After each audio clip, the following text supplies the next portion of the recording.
Remember, there's no music where you are now, so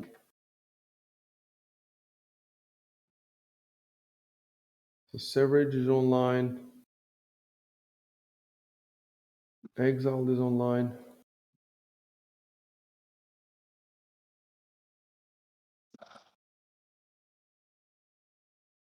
Arcanus is online. And Robo is online. Everything looks good. Let me send you the map.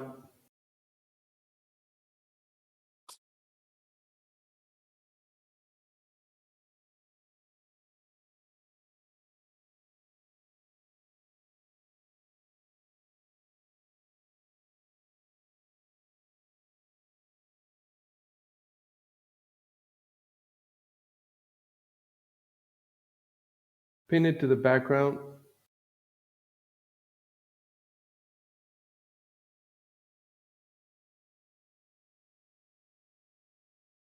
And the lights are okay. First thing we're gonna do is let's try to remember where everybody was. Oh, first, hold on. I'm gonna go to the Discord. Continued in Fantasy Grounds session 9. So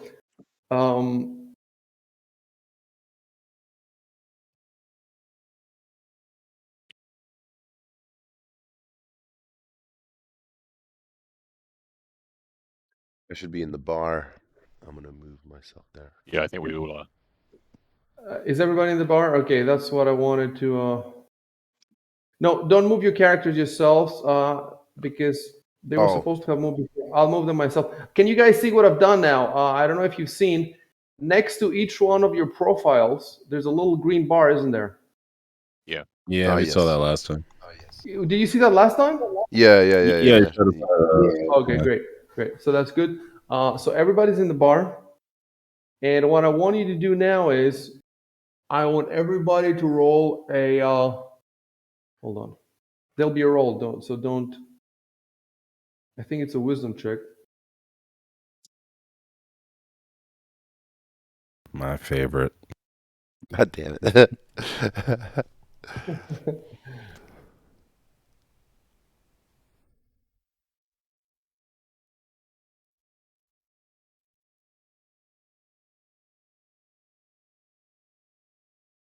Yeah, everybody roll. Hold on.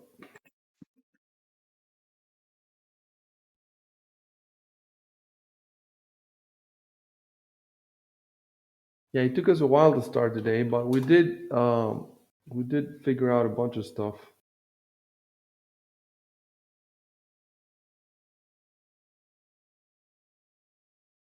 Yeah, everybody roll wisdom check. So that means pull out your character sheet in the first page on the main, and then to the right of wisdom, there's a little square. Oh, Jesus Christ. What is this? What is this shit? Oh my fucking God. What is this shit, guys? Wow. Okay. It's a good thing. It's a good thing I'm around, isn't it, guys? Should my owl roll for wisdom too? At this point, it might as well. Yeah, fuck. I'm like the only one that notices anything. Praise Caden. Thank God you're here. We'd still be stuck in the first room otherwise. Where are the doors, guys? I'm supposed to be a thief. I should recognize stuff. At least traps. I didn't even do that right.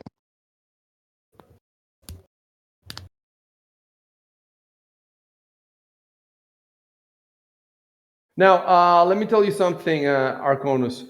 An easy way when I and this applies to everybody. When I whisper to you, and you get the whisper chat box, you can right click on the whisper chat box, then copy text to clipboard. Yeah. And now, Control V, you can copy paste the text in the chat, and you can change it a little bit. Go back with your cursor keys and change the text to deliver it to the other people, as if you're saying it to them. But sometimes these texts are going to be long, so the easiest way is right-click, copy to clipboard, and then Control V. Yeah, I'm Because editing. basically, I just whispered something to Arco, and he's going to tell you what he's going to tell you, and then we keep playing.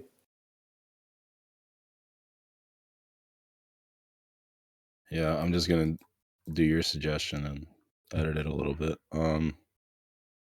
So the way you can rephrase it is, hey. Well, you don't want to say guys. You want to say, I already okay. posted it. Yeah.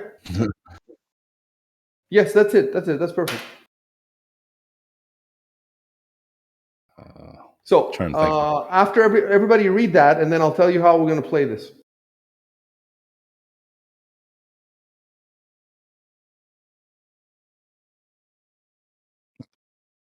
So the way we're going to play this is you're going to go to the last chat log. It is chat log number session 8. I'm going to put it on Discord for you. And you're going to comb through it. That's when you were searching all the rooms, right? And you're going to find there's one item that can help you with the lighting situation. I'm giving it to you like this because otherwise you might still be here, a month from now. And the adventure does say to me, if the PCs do not understand blah, blah, blah, I'm going to grant a wisdom check to blah, blah, blah. So that's what I just did. I gave you a wisdom check. And if all of you had failed it, then I wouldn't give you this hint. But one of you succeeded and you have the hint. So go through that. I don't care how long it takes. There's 4 of you. Go through that chat log, and there's an item there that can just figure this out. And then when you find the item, post in the chat in first person mode. Meanwhile, I'm gonna prepare stuff, other stuff. Did you say in the Discord log or in the other logs? It's in the session 8 log, and I'll put it on the Discord right now. Okay. If you go to Discord, you'll see it.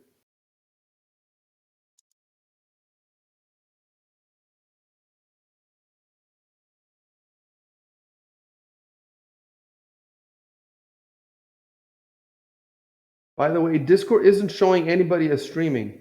Can anybody see anybody streaming on Discord?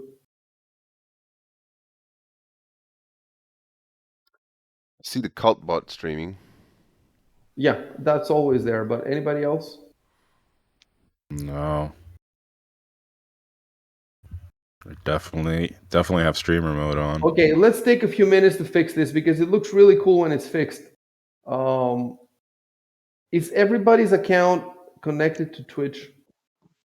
Yeah. Yeah. And then the streamer mode options, have you got them like me?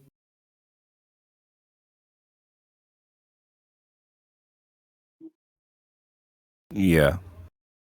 Yep.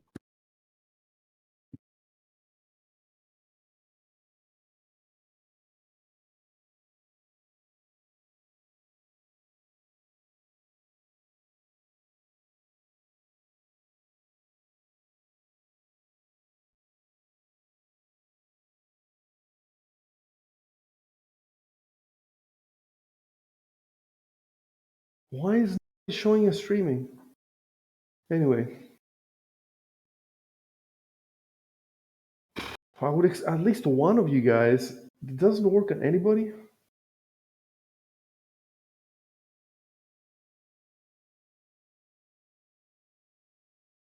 Okay, Shubin has some a tip for us, I think.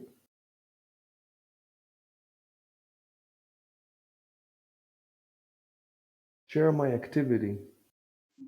Maybe that's an option in Twitch that you have to change. So guys, check on the online Discord channel. Shubin is giving you some advice. Okay. See. Top right on Twitch. Share activity.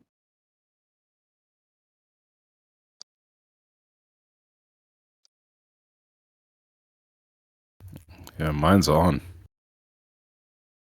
Yes, it's on. I can see it there.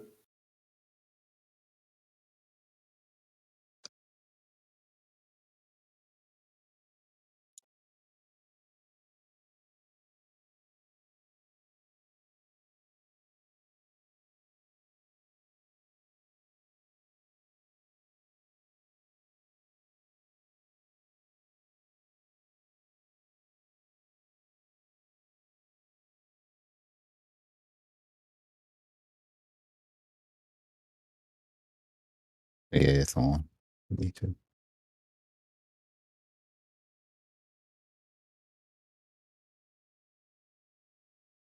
Echo.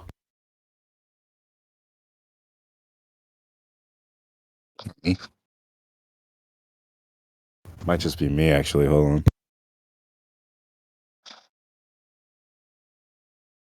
It is me.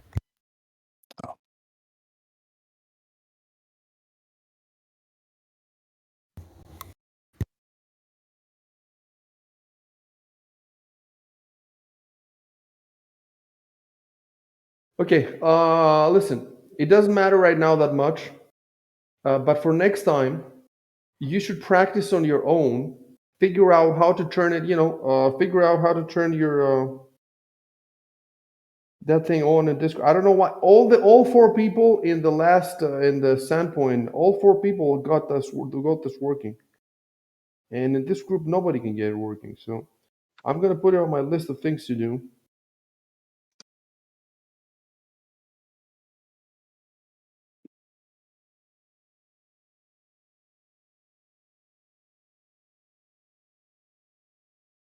Okay, so forget about this now. It doesn't matter. In any case, we don't have line of sight working yet here, so everybody should be watching the Insomnia stream anyway. But in the future, it will be important.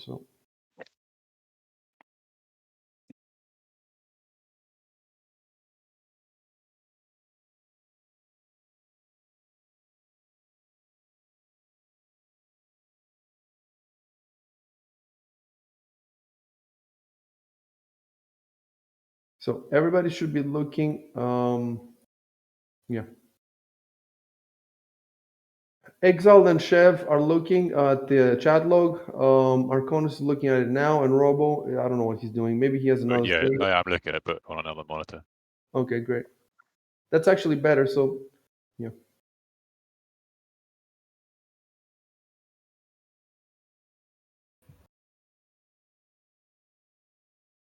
Well, it's probably not the spoon. There's the gold key. Can't stop thinking about that goddamn spoon. But you guys should not be talking about the stuff on the. Well, you're joking. That's fine. The joke is fine. But if you want to discuss actual items, you should do it in. So on the stream, I'm gonna move all the characters randomly, because you're supposed to be rummaging around, and you can speak without shouting because we assume that. Okay, somebody type that I turn on all the lights because now you're searching, right? So you're supposed to be. Somebody type that I turn on all the lights. Control Enter.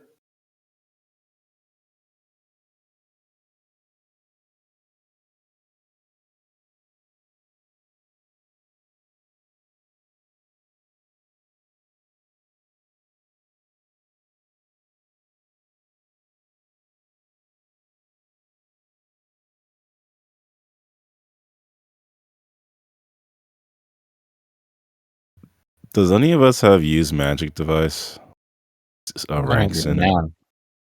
Yeah, I've got it.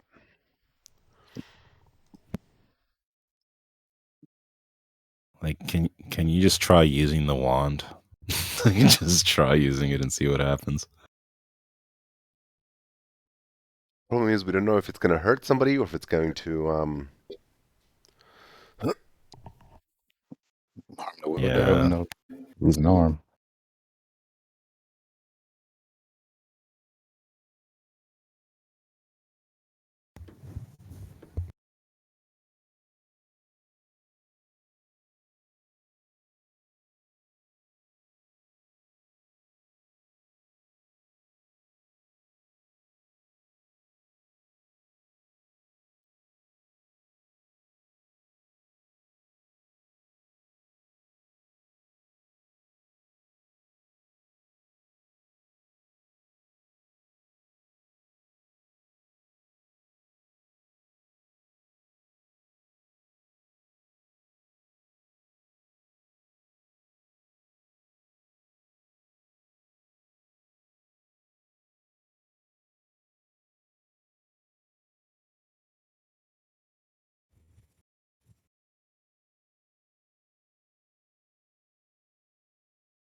Okay, there's a misunderstanding.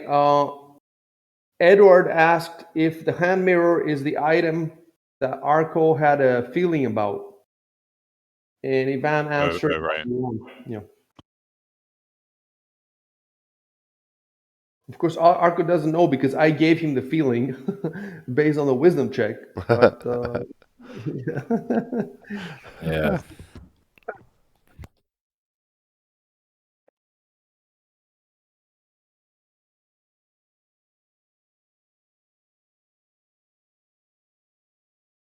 dude, I'm still looking at these rolls.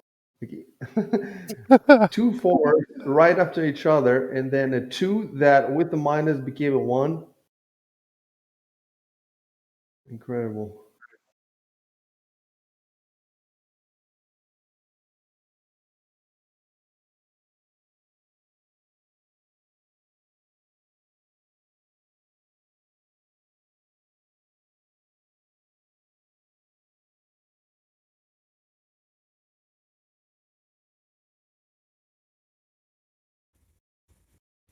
Are we able to use wands and stuff even before we know what they do?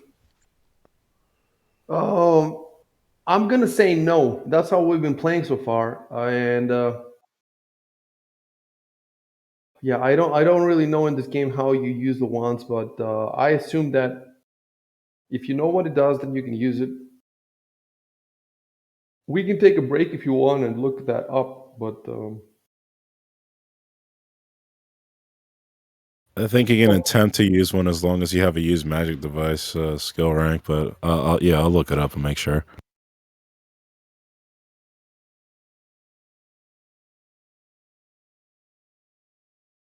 that would be cool. That would make sense, and it would also help in situations.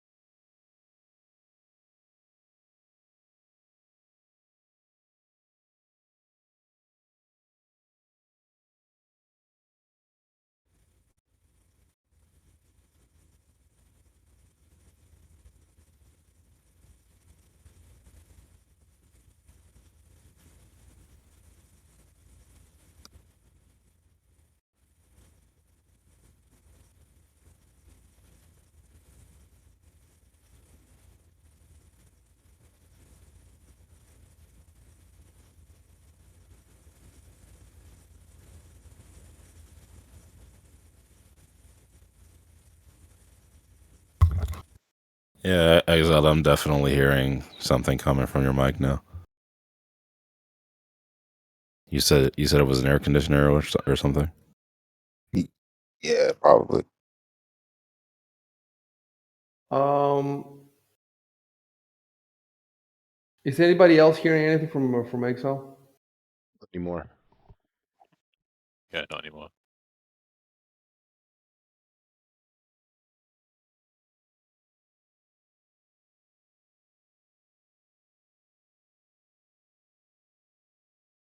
By the way, guys, I gave you the chat log for session 8, but in session 7, you also is the beginning of your search of the rooms, and that also has descriptions of items that you haven't picked up. There are not many of them. There's another hand mirror, so there's two of them. One is in the bathroom, in the master bedroom, and one is in the locker in the barracks. So you can access the 7th chat log too if you want. I've actually picked up that hand mirror, so I've got it in my inventory here. Which one? The first You one picked- in the barracks. Okay. So there's two hand mirrors in this. Okay, so that maybe we can get out of here at some point.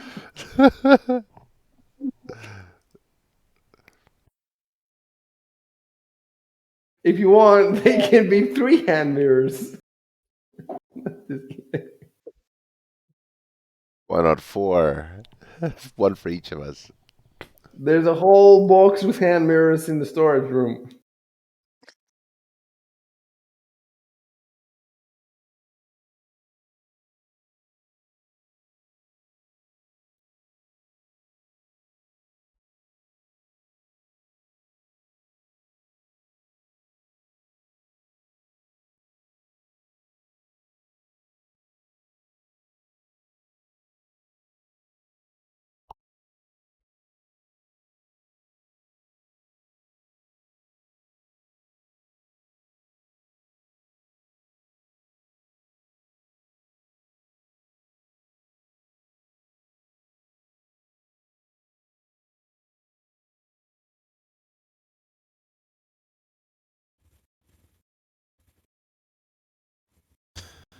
All right, so you can definitely make a use magic device check to activate a magic item blindly, but the DC is 25, so it's going to be really difficult.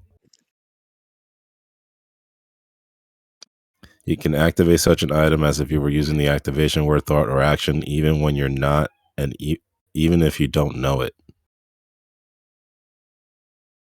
You do have to perform some equivalent activity in order to make the check.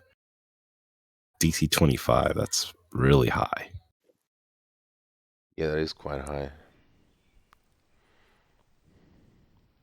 This is page 108 to 109 of the core rulebook. I'll post it in the Discord as well.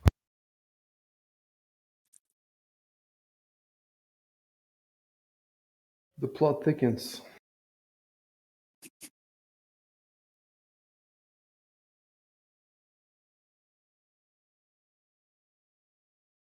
Activate blindly.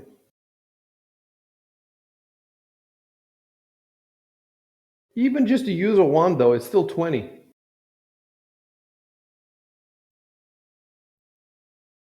Really? So that means every time you want to use the wand, you have to roll 20. Unless you know the spell, like if the spell's on your spell list. Like if I want to use a wand of cure light wounds, I can just use it. I don't need to make any checks.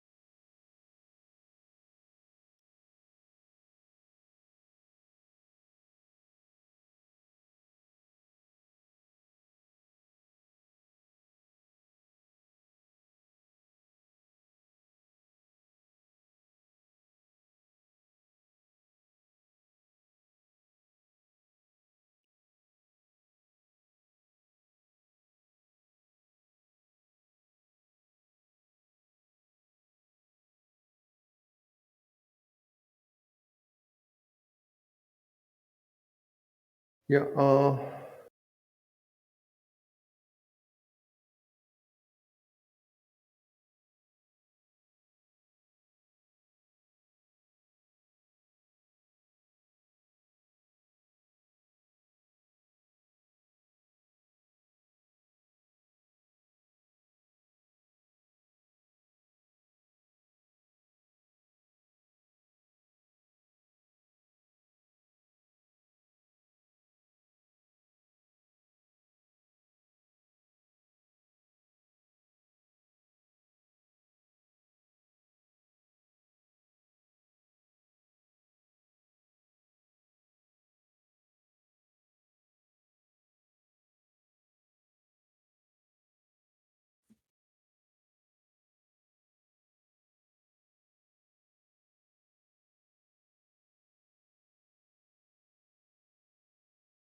So I'm gonna put on Discord a discussion on how to use unidentified wands, and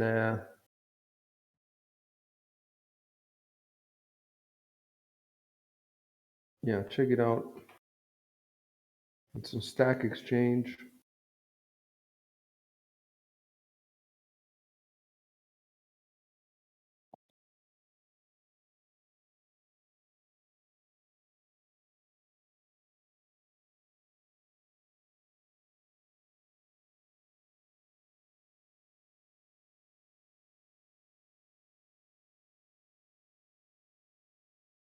You need to know what spells are in a wand before you can normally use it.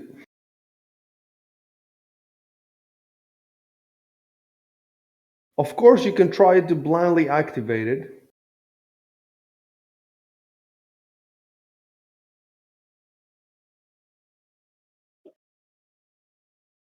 So, and if you read the whole thing, there's a lot.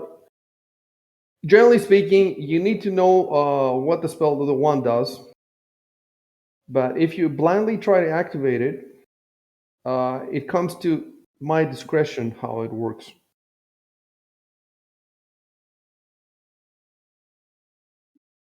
Yep, sounds about right.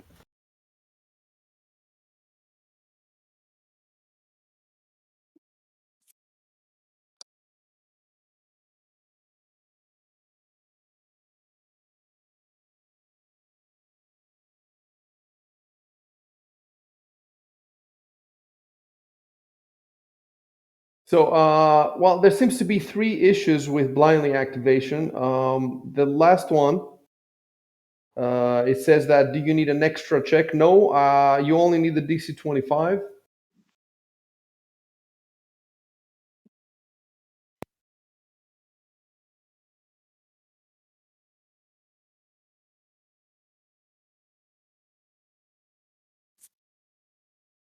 The second is about the period of time, and that's you just have to experiment with it.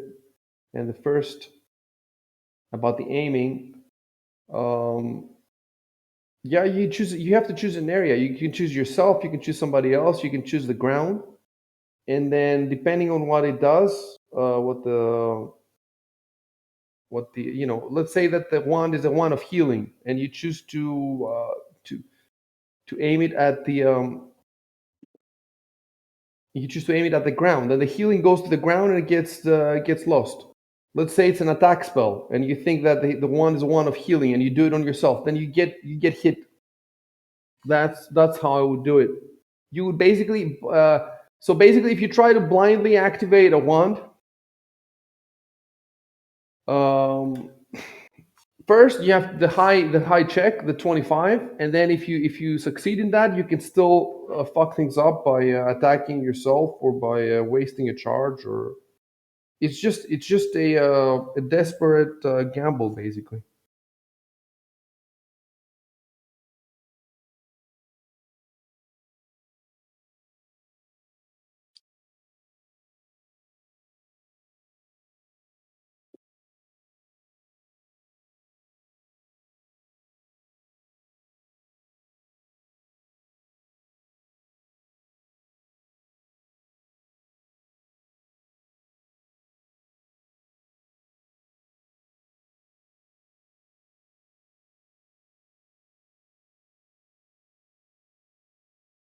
I think in Ruins of Aslan they have a wand that they don't know what it does, so I'm gonna put a note, tell them about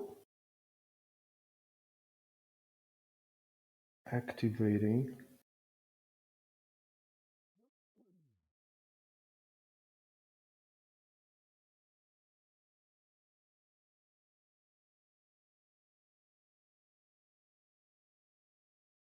So tell them about activating and identify the wands. So if you want to try and use the wand, you can tell me and we can play it. So whoever has the spellcraft, but first, you tell me that you want to do it in voice, and then I'll tell you how to do it.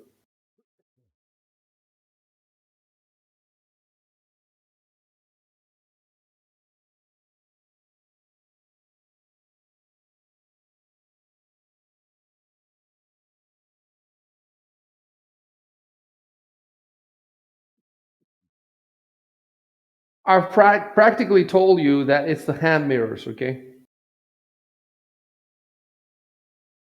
Right, right.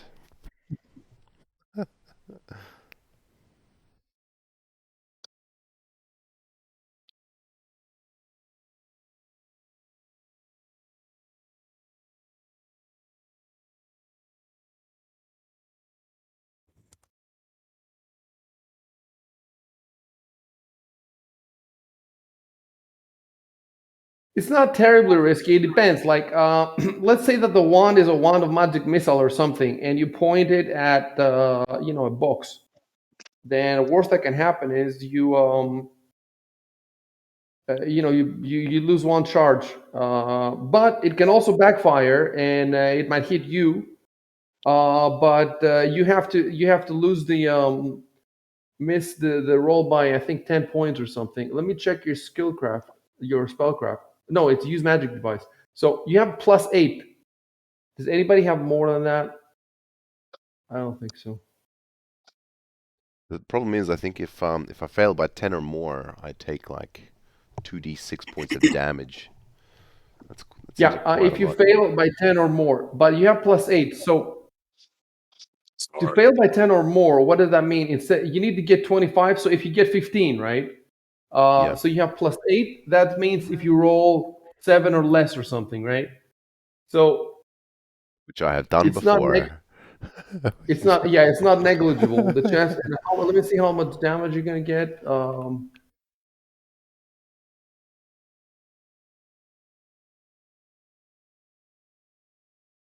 2d6, which could be anything from 2 to 12. Yeah. The problem with trying to activate it blindly is that, first of all, what do you need to get 25? You have +8. You need 17 or more, right? Yeah, So it's already unlikely. So it's 17, 18, 19, 20. That's the only way that it's actually going to work. So if it's 7 or less, you take damage. If it's not necessarily damage though.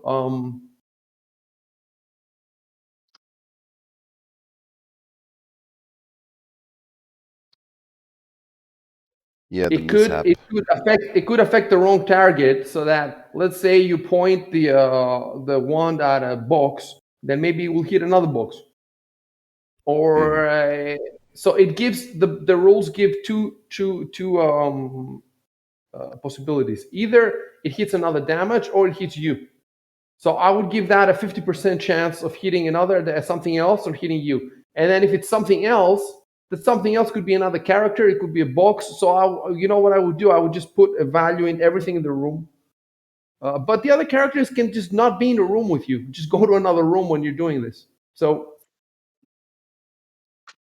So you then when know, it summons a dragon, yes, go in the bathroom. Just go in the bathroom, lock yourself in, and play with the wand.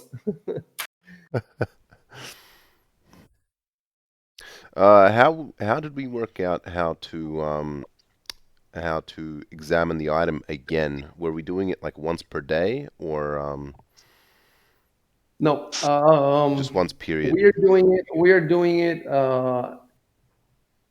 Examine an item. You're not examining an item. You're trying to Yep. identify a magical device, and Oh, okay. the only way you're going to be allowed to roll again is if the numbers change. Okay, so if you put another skill point, or if you get a magic item that gives you better numbers on that check or something like that. If the numbers change, then you can roll again. Okay. It's kind of like he possibly learned more about the item maybe when the numbers change. I guess that's the idea. He doesn't know anything about the item, so there's no way to learn anything more. Mhm. He has to find somebody else to identify it if he can't identify it. That makes sense. Yeah.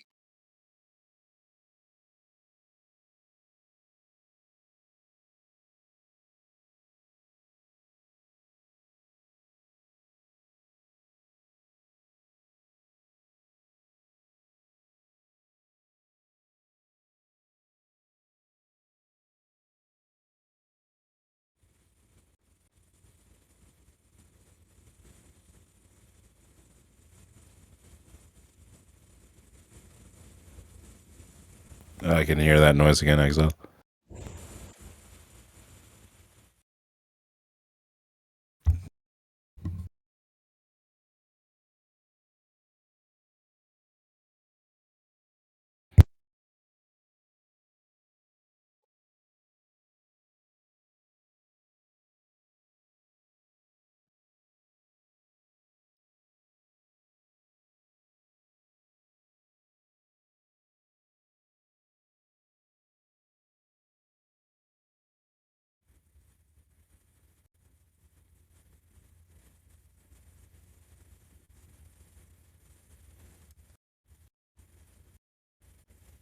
Can you still hear it?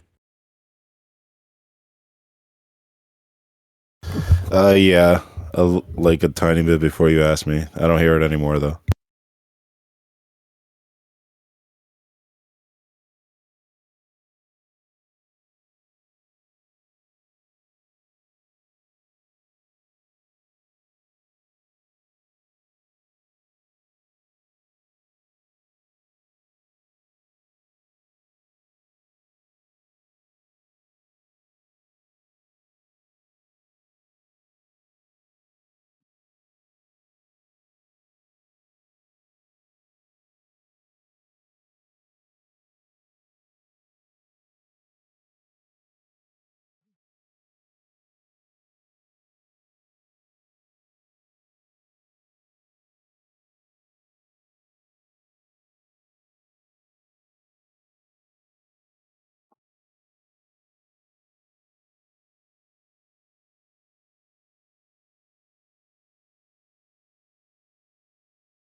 I have to all these links that those useful links that we're posting on Discord. At some point, I'm gonna post them in a thread in the forum.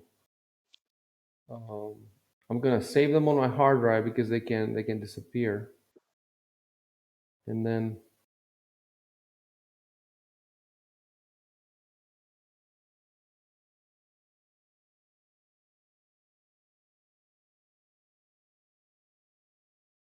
Yeah, there's a lot of rules and like little particularities like this that useful to know.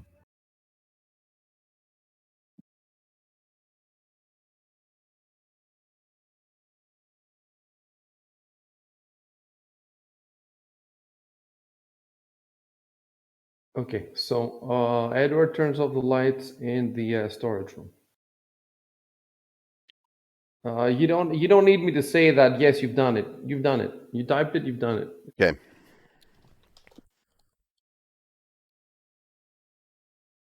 And when you move your characters now, don't move them. Type on the Discord. I go to that room, and I will move you to that room. The same way we did it in Discord, but sorry, type in the chat log. The same day we did it, but I'll be moving your tokens around. Okay. It makes more sense when you're going through the chat logs anyway, because sometimes it's hard to tell when people have moved.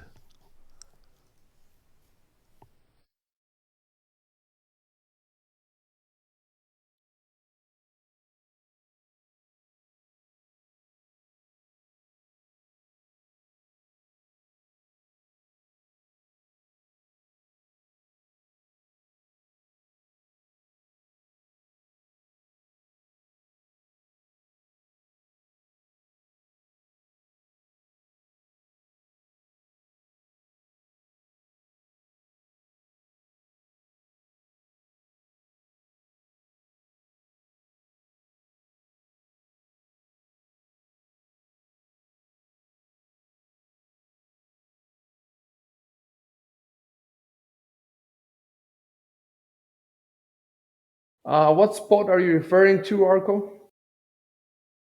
Oh, the one in front of the bed in the master bedroom. Oh yeah, okay, There's like, okay. That's where the slot is, right? yes, I believe so. The slot for the wait.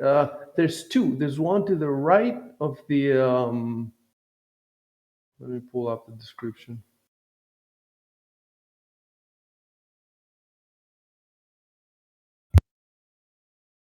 Oh yeah, okay. In the master bedroom, next to the big door, there's to the right of the big door, there is the panel for the lights. Right, that's the panel that all doors have, all rooms have. And then to the left of that, to the bottom, sorry, there is the slot for the coin, for a coin type slot. Okay, so you are still in the storage room, right, Chev? Yes, that's correct. And what are you trying to do? Just explain to me first. What are you trying to do with the mirror? Just looking through the mirror to see if the lights on the fresco that showed up in the Okay, crystal okay, ball hold on. I'll also. type something.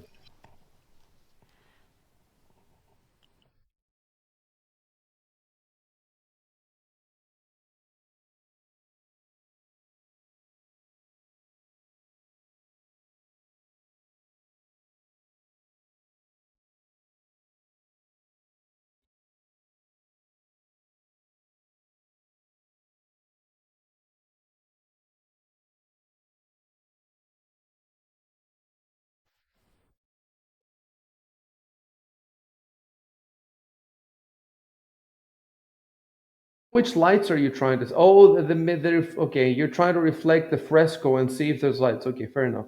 But like I said, everything's pitch black. You can't see shit in there.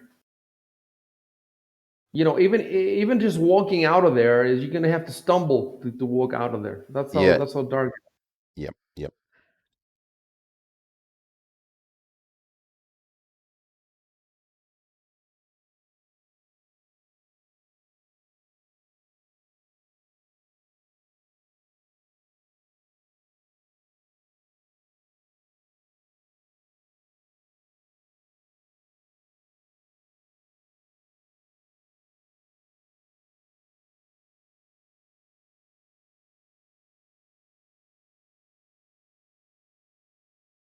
And you can move around if you want there. Use your token to move around exactly where you want to be. Mm-hmm.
Ah, fucking god damn it.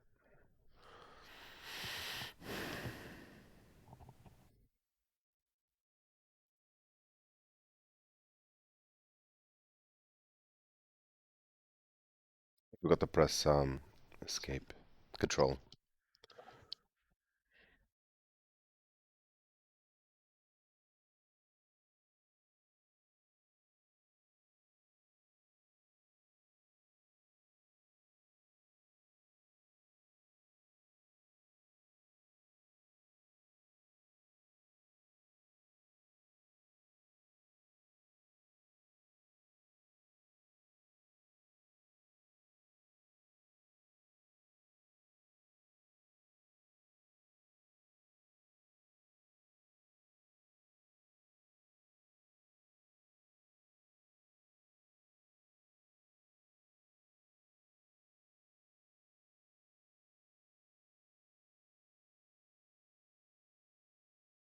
Dude, it's so cool. You can blindly use a wand and it can backfire. All this stuff did not exist in second edition. It's amazing.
Exile, I can hear it again. Yeah, I can hear it too now. It's the first time I can hear it. Okay. It kind of sounds like there's wind in the game. And I'm like, did I turn on Serenscape or did I? It does sound a little bit like a cavern. If my subscription runs out, we can use Exile's air conditioner for the sound effects. Real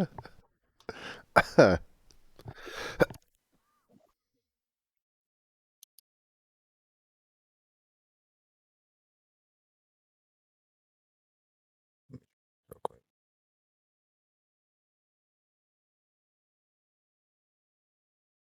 You still hear it? No. No.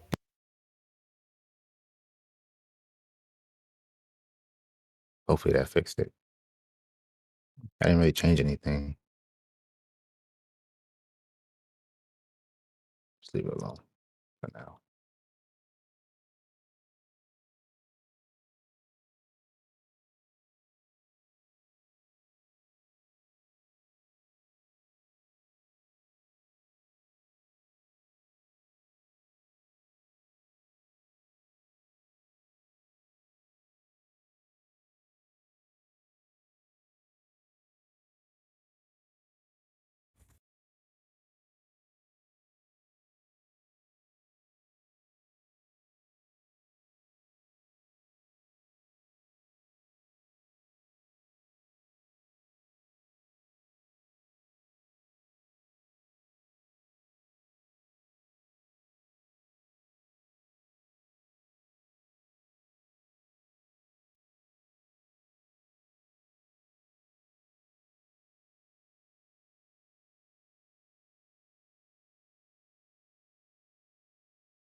I'm starting to hear it again, Exile. There you go. Now it's louder.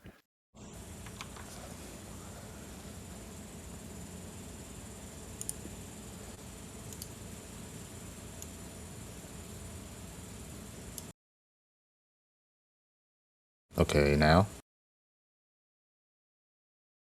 Can you say something? Yeah. Yeah, whenever you speak, I can hear it, but when you're not speaking, I don't hear it. I think you're like breathing ever so slightly enough for the mic to pick up your voice, and then I'm hearing the air conditioner. It's weird.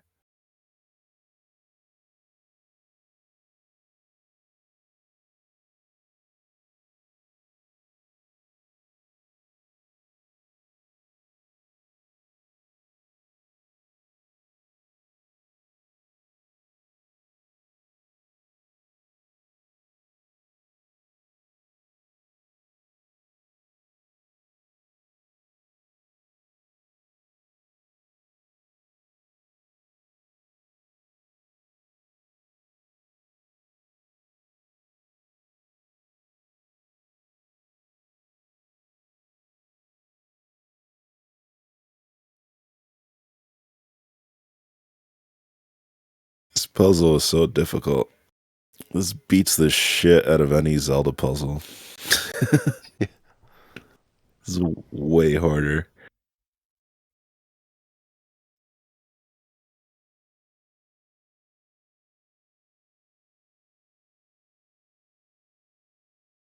It's not exactly a high bar to beat, though, really.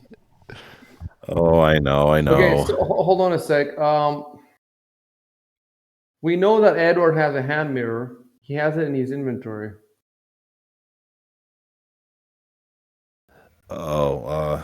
Yeah, I have no idea where the other hammer is. I just assume we had it on us. No. Okay, so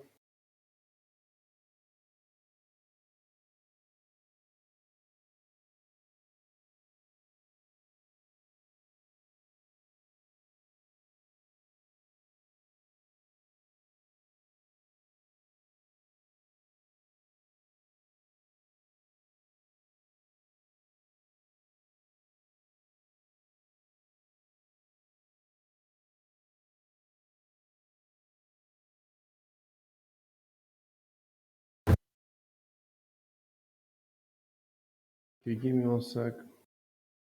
I think the other mirror is in the master bedroom bathroom. Yes, that's where it is. So Arco is gonna have to type. I go to the bathroom in the master bedroom and I pick up the hand mirror. I'll do that right now.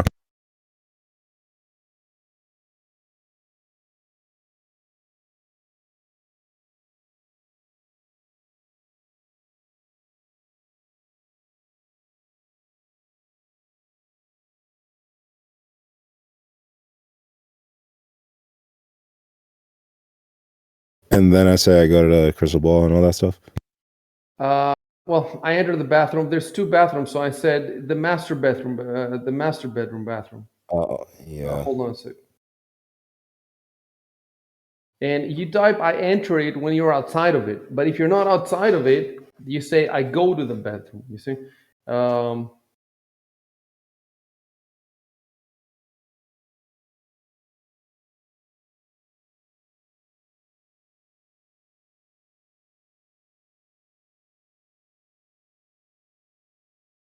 Okay, now hold on a sec and go to the party sheet.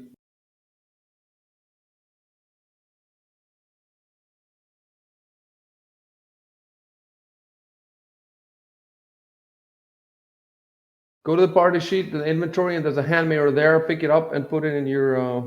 Okay. Delete above. Okay.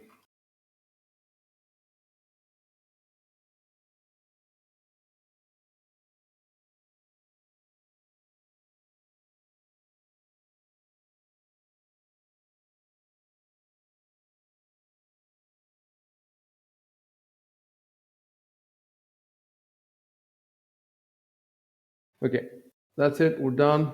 We're good. You have a hand mirror now. And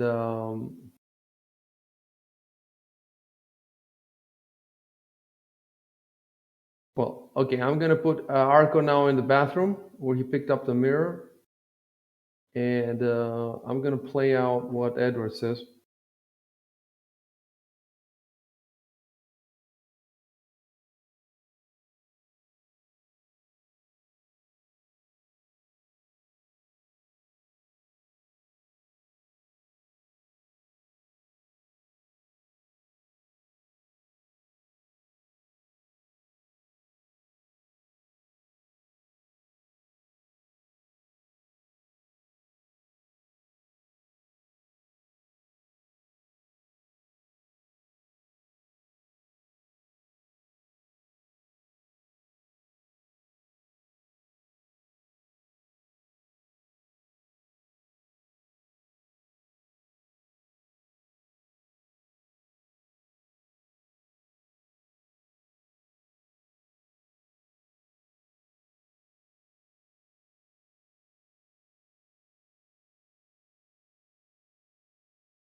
You guys, keep in mind the lights are only in the bowl. The lights are not on the actual fresco. Well, I was thinking that maybe we could see them in the mirror, like the magic Yeah, lights. yeah, fair enough, fair enough. That might it's a possibility.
Jesus Christ.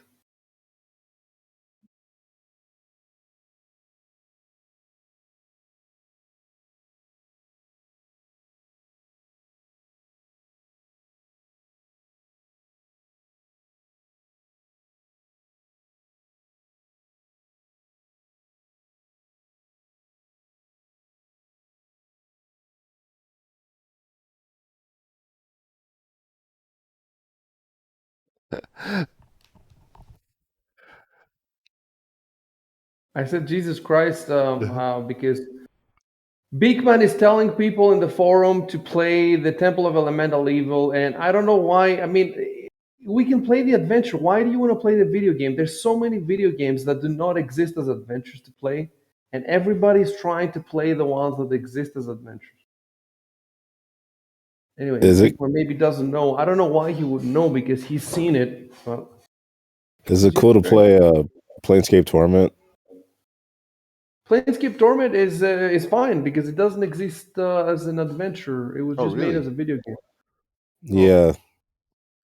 The nameless one is like a completely like original. There's another one. It's called Crown Solasta, Crown of the Magister or something, and that's fifth edition rules, and it's not even in any like it's in its own world. It's not Forgotten Realms or anything. So What about you can play Baldur's that. Gate? Is What's that that? what about Baldur's Gate? Is that cool? Yeah, yeah. Baldur's Gate, sure, both of them. Oh, Icewind Dale. Beekman's saying, I was just trying to provide an alternative to Kingmaker for someone who wants to play a CRPG to understand the system. Yes, and it's a really bad alternative because it exists. I'm gonna write. I'm gonna write there. I'm typing now.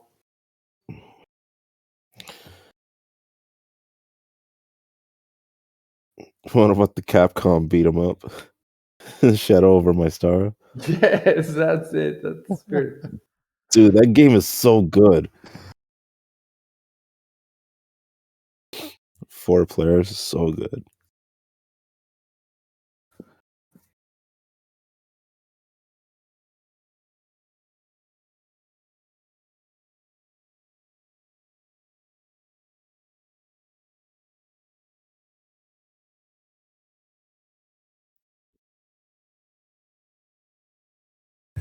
Planescape Torment's amazing. If you haven't played that, please do. So good. I'm Still gonna need play to it again. finish it. I still need to finish it, but I think I lost my save file, which sucks. So I'm just gonna have to restart it.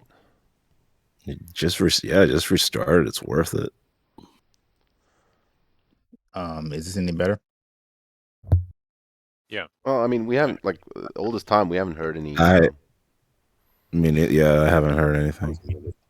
When you were speaking, though, just then, I couldn't hear any background noise. Oh yeah. Same.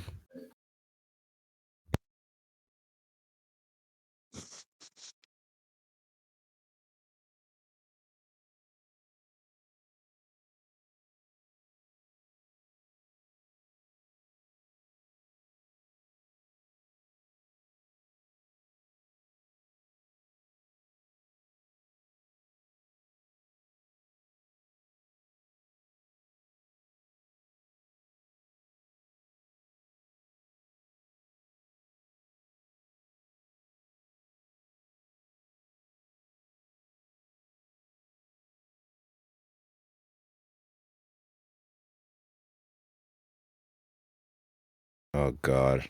I just had the thought that Tanasha might be dead, and I got very sad. I got very sad.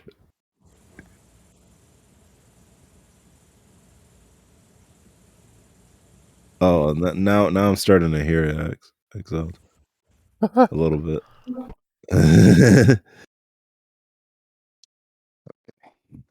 Fuck, man. Hold on, I'm gonna come back for a sec to see if you guys thought. Did you guys type anything? I just did said an I'm loaded. action. I did an action before, but I'm guessing it's not going to work because I just figured I've got an idea. Which action did you do?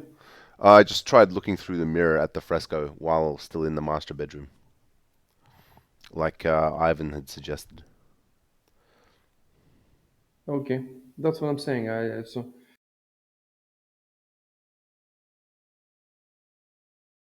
My action before his is still valid. I'm still trying to go to the bar. Mm-hmm. okay.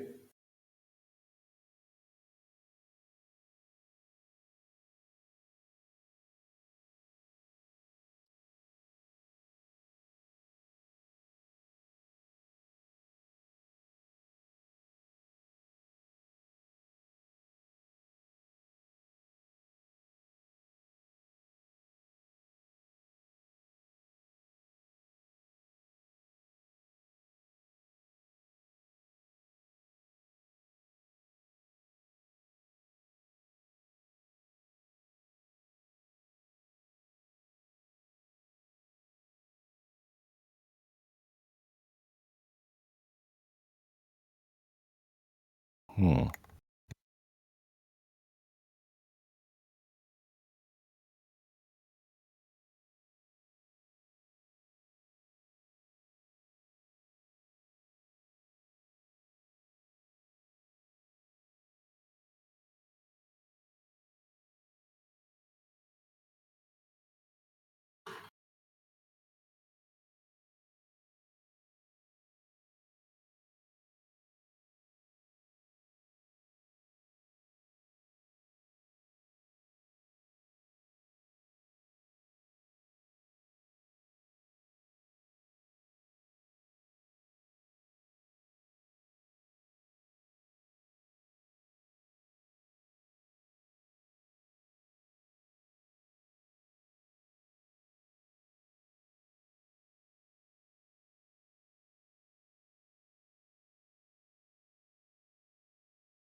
Right, there we go. I've done an action.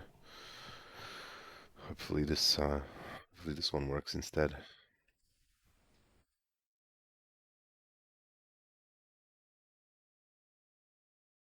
How about now? Better? Yeah, yeah, yeah. That's good.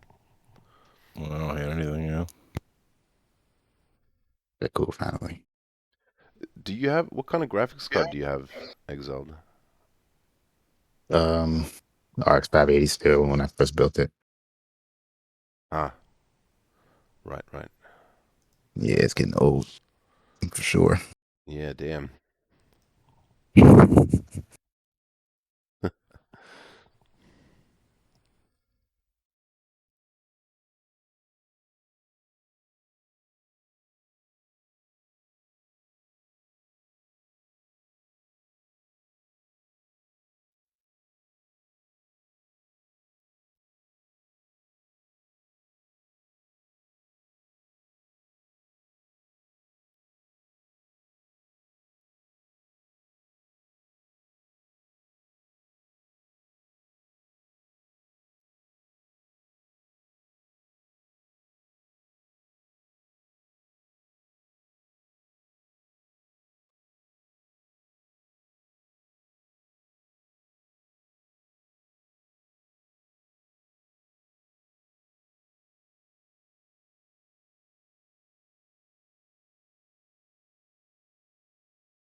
Give me 1 second to ping Beak that I reply to him.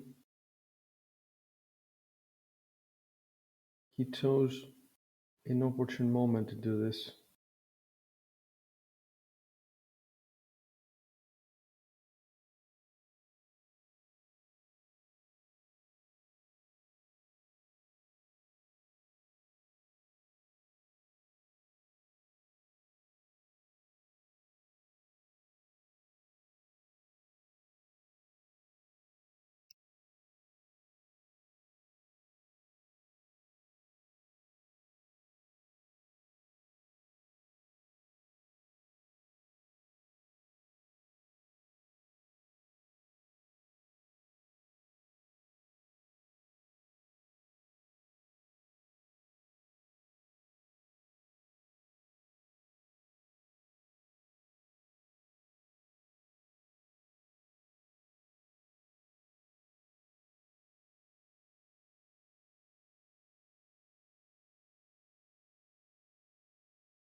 Ready?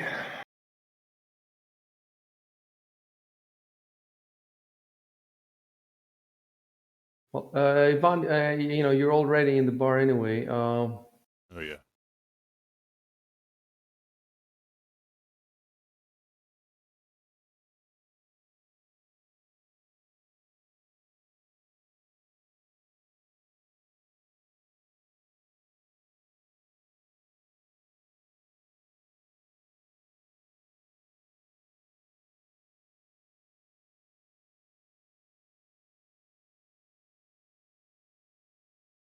Okay, and now I move Valkian to the fresco.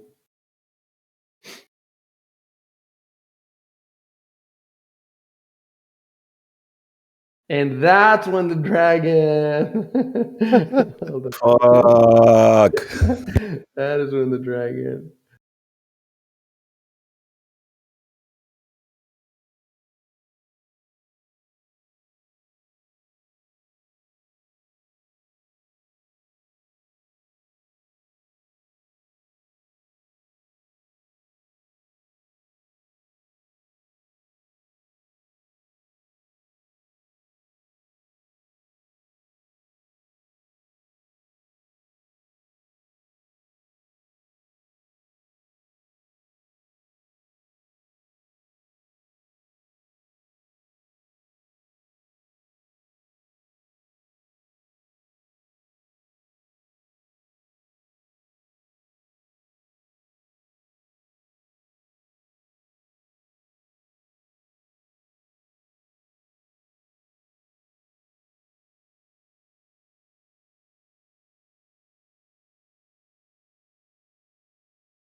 You can move your character around now. Oh, wait.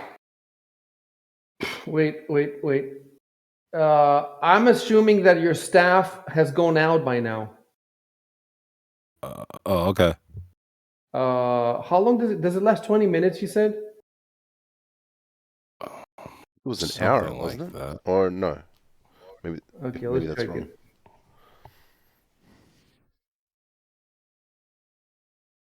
It is 10 minutes per level, so 20 minutes. 20 minutes haven't passed. If you want to walk in there with your staff, you can walk in there, or if you want to turn it off, you can type on the chat that I turn off the light spell. Control Enter.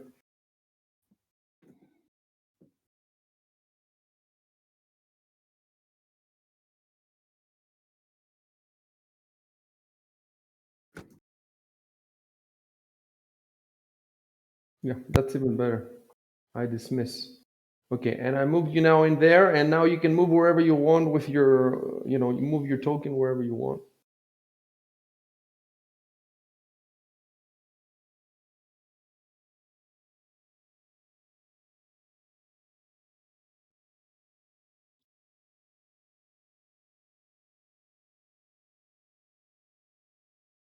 Okay. You can put it in the party sheet if you want, and he can take it from there.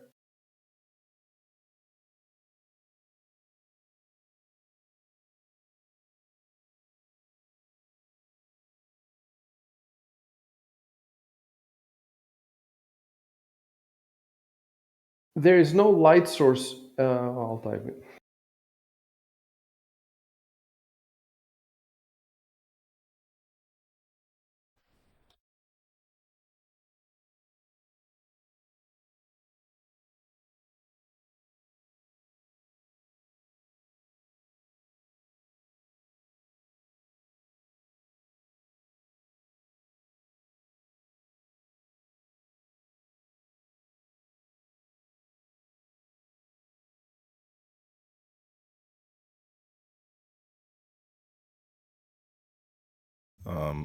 I was thinking maybe he could reflect the beam that was shining off of Edward's mirror. It's already And shining on the fresco, that beam. oh, okay. I imagined it differently. Yeah, I can see that. It's complicated, and we don't have much to go on.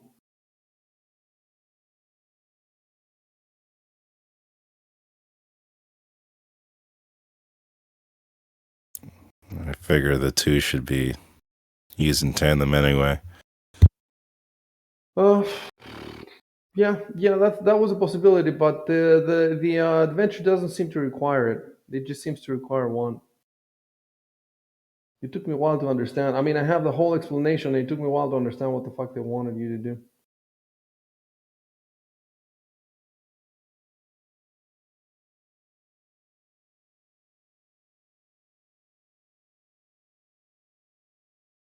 Well, Yeah, that's pretty much what I wanted, Edward. well, Yep. So you could just let me think. I don't see why it couldn't work. I don't see why. So you're saying that he just fine tunes it at the end with the second mirror, right? Yeah, Okay, yeah. so Exile, go to your party sheet and take the mirror. You know where it is? It's at the top right, the three little people. And then you also have to open your inventory. He has so much shit, man. He's like a general store. If you see how much shit he has on him. he's a true rogue. He's been stealing our Taking everything stuff that's not without nailed to our the ground. knowledge. If he falls down some ravine or something, you lose everything.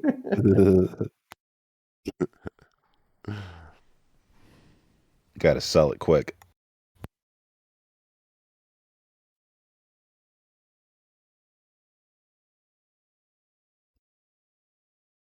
Loot is useless unless it's sold or giving us buffs.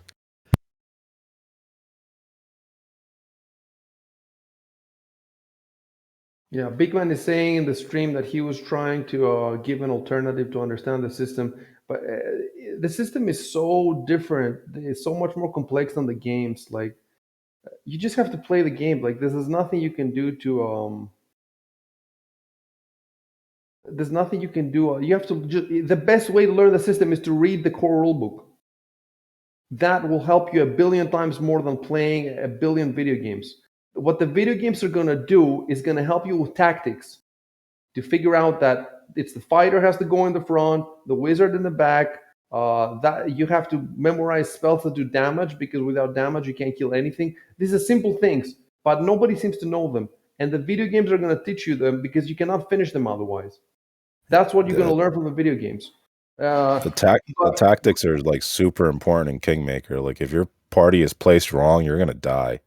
Yeah. That especially in the higher difficulties. That game also has super high difficulties you can put, and but it's terrible to play that game because we can all play it and we can all enjoy it, and otherwise Right, of the course. groups are going to get unbalanced, etc.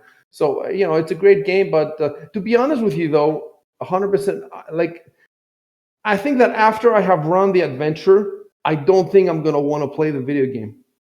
I just don't think I'm gonna feel like doing it after I have run it. If I wasn't playing at all, then I would love to play the video game. But if I run it, and why would I want to play the video game also afterwards? Yeah. Um, Like a worse version of it. but the thing is that many of the players are not going to be able to play it because they're going to be eliminated early. So if you get eliminated, then yeah, play the video game. That's in that sense, I would like all of them to be video games, so that you can play War for the Crown, and then you can also play the video games of Rise of the Rulers or the other ones, Ruins of Aslan. That would be awesome. But that's never going to happen because it takes them 2 to 3 years to do one adventure. It takes them 2 to 3 years. In that time, Paizo has released 6 or 7 adventures. So it's just never going to happen. Right. Let me come back, see how you guys doing. To shorten this a little bit, Exile, you know that there's an order you have to press the spots on, right?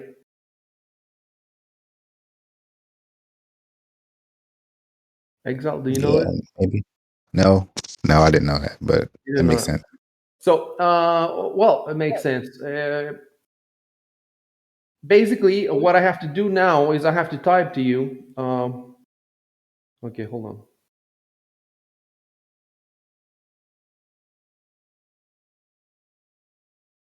There you go.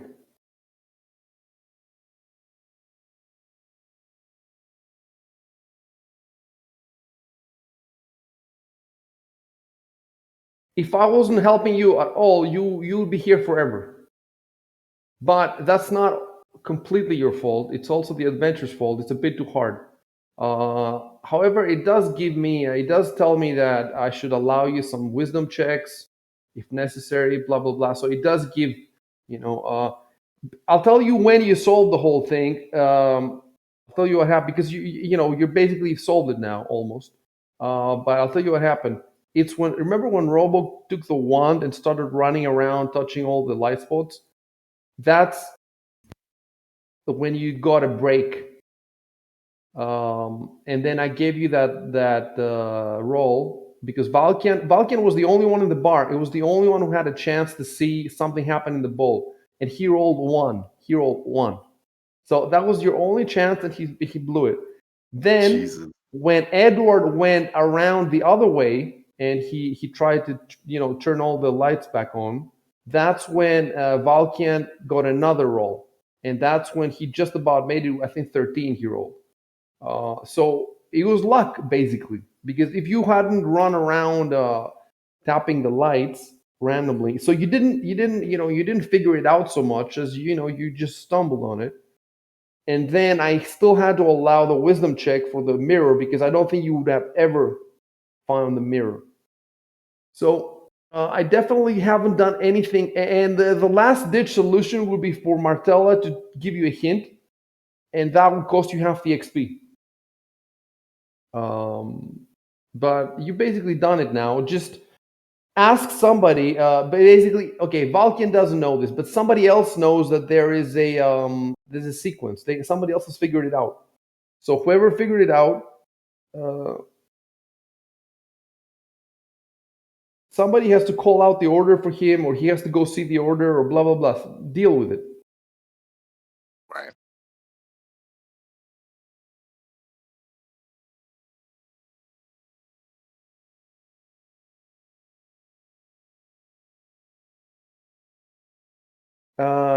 See, Arco still doesn't know what's happening. The lights are not in the storage room. The lights are in the bowl. There's no lights in the storage room. It's pitch black. The fresco is pitch black. If the lights were on the fresco, then you wouldn't need the bowl.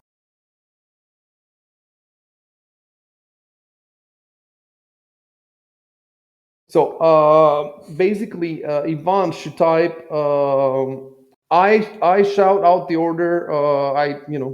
The lights in the order they're flickering, and then after that, Valkian should type. I press in that order.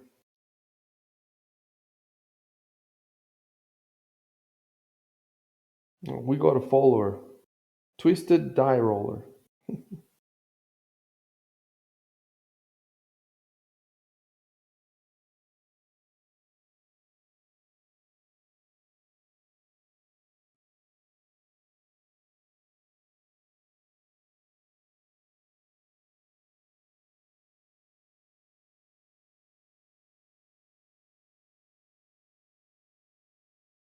Ah, shit. Yeah, it's okay.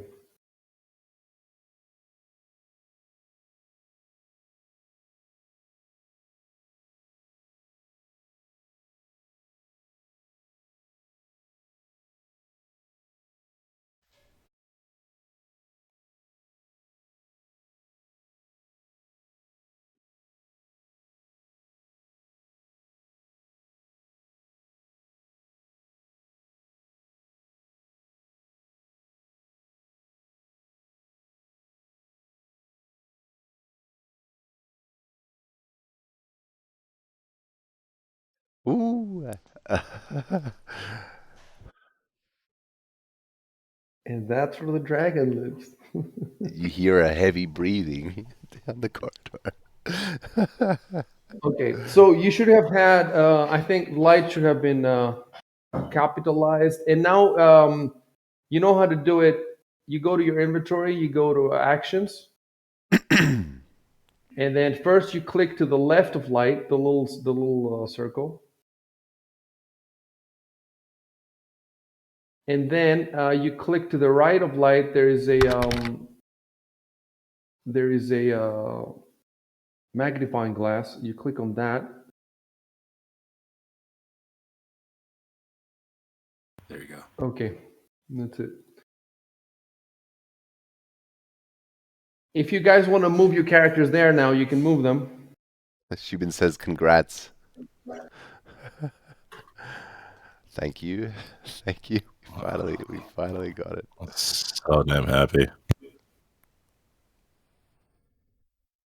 It's your staff, right? That you cast it on. Oh yes, yes, yes. So you should have said, "I cast light on my staff." It's a staff, right? You don't have to type anything now. Yeah, I'm it is. assuming. I'm assuming it's the staff. Because that's what you've been. Is it quarter Yeah, staff or is it just the staff? Let it's me a see. quarter staff. It's the same thing. I just want to write it the correct. It definitely says quarter staff in my inventory. Okay.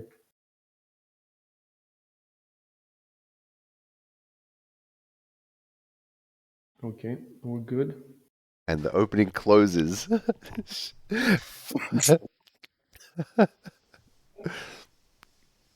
Roll acrobatics if that happens. Like the ending of Saw.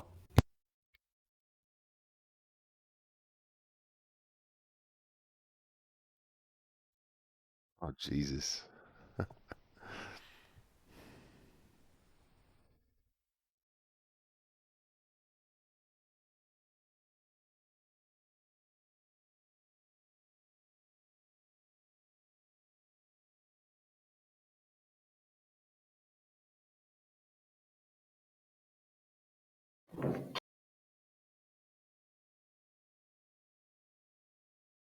Huh.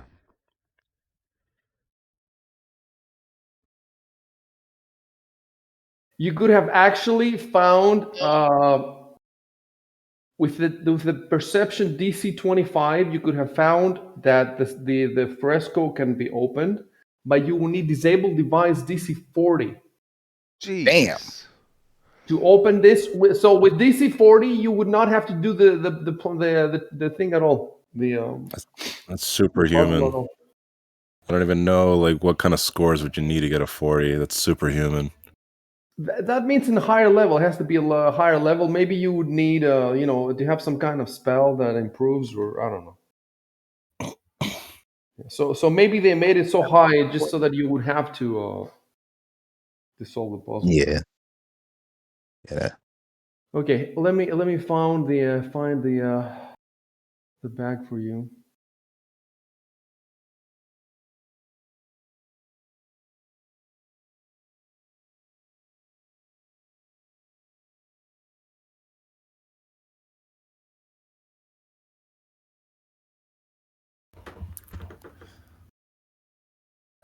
I'm gonna put the bag straight in your inventory. Let me see. That makes sense. Create item. Yeah.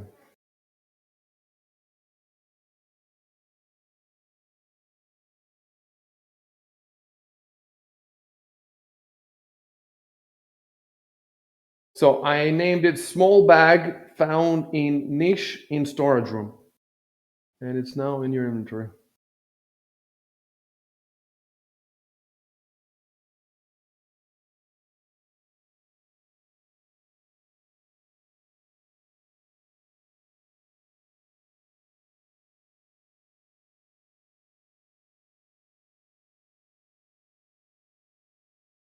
Okay, there we go. It took a while for the title to pop up. What popped up? Yeah, the title of the bag. It took a while for it to be visible. I still don't see it. Did you take it already? It's in my inventory. That's probably why you Oh. can't see it. Yeah, I didn't put it in the party sheet. I gave it straight to Valkian. He just put it in his backpack along with everything else he's hoovered up. I really want us to get a bag of holding eventually. I just think a bag of holding is so cool. You just get to hold more shit than usual.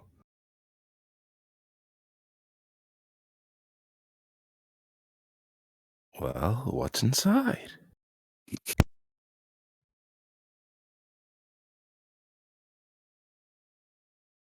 Oh, Escape coins. Jesus, really? It says escape coins? Okay, Yeah. fuck. Fucking That's hell. not okay. Oh You know what? no! Okay, Oh hold on, shit! hold on. I'm sorry. It's said in the title of the image though.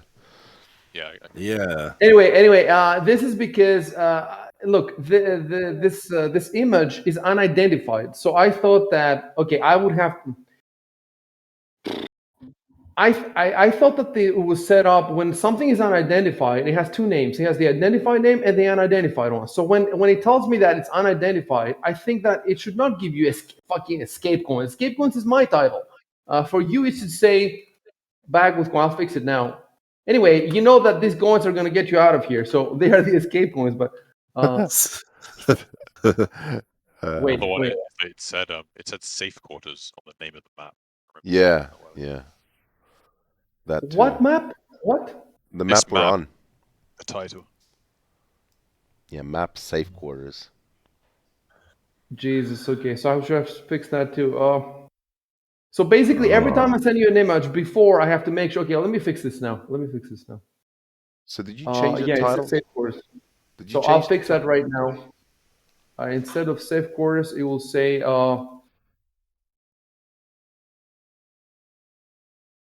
I cannot even say 4 rooms because when you arrived here, you don't know there's 4 of them. Teleport location. There you go. What about that? It says teleport location. If you because now you have pinned the map. If you unpin the map, then you can see it. Oh, Teleport location. There it is. That's how it should be from the beginning. You should have told me if you noticed it before. Okay, so we fixed that, and we fixed the bag with coins. Let me see what it looks like in your. Still says safe quarters for me. The map. Me too. Really? Hold on. What?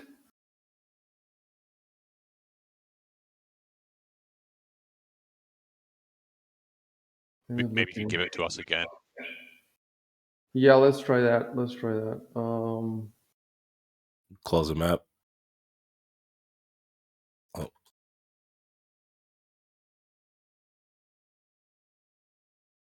Okay, I'll do something else. Unshare first, right? So now nobody can see it. Yep. And yeah, I have to be very careful with the ID because they're not set up correctly by Fantasy Grounds. it still says safe quarters for me. yes, That's that's also quarters. support. So let me see what else I could do.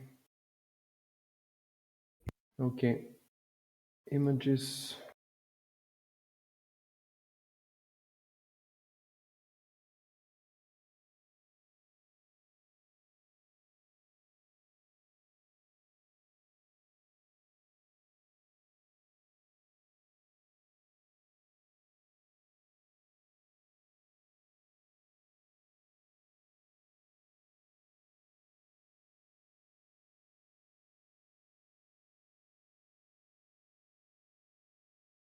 That is very weird. That is very, very weird. I don't know why I can't. Well, okay, there is a solution. I can also change the ID state. So teleport location. How about this? Oh, there you go. That Yeah, works. That worked. that worked. That fucks me up a little bit because now I don't have the name of the, but I know what the name is, so it's not okay. So anyway, we fixed this. So the bag, it says bag with coins. Let me send you the bag again.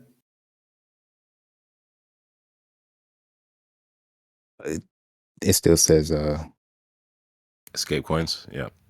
Really? I thought I had fixed this. No.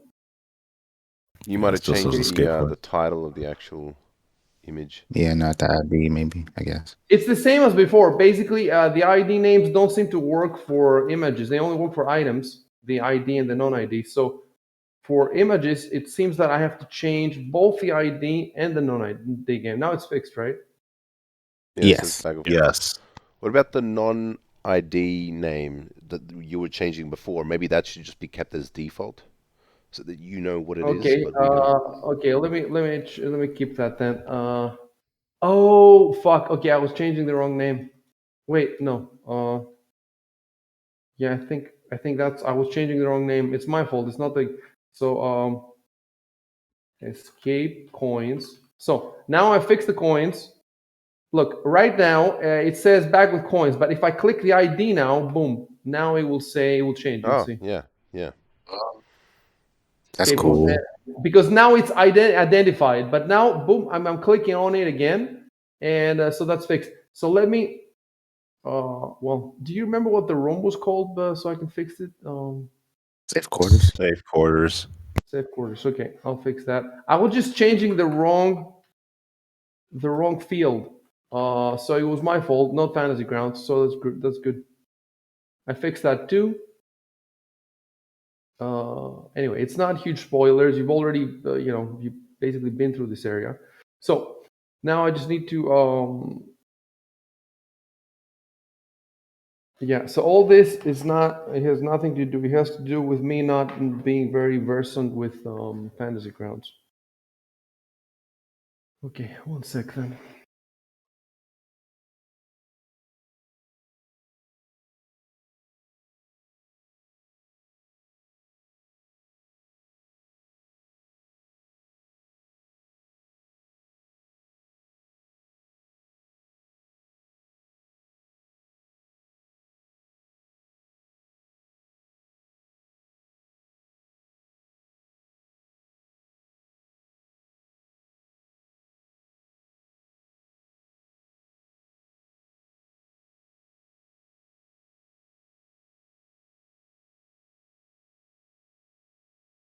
Everybody roll wisdom check.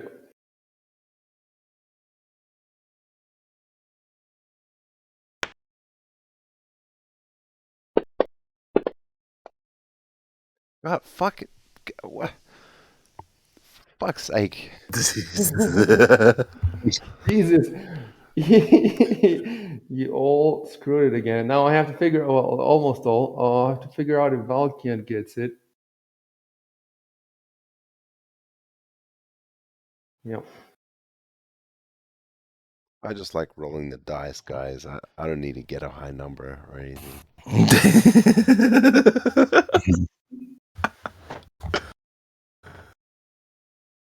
Uh, Don't type anything, guys. Sorry.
So, Valkian, Exile, the 20 coins are in the party sheet.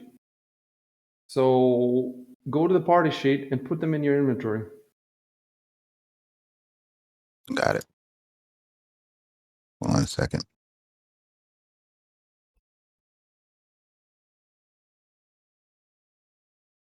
Okay. Great.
Um,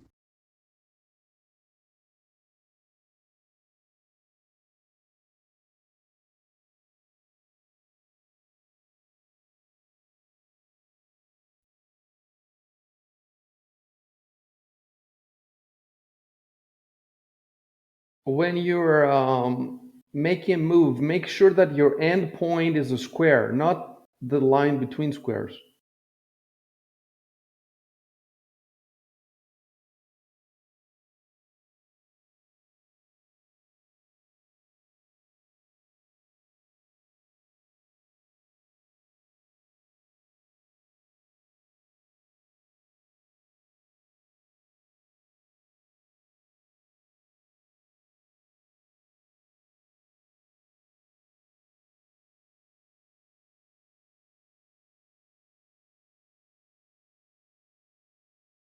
my bad. Move me one more. Oh, okay, that's fine. Okay.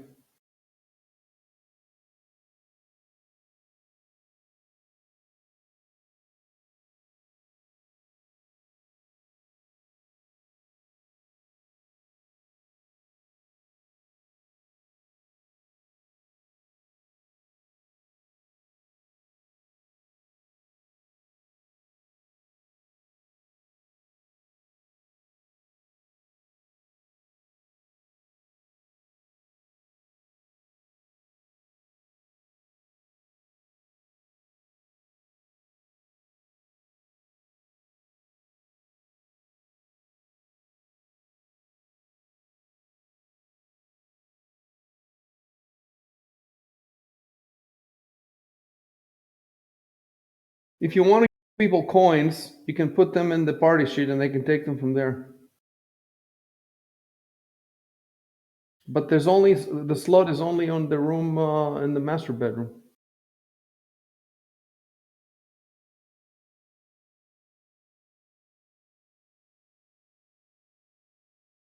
Right, right. Okay.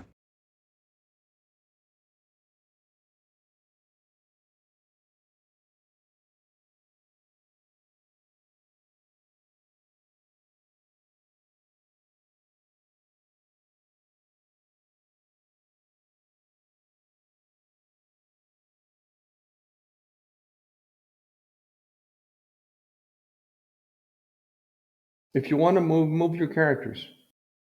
Okay. You don't even have to type ahead to because you're moving it. So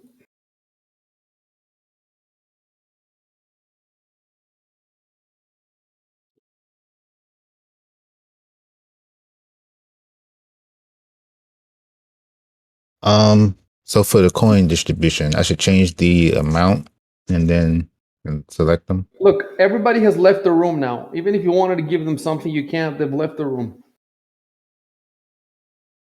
Yeah. Okay.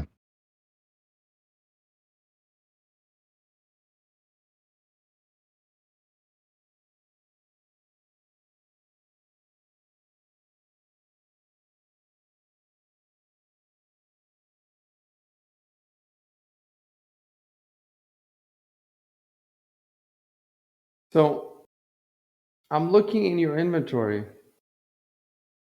I cannot see the coins. It's like listed as like a single item. Coins with noble. I see. I see. I wonder why. Okay. Okay. I fixed that. Okay.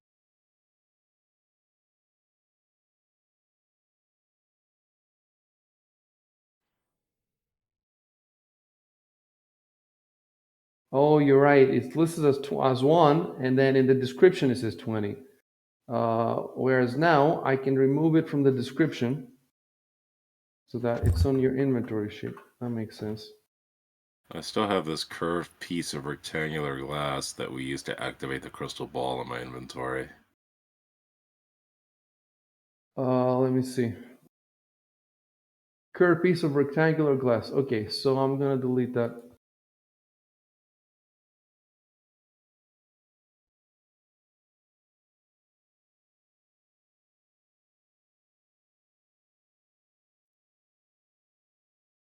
It's gone. It's gone.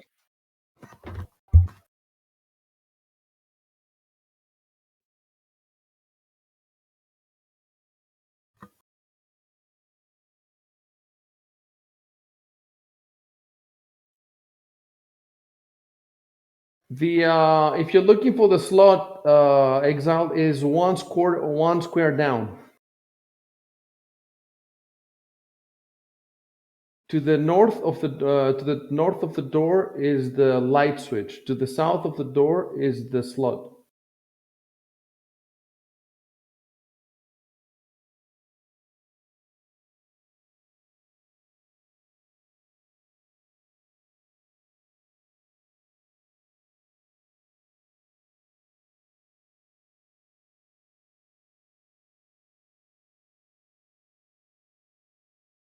And we're assuming that you've turned the light on in all the rooms, which you haven't actually done. Well, okay, Edward, type that I turned the light on in all the rooms. Because so far you used in the storage room, you used Arco's light on his quarterstaff. But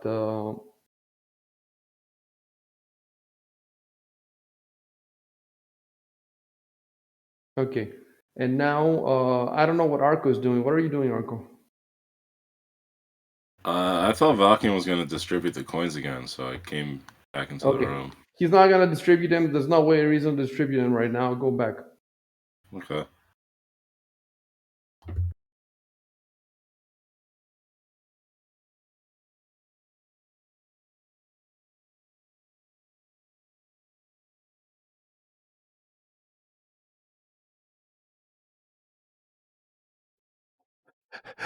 He puts the coin in the slot and he gets teleported out with all the coins. Okay,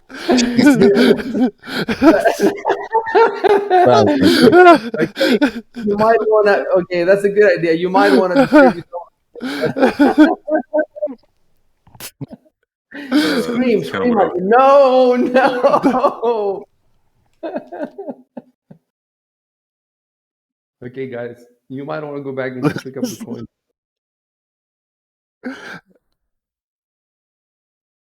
See, my instincts were right.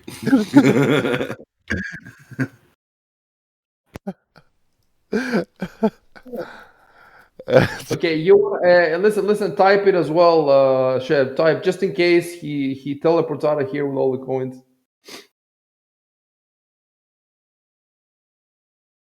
And try to use the party sheet for it. So put some coins in there, however many you want, and Got it.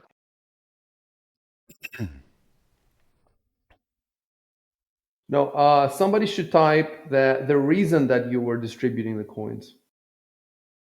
Oh, right. I see. What you said in voice, type it. So you know.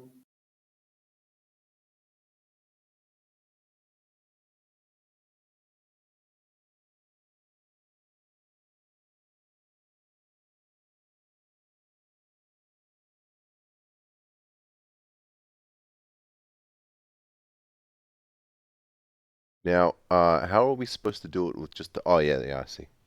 You just drag the ribbon.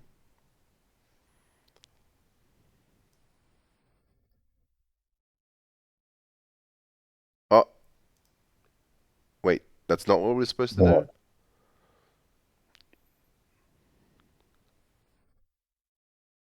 You drag the ribbon into your inventory. Yeah, Oh, I yeah, got. yeah. Okay, okay. Yeah, I did that. It's just Valkyne added another one into the party sheet, and I thought it like duplicated them. But Oh, he just added one as I took one away. that ribbon is supposed to be a golem, by the way. Oh, what? Yeah, it's supposed to be a golem. It's on the How? Paizo website. They Yeah, say it's the that. I don't Paisa know. Golem. It's the Paisa Golem. That's their. Sure, symbol. Huh. I guess he's got really long legs. I don't know. You can kind of make him out like he's got his arms in front of him holding like some light.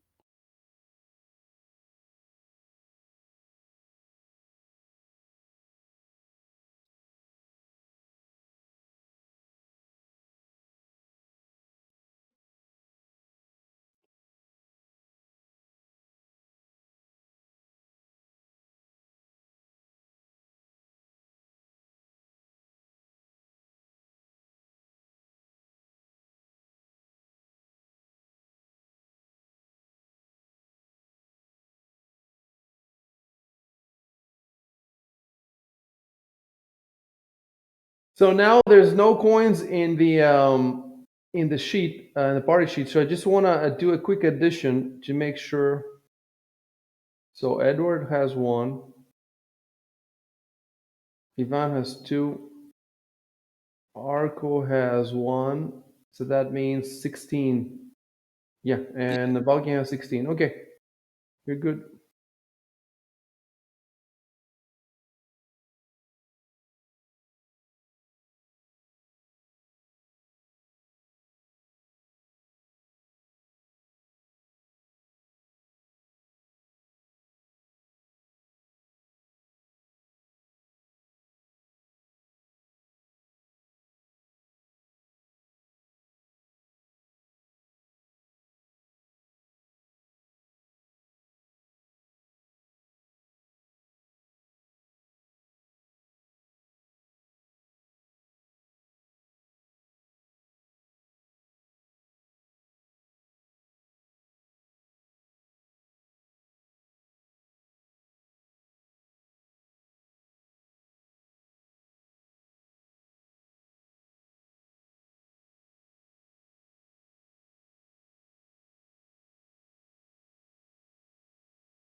Okay, I'm gonna do this now. Boom, and just give me 1 minute to find the stats for the dragon. Shit. That's the coin dragon. Dragon. The coin dragon. You fell for its elaborate coin trap.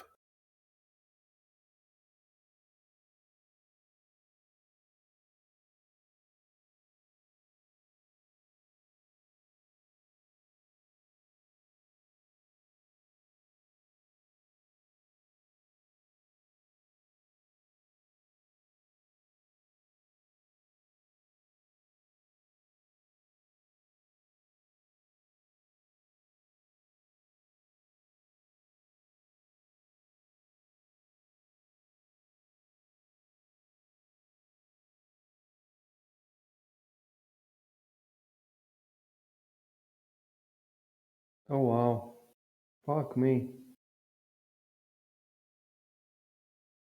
Edward was right. Who was it that said it? Was it Robo who said it? Let me see. I'm gonna shove. Yeah. Somebody said it first on voice. That's why we don't have it on. You posted it later, but somebody first said that. I'm trying to see how this works.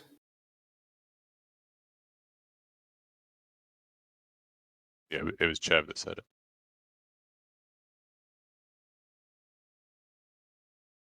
Oh my god. So yeah, we would have been screwed, huh? Damn. Nice save.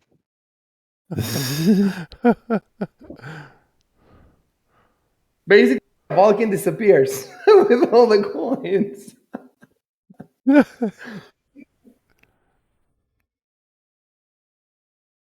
That's Okay, why I so went back. Had a bad feeling. the reason that you see that I'm struggling a bit is because Oh yeah, because you got to figure out how to. no, it's because the text just isn't very clear how this whole thing works. There's 2 versions of how it works.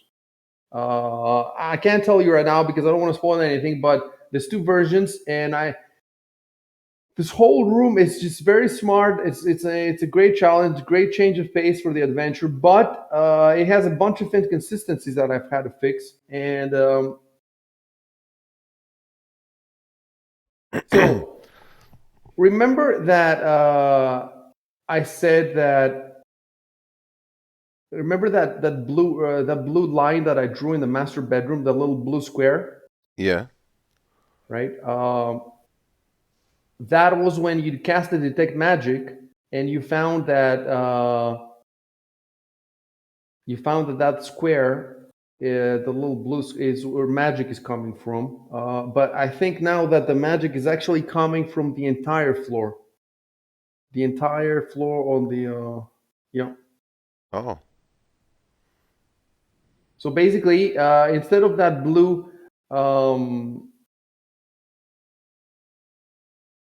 look, parts of the book are saying that this is a face door. Okay, parts of the book are saying that the face door is in one corner of the room. Another part says that it's on the floor. And I think there might be even a third part that says that it's in part of the floor. So I was trying to see if the face door, is it just a shimmering blue door that appears out of nowhere and you can just enter it. But that's not how it works, apparently. I'm looking at it now. It's invisible. Unless you have a gem of true seeing or something like that. You guys don't have anything like that. So it's impossible to see the door. So the question is, where is the door? And the door is on the floor. It's everywhere on the floor. Whoever is sitting on this floor is boom, it disappears. Do you understand? So now, delete token. So I deleted, and I'm going to type here from you. I'm not going to type anything. There's nothing for me to type. Valkian said, okay, good, let's see what happens now. He put the coin in, and now you hear nothing from that room. And now you play.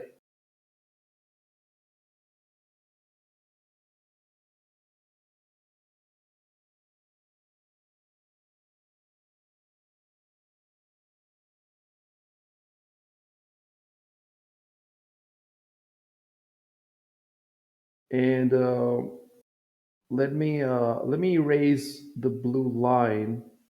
And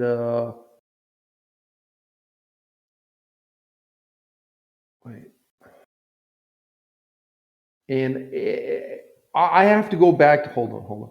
I'll type that in the chat.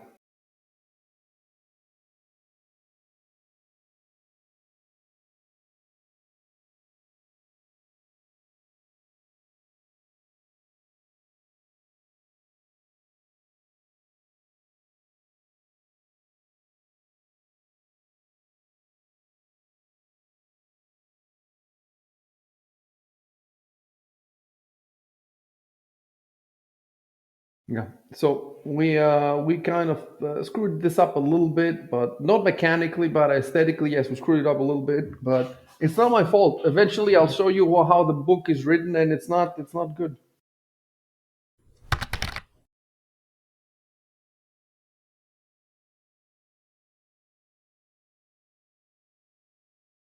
It's great though. I'm really glad that you guys figured it out, and you don't have to be stranded here now.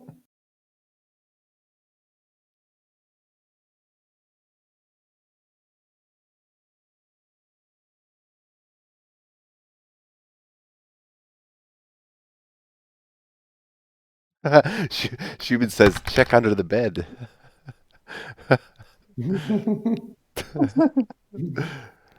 Earthbound Trev also says, oh, you all got it. Nice. Yeah, it is. It is nice. Very nice. And you guys all disappear because the face door is actually, you know what? Hold on. The door actually lasts for 5 minutes. So the moment you walk in, hold on. Oh, Jesus, really? Yeah, that's my mistake because it's written here. It lasts for 5 minutes. Oh, so we wouldn't have been screwed. We would have noticed You it wouldn't eventually. have if you went within 5 minutes, which you would have. Yeah, so you wouldn't have been screwed. That's interesting.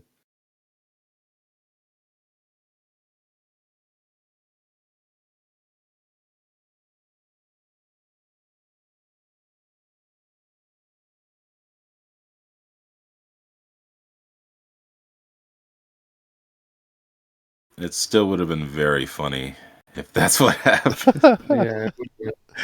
Oh, Jesus. What's that too? Yeah.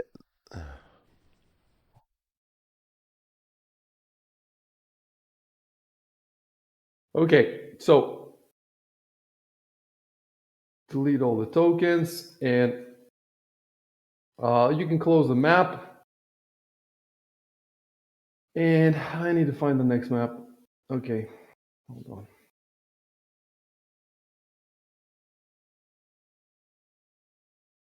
Yeah, so I'm gonna put this here now. Boom, so you don't type anything.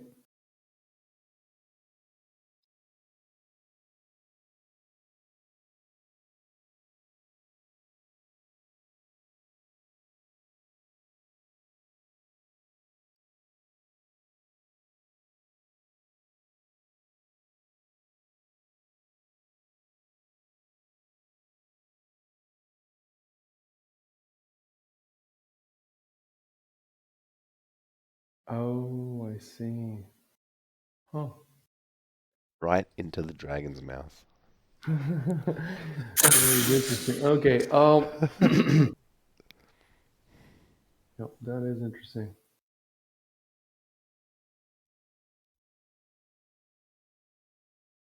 So make sure nobody has. You know what I'm gonna do? I'm gonna do this. I'm gonna unshare this map. Map. Stop sharing. Okay. So nobody should be able to see the map now.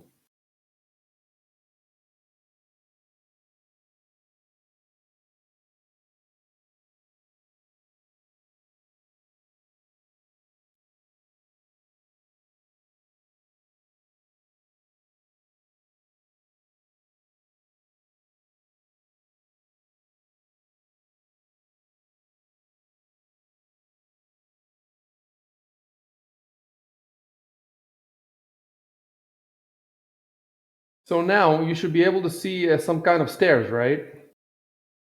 Yes. Oh, you don't see anything. Wait, let me see what you see. Yeah, some I stairs, see stairs. Yeah, stairs. Upstairs. Okay. but Don't also type. Oh, also the yeah. white I see markings. it. Okay. So that means I have to erase this stuff.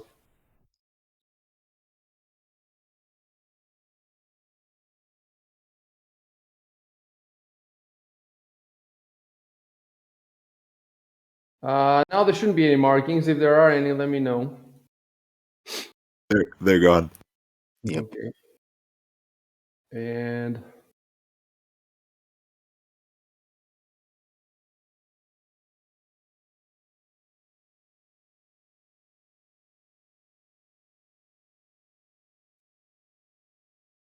huh.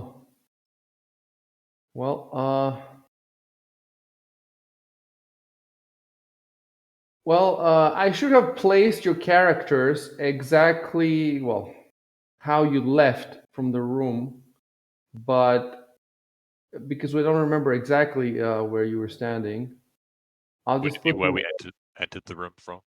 So me and Arco came in from the south. Oh, that's true. Okay, so you came from the south, Robo? Yeah. And also Arco came from the south. And Edward came from I think I was one somewhere on square the. to the north of. Yeah. Okay, so hold on a sec.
Okay, you can all hear the ambience, right?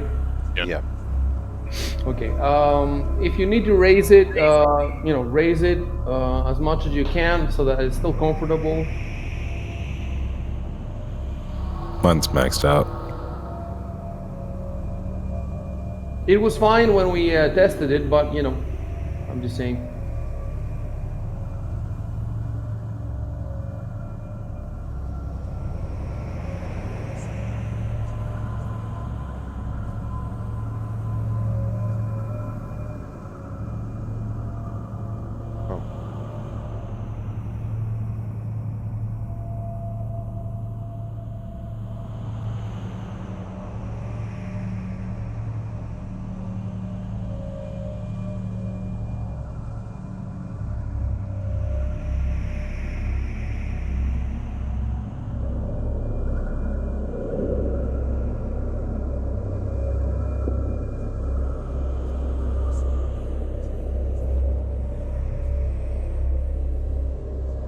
Oh fuck! I forgot the control enter. Okay. Anyway, you got it.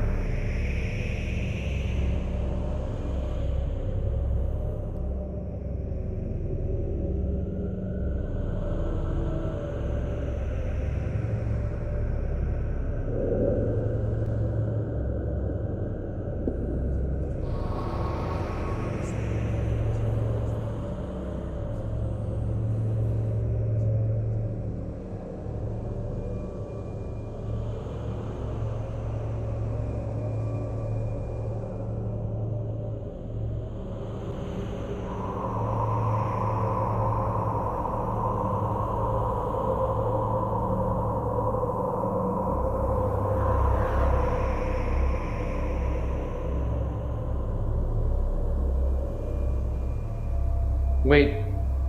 Okay. Stop for 1 second. I need to type something because the light spell isn't working, right? The light is off, so you don't have any light here. However, there is light here.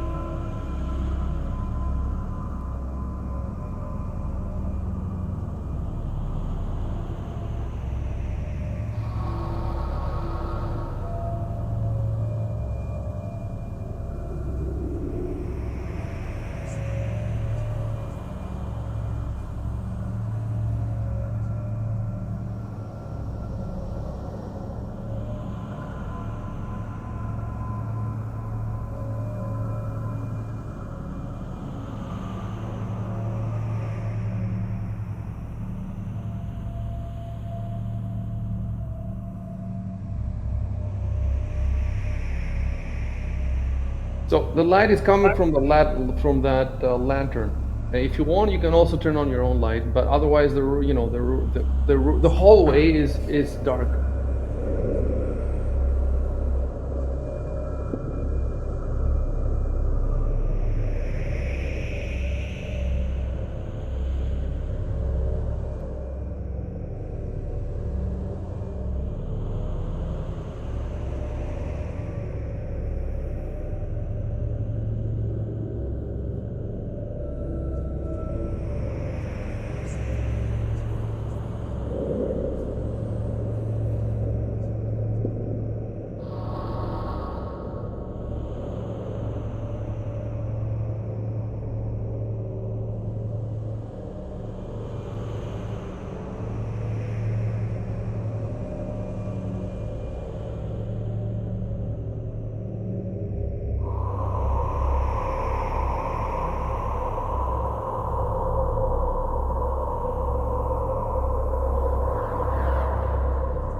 Okay.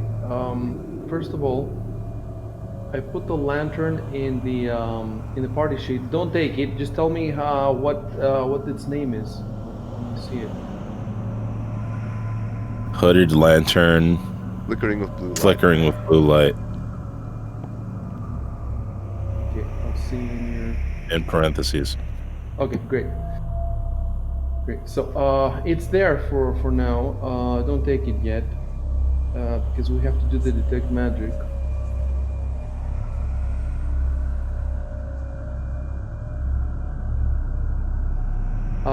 And then okay, I have to remember the detect magic now. So So I have to cast the spell first, right? yeah, cast a spell the same way that Arco did. First to the left and then to the bottom. And then after you cast the spell, roll immediately Knowledge Arcana.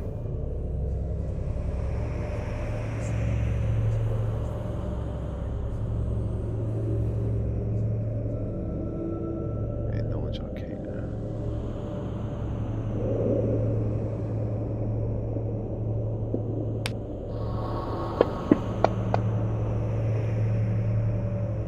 Ooh.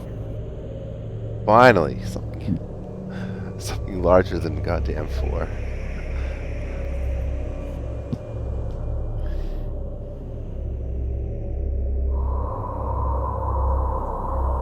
See, I kind of know how I feel when I roll a perception.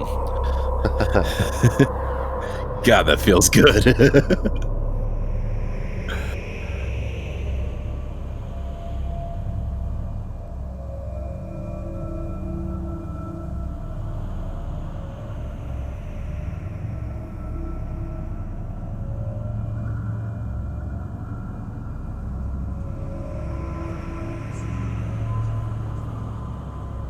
So this lantern is magical, and the adventure tells me it has one spell, and the item, when I click on it, it tells me a different spell.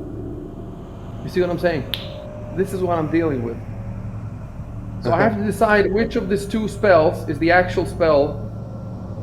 That's and then after I decide it, so it doesn't tell me, for example, the caster level. So I have to decide myself. I have to find myself, and it's okay. I mean, I understand because I read somewhere the process by which Paizo publishes these things, and there's just so many people involved, and it's just there's so much stress every month to get the magazine out, the book out in time, and they sell 1/6 less than Dungeons and Dragons. So for every one Paizo book sold, there's like, or let's put it another way, the income of the company is 6 times less than Dungeons and Dragons, and they're publishing 10 times more books every year with the six of the income. So, you know, Do I the don't mind Paizo that. forums say anything about this? Who? The Paizo forums? No, I mean, I think in the next adventure, not this one that you're playing right now, Crownfall, the next one, the introduction, the guy that wrote the introduction actually writes the entire process of how I'm going to post in the forum at some point. You know how they first write it and then they send it to the editors and it comes back and then they have to order the art, and then they order the art and somebody has to put the art in the PDF, and then they have to cut words, and they have to, it's like a whole thing, and it just keeps going back and forth between like 30 people. So and then and then when you go somewhere else, you can read about the financials, how much more money Dungeons and Dragons makes. 6 7 times, 6 7 times as much, and it has 6 7 times as many people playing it. And they're making so much better stuff and so much more stuff. So plus, remember, there's also fantasy grounds. So the people who adapt the adventures, they introduce their own errors that I have to deal with. But again, I'm not complaining because everything's so awesome. Like, if we didn't have the fantasy grounds guys, you know how much work it would be for me to transfer all that stuff from the books. It's insane. It'd be possible to play 4 campaigns. Maybe I could play 1 or 2 campaigns, but I could not play 4. So I'm definitely not complaining. So there's 2 spells. Basically, give me a couple of minutes. I don't think it's gonna be long.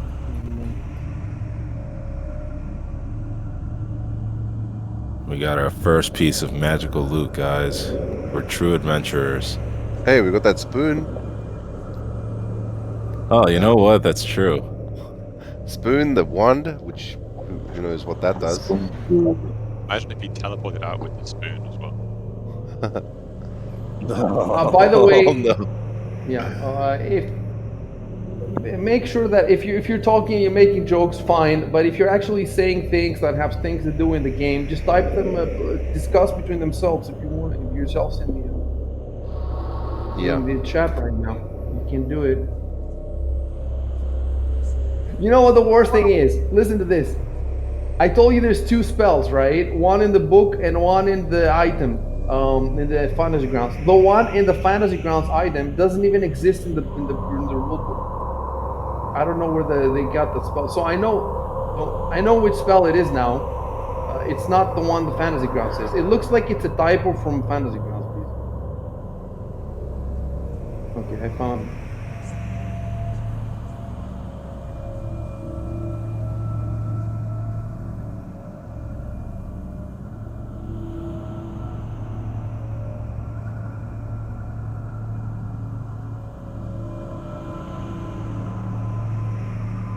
So now I have to go back to find the strength.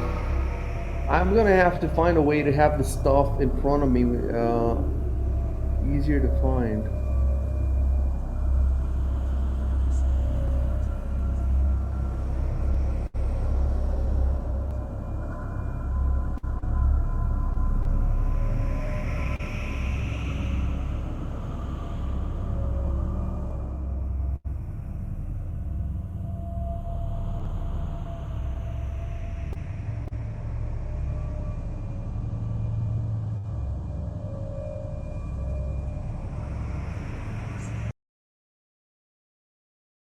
Oh, Yeah, it's a boat. It's a boat. I have to find it. I cannot put this on Serenscape because it's 1 hour long and it won't take such long.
You can use spellcraft to identify the lantern if you want. sure. Okay. Um, spellcraft. Roll it. Or should I type something in the Let me look at the. We haven't done this in a while. Let me look at the description of spellcraft.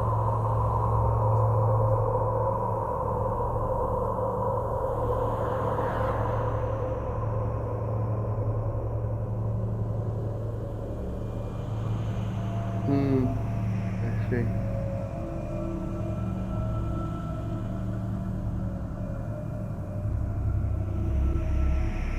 The question is, does it count as a magic item? For example, let's take Arco's quarterstaff. Let's say he casts a light on it and he leaves it on the ground, and then somebody finds it. That person casts detect magic and finds that there is a spell on it, the light spell. But what if he uses? No, with detect magic, he's not gonna find that it's a light spell. He's just gonna find that it's evocation. So if he does spellcraft on his check on his quarterstaff, Is the quarterstaff magical? No, I don't think the quarterstaff counts as magical when you have cast a spell on it. You see what I'm saying? Wasn't there a rule of like magic fading over time or something? Yeah, but that was Yeah, that would be. You know how that would work? That would work because Arco's light lasts for 20 minutes. So when the light is working, then it's a magical aura. When it stops working, then for a few minutes after, because it's only a few minutes, I think, because it's a weak spell. For a few minutes after, even though there's no light, there will still be a magical aura lingering for a little bit. But that's not the same as trying to identify a magical item. The staff is not magical. Just because it has been imbued with the spell for a while doesn't mean it's magical. So the question is this a magical lantern, or is it just a normal lantern that somebody cast a spell on it? So the detect magic spell would detect magic in both cases, but the spellcraft would only work if the lantern is magical. So let me see now. So we're done with the. I gave you something, Chef. Tell them what I gave you. Oh, yes. Okay.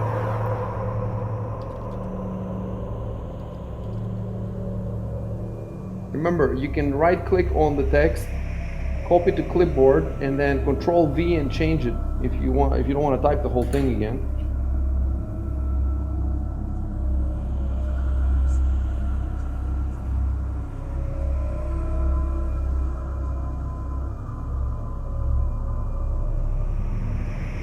Regarding the item,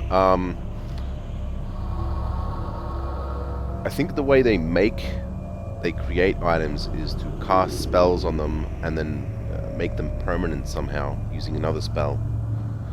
Yeah, but that's not the same as Arcos quarterstaff, Yeah, right? yeah. So perhaps using the check, you could figure out that it has just had a spell cast on it. Yeah. We'll see how I'm gonna treat it.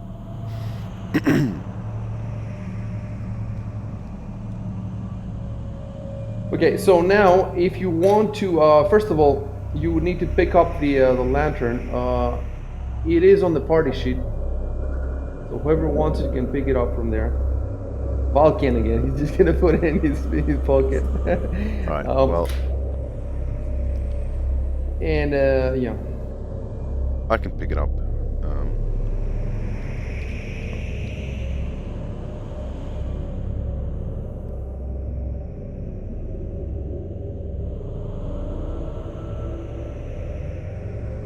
So once you picked it up,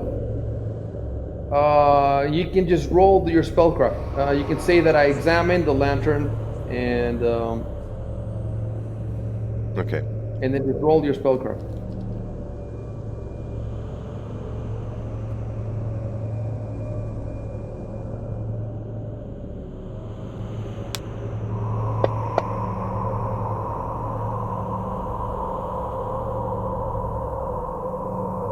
Another 23.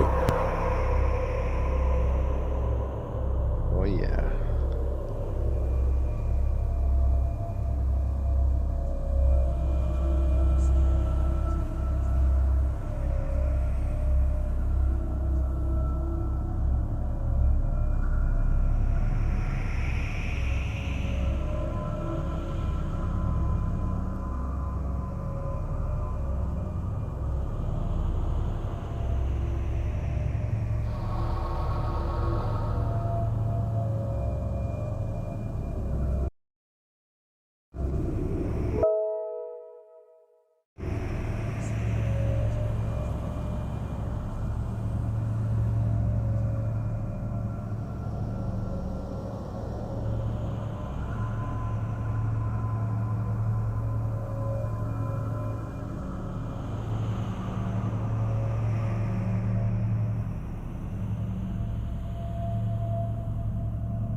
By the way, guys, looking at the detect magic description, it's a long description, and after you're done with detect magic, it says if the aura emanates from an item, magic item, then you can use spellcraft to identify its properties. So only if the aura comes from a magic item can you use spellcraft. If the aura Oh, doesn't okay. come from a magic item, but it actually says this in the detect magic description, so the way we did it is the correct way.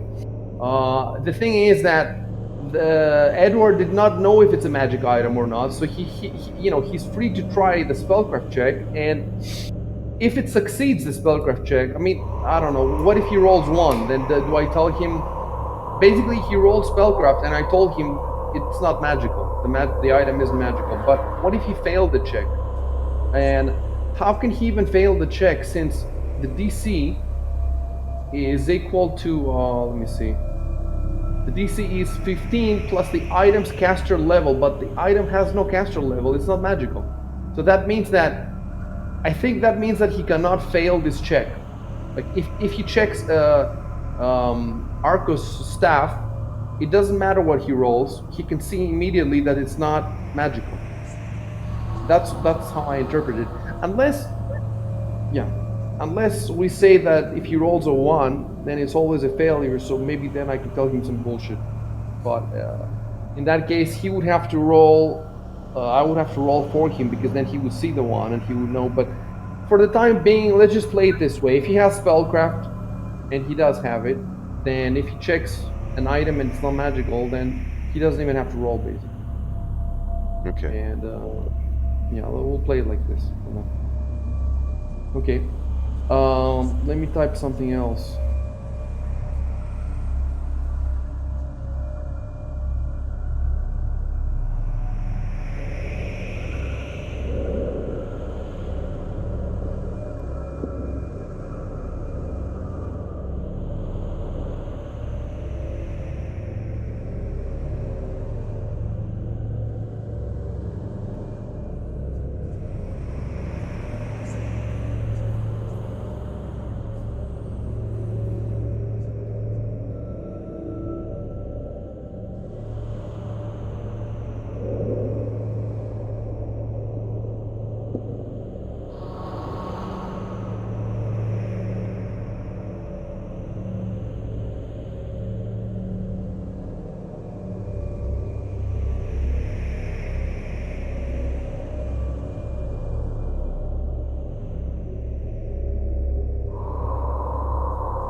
Did I equip the lantern since I'm holding it in my hands?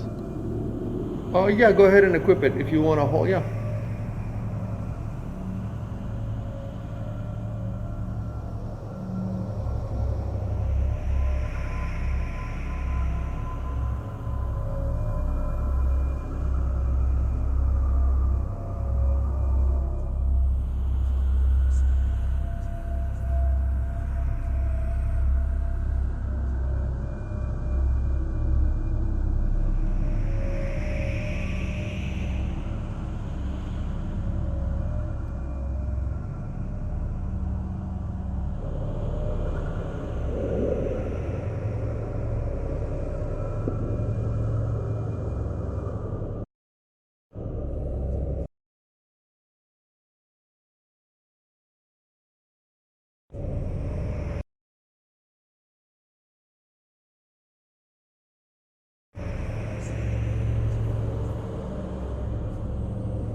I am removing the longsword and the two longswords and the halberd from the party sheet, those were in the storage room, and you don't have access to it anymore. So.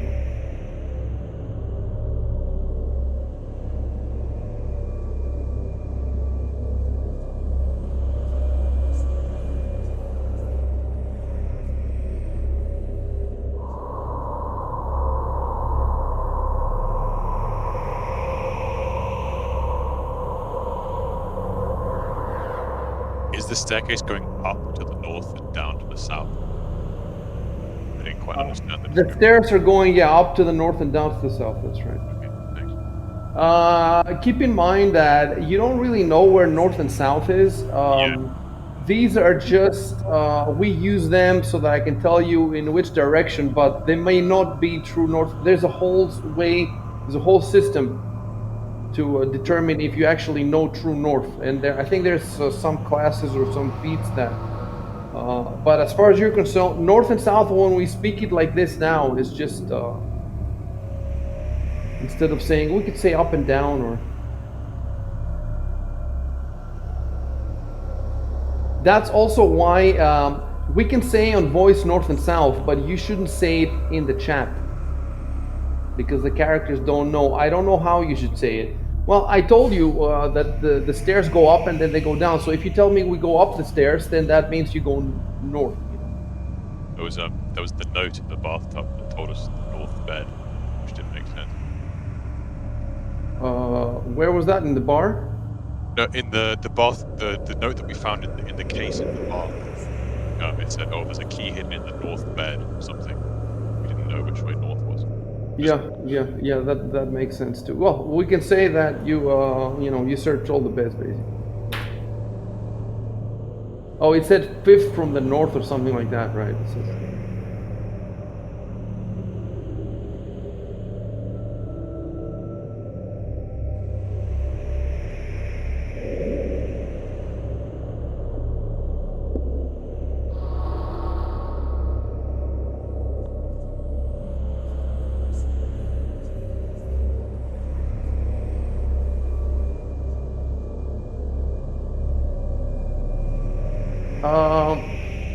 okay.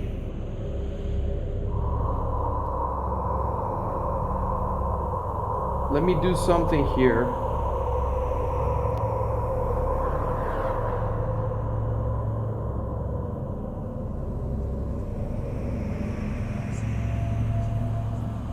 You guys can see this, right? Yeah. Yeah. Okay, so drawing board. So the lever is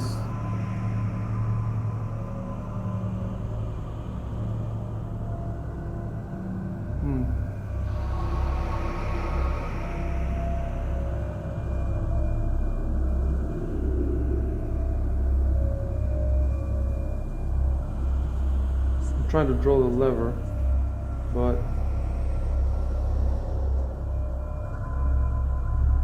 okay, for some reason the drawing isn't working for me now. Let me look at what you're looking at on your screens. Oh, okay, on your screens I can see it, but I cannot see it on mine for some reason. Okay, hold on. I'll put it back there.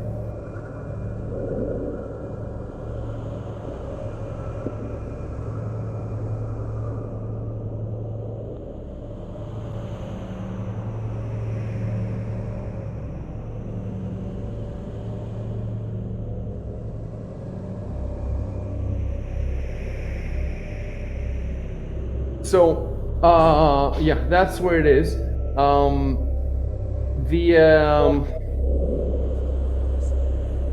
The hallway continues. So you see that dark space between you and the other side of the hallway? There's no dark space as far as you're concerned. It's just stairs all the way up. I can tell you what, I mean, I can show you what it looks like. It's not my fault. It's the fault of, well, I'm not sure what fault it is. Anyway, I'll show it to you now. It's not a huge deal. You might as well see the problems that I'm dealing with.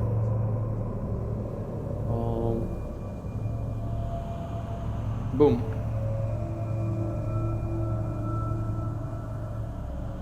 Oh wow! All right. So you get it. Yeah. That's why, like, if I wanted you to, there's no reason for you to be able to tell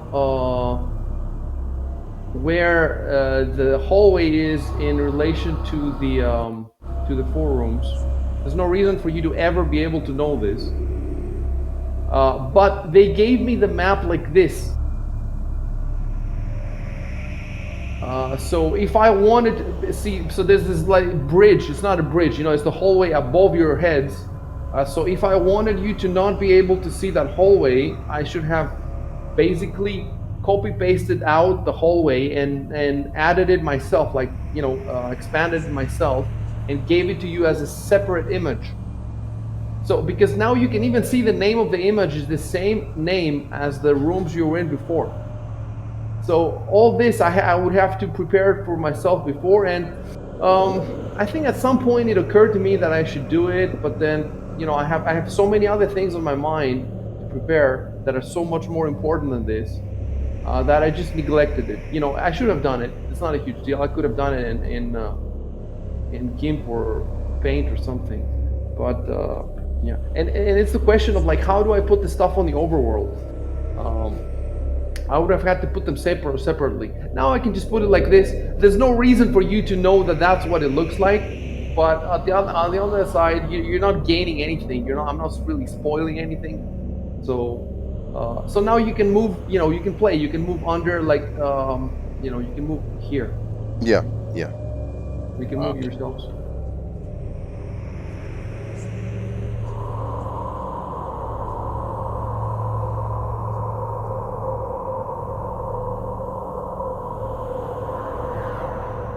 I'll move here so it doesn't look like I'm in the hallway. And by the way, that means that the lantern was not where you picked it up from. It was at the top. Okay, so you pull the lever, and now we got a new map. Oh, before the map, I have to try something. Let's see how this works.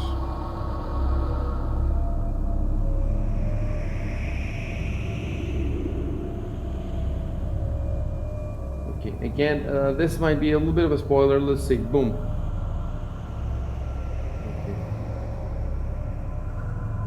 I don't see anything.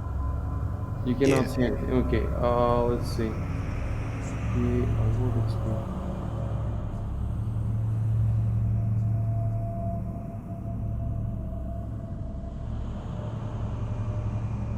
Okay. Let me look in your characters.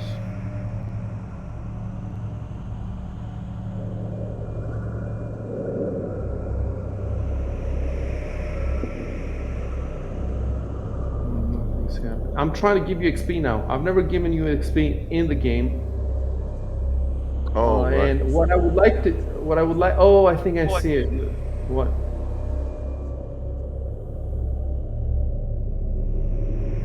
Oops.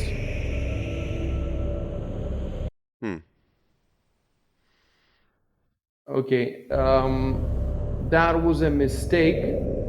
It's 1600 XP. So why did it give you 800? That's what I have to figure out now.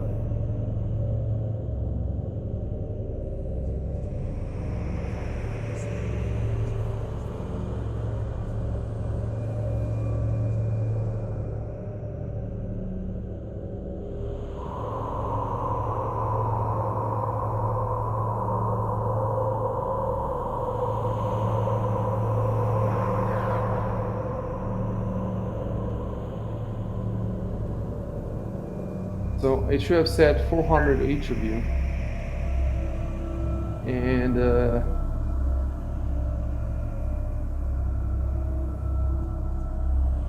okay, I think I know how it works. Let's try something else. Boom, and now I'll work. What? 2,000. Oh, I would have to delete. Okay, hold on, delete.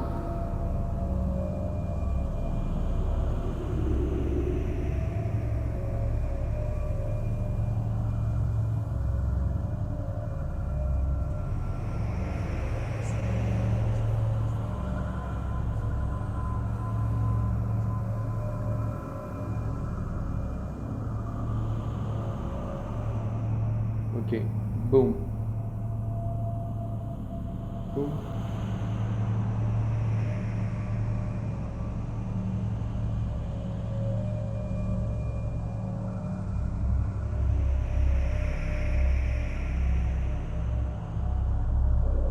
Okay, I'll try something else and then.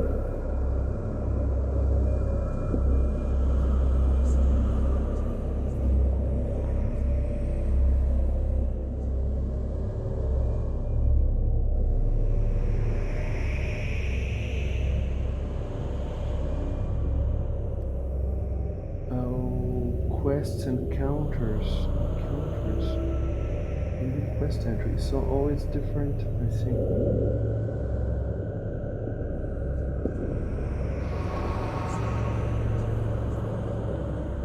That's it. The last one was the correct. The last one was the correct. I awarded XP to the party, and I was just wondering if it's gonna tell you. The entry is called "Escape the Safe Rooms." For me, that's what it says. Escape the safe rooms. I was wondering if it's gonna tell that to you in the chat log, because some of these could be spoilery. Well, this is a little bit spoilery, I guess. I mean, you figured out that it was a safe room, but it's better. It's better if I don't confirm it. You have no way to confirm your suspicions. In this case, it doesn't matter. We're just trying to figure out how Fantasy Grounds works. And so basically, I have to delete all except the last. Let me put a note there. Delete all.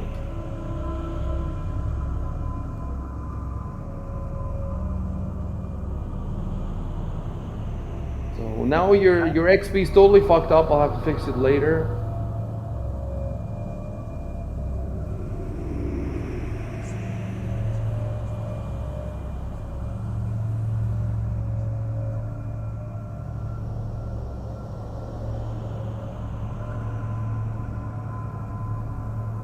There seems to be two ways to award XP. One way is by encounter, and one way is by quests. So this looks like a quest. Okay. So it will be really cool if we keep playing like this, and I just the XP will appear in the chat log like a video game pretty much, and you'll know when. And it doesn't give you the name of the reason for it, so that's good too, I guess. Okay.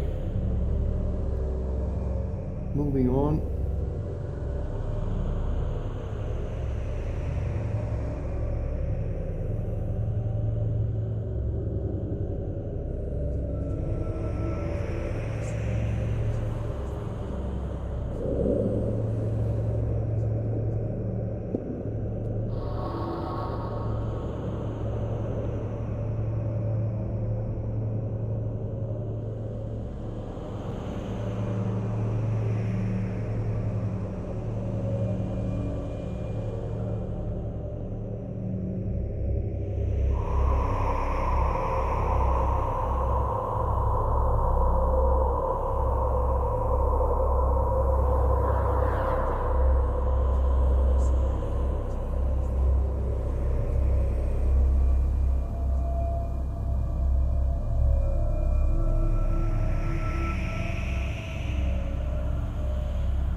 So, I shared a new map with you. You shouldn't be able to see anything. Right? Yeah, I've just got a Okay. grid. I'm going to unshare it first. And close the map you already have from behind. Okay.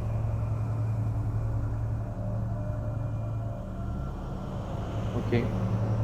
Now I'm going to share it with you.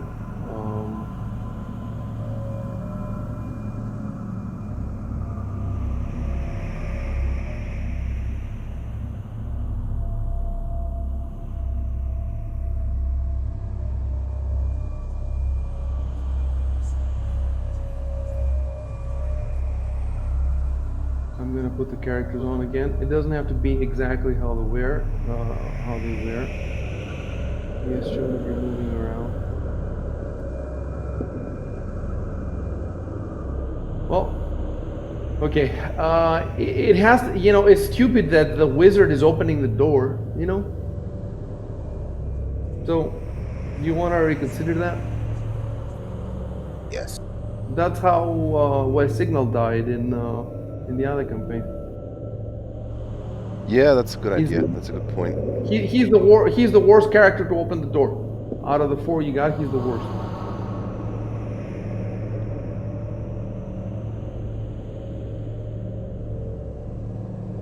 Just a moment. There's no way to pin this one, right? You have to move it down a little bit. Use the left mouse button and just drag the entire pop-up down until you can see the pin icon up the top. Oh, okay. Left mouse button.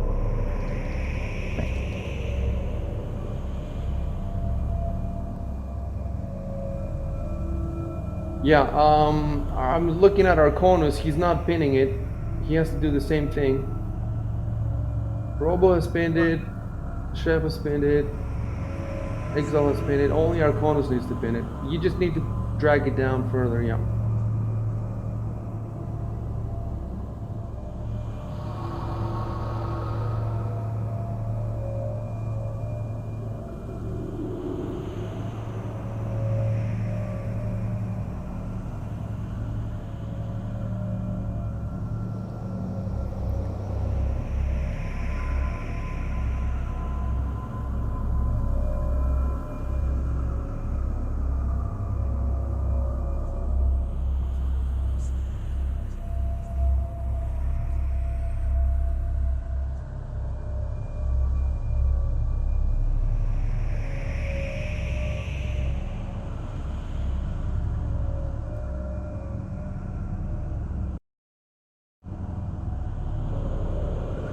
And even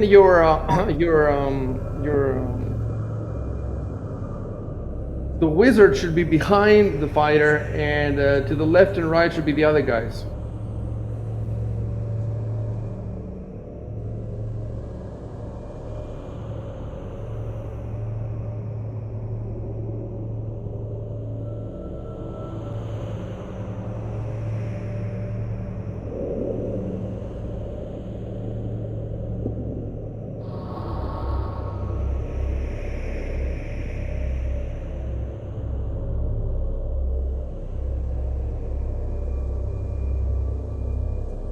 Oh.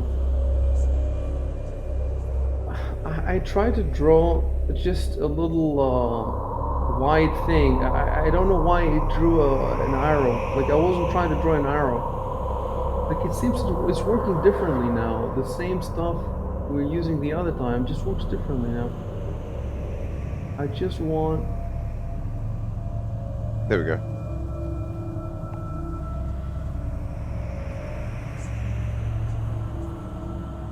Okay, now it worked for some reason, but only in your screens. In my screens, I can't see shit. So I don't know why. Can one of you guys try drawing something to see if I can see it? Sure.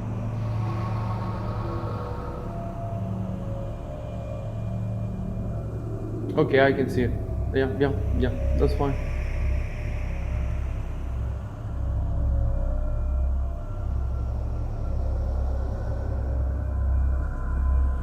Okay.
So if you want to see more, he's gonna have to step up.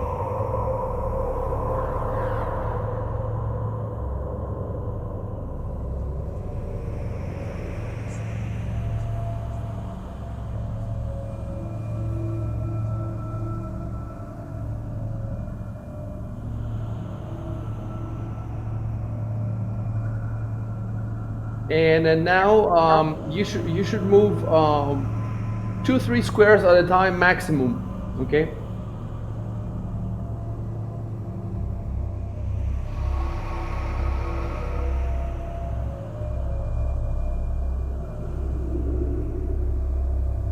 Sorry.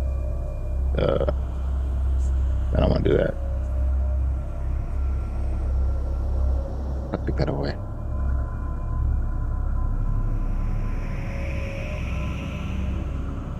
Okay, so somebody tell people how to cancel their own moves. So let's say this move that Valkian has done now, he's ordered a move. Normally, if he wants to cancel it, he has to ask me to cancel it. But there is a way for him to cancel it himself, and somebody figured that out. It's a right click, cancel move. Oh, okay. So if I was to move, say, here, and then I go. Oh, nice. Tell him how to do it. Yeah. So you right click on where you've moved, and then you can say cancel. You can click on cancel move. Yeah, I figured it out. Let me see you cancel it. I'm looking at what you're doing now, Valkian. Exile. Right click where he says and cancel move. Okay, so that you don't need me in the future, you know. So normally, Robo would not be able to see anything because he doesn't have light. The light is back in the other room. So type that you take the lantern from him, Ivan, and put the lantern in the party sheet and exchange it through there.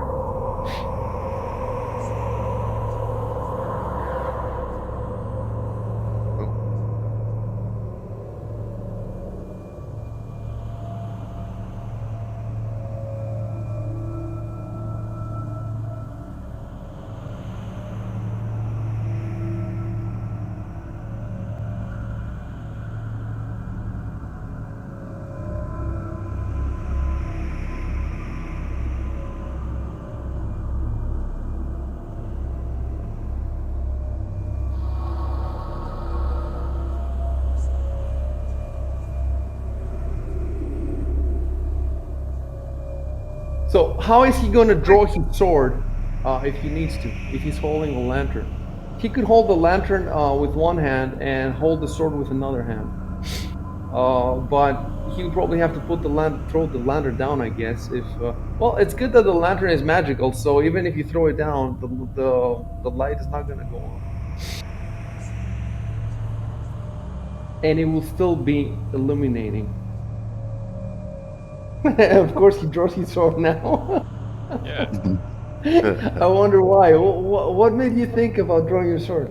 No, I mean it makes sense to do that anyway if you're moving through an unknown environment.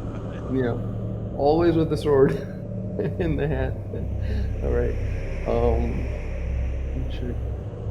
I mean, I genuinely was thinking about doing that next. Anyway, what you said. Okay. So I have to type something here.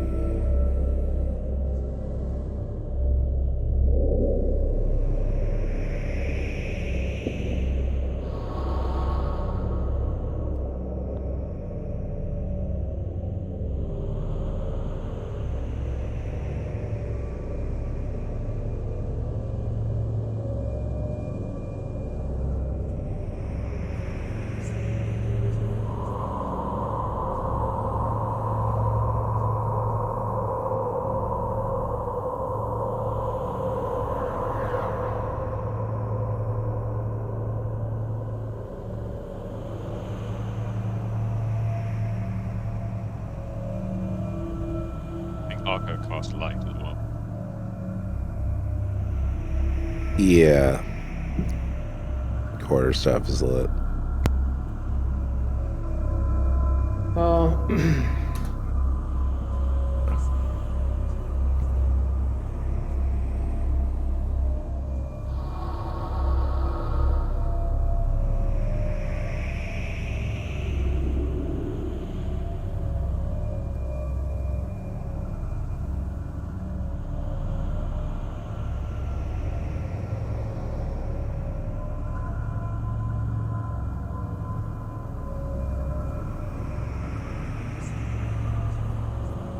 Okay, I drew something. I drew the I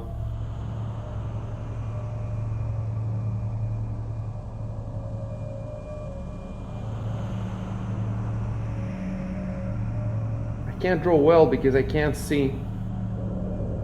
I have to look in your streams to Oh, see. Jesus, really? Yeah. Could be a bug.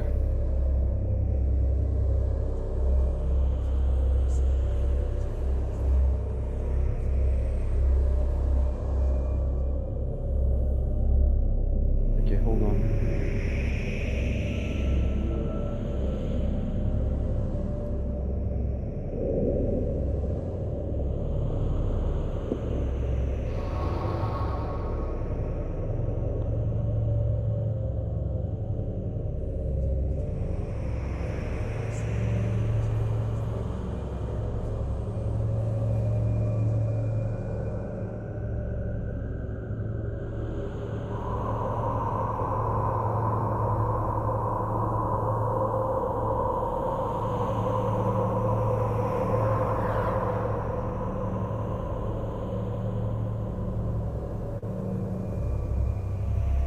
I'm not done. One more thing.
You have to pass.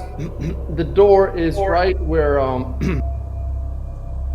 where Ivan is, so he has to move there. Yeah, he has to move for the others to pass through, and you cannot use diagonals. You have to go through the door straight up.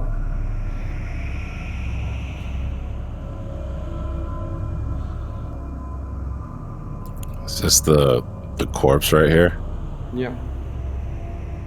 So the corpse is pretty much in front of you and Robo right now.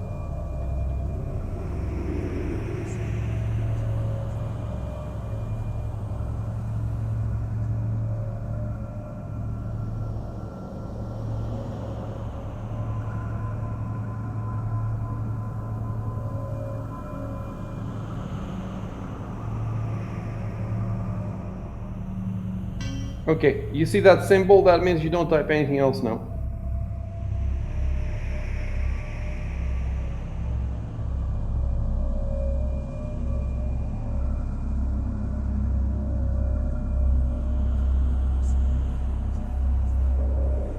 Okay, we take a 5-minute break so I can take a leak and check something, and then we come back in 5 minutes, okay? Okay. Okay.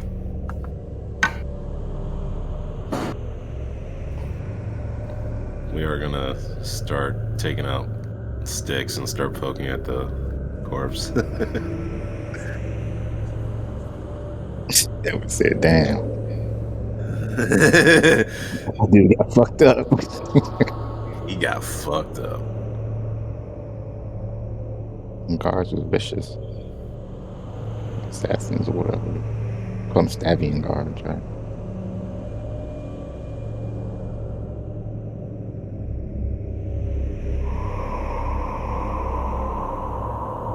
Starting to wonder whether we should have rested in there or not, because I only have one cure light wound spell. That's what we did. No, we didn't rest.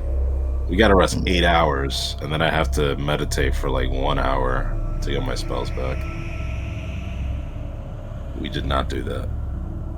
You said you only have one cure light wound. Yes. You never used it, right? No. All I had was cure light wounds and shillelagh. I used shillelagh, and that's it. Here we are. So you only had one cure light wound the whole time. Yes. I I just thought. leveled. I thought we. I thought your spells got changed up, right? A They little bit. did, but I never rested. Oh. So I didn't get my spells back. I have 3 cure light wounds that I want to prepare, but I never rested, so they're not prepared yet. I'll be right back too. Yeah.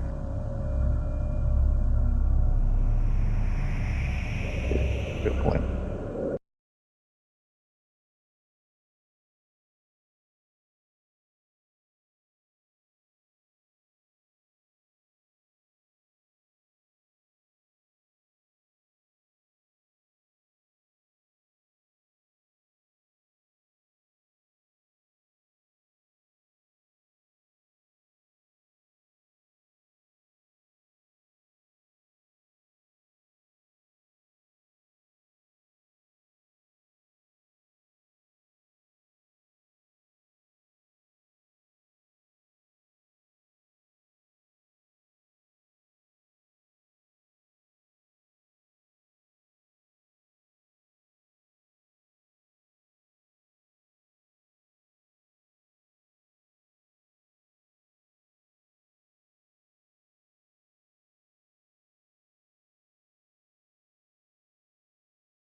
Did the bot go out for anybody else?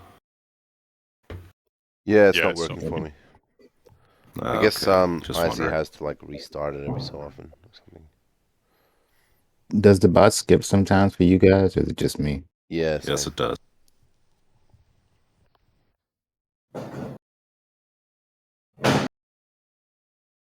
First, I thought like I don't know, the state wasn't updated or something, and it was acting weird. Did the bot stop working? Yes. Yeah.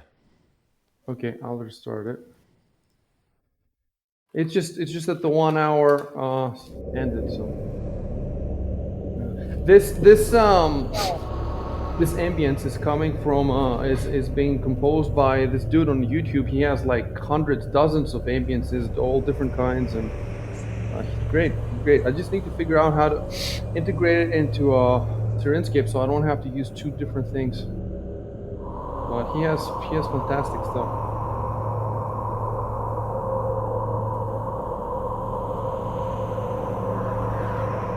Okay, I still need 2 minutes. I'll be back in 2 minutes.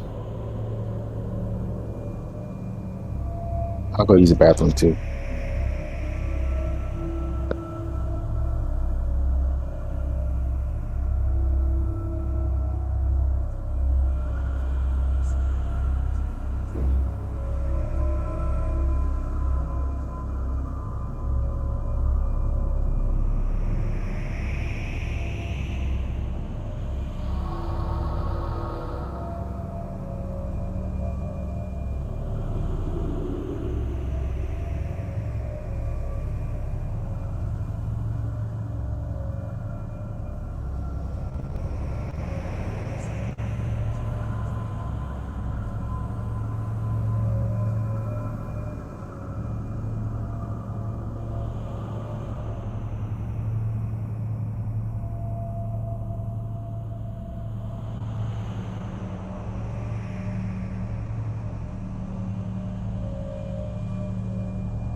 Yeah, I'm back.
Okay.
All right, everybody, roll perception. Oh, and about Edward's bonuses.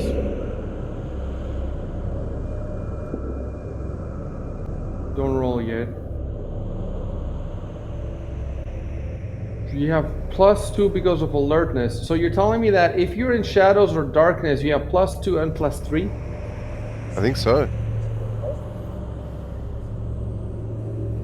Okay, let's pull out in shadows. You have to be in shadows, but you're not in shadows. You're right in the middle of the light spell. So forget about the +3, unless what if I think you, it has. the I think thing that it's.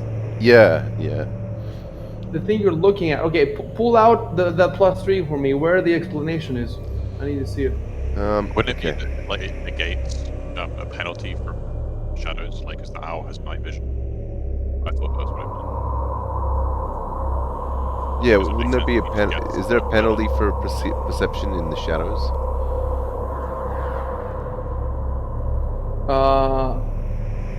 Take a look. You guys are not in the shadows right now. You're in the middle of the light spell. So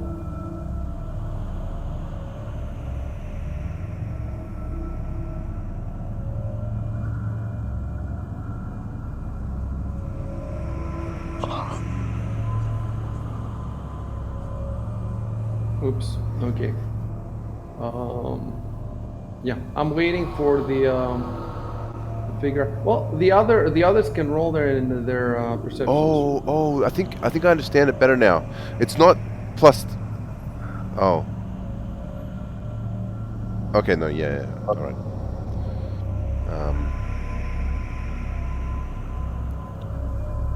So the only info I get is that it's for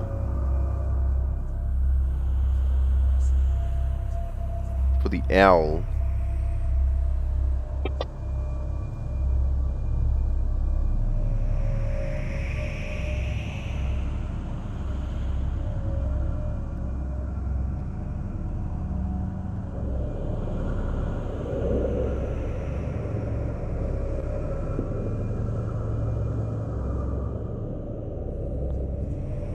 I'm not sure if that means I have to be in Shadows of Darkness or if the actual thing I'm trying to perceive is in Shadows of Darkness. Okay, let me check it.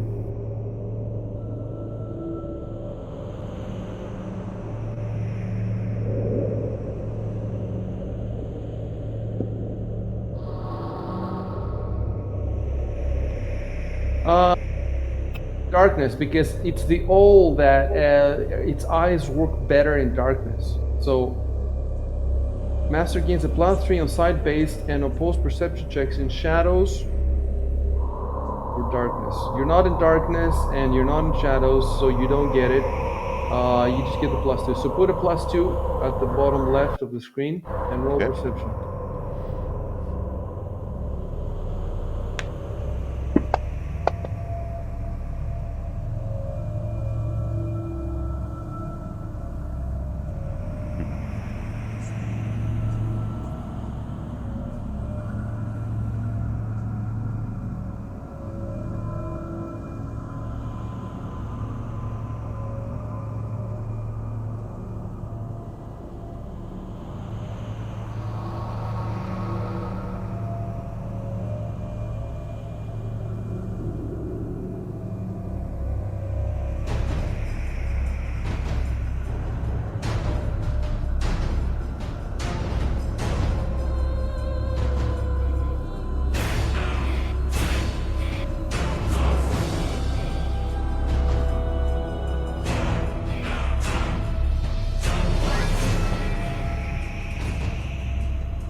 Oh God.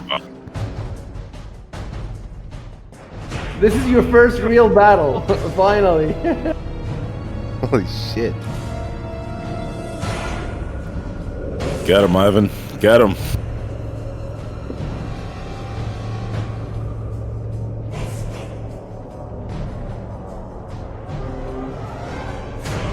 You can see him now, right? Yeah, yeah. You gave us the name of the Okay. Jesus Christ, so many things. Okay, how about now? Yeah, yeah, it says unidentified creature now. Okay, so,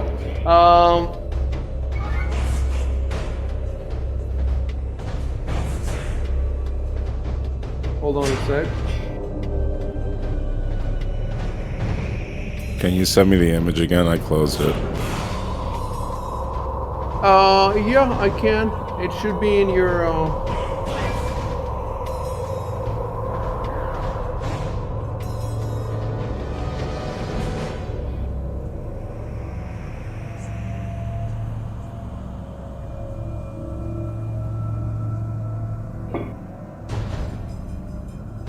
You cannot see what this check was, right? No. Okay. No.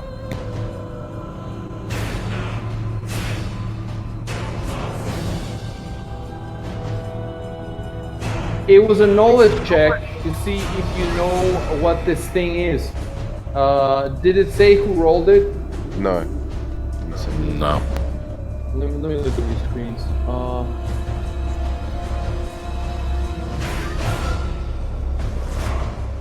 Oh, it's not showing at all in your chat log. That's great. Okay. So I wanted to roll it secretly because if I told you who's rolling it and what kind of knowledge skill is, then you would know what kind of thing this is. So Let me look at the number you brought, and I want to see if you can find anything about it.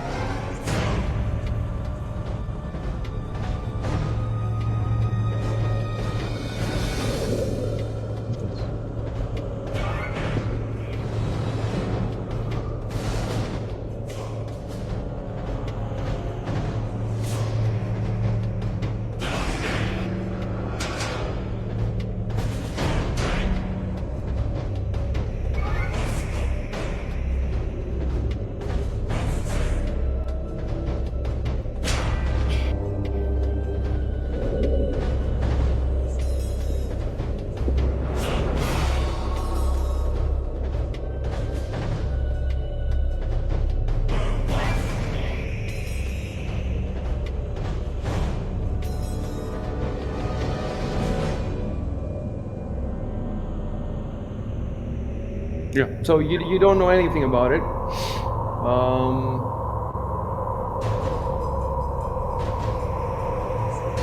So that's done. So we're gonna be needing to do this like every single time you meet any kind of thing, basically. If you have all the knowledge skills.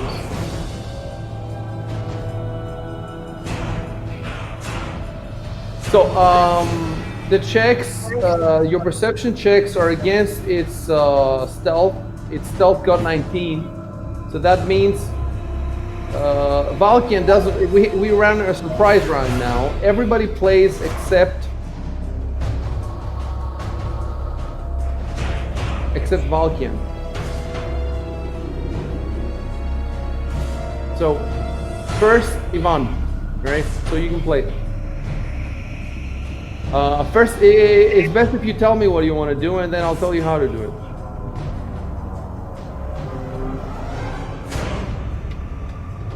Well, I can tell you right away that you want to drop the drop the lantern. the lantern. So first of all, try it's a free action. Type that I drop the lantern.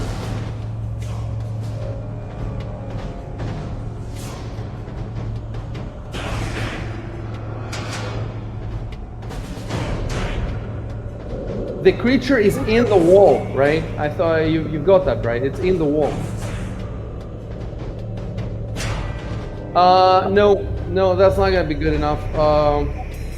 Okay, hold on.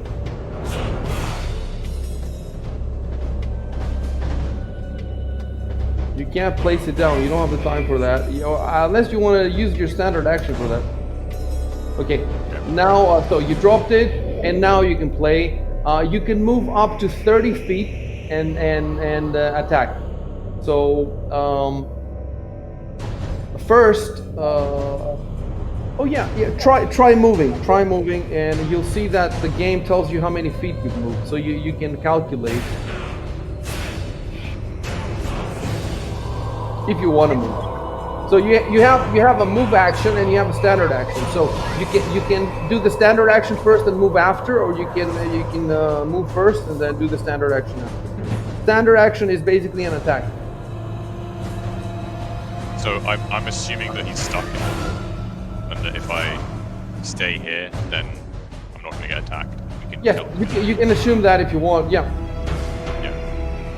Okay, I'm just going to move there. So I'm going to move the others.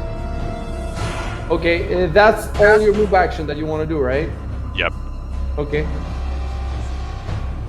And then if that's all you want to do, then you just click the bottom left. You have the combat tracker on, right? Oh no, I don't. Okay, at the top. Hold on, let me see if I can. No, I cannot. You have to open it yourself. At the top right, there's two crossed swords. Yeah, I've got it. And at the bottom left of the combat tracker, there's a little arrow that says next actor. So when you're done with your turn, you hit that. I think I could do a defensive stance as well. Where would that be? I think it's just a standard combat. It'll just be on the combat page. Okay, we'll find it. It's just called like defensive stance. I'm trying to find it now. You mean like fighting defensively, or? Yeah, fighting defensively. I think that's it.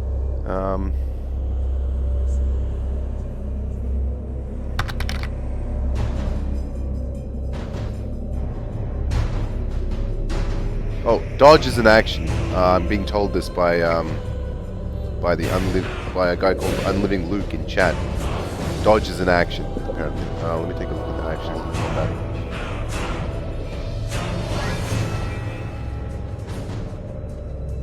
Okay, we got Y Signal and Recall watching, and we got this guy and maybe one or two other guys. I don't know. Well, at least they can see a battle.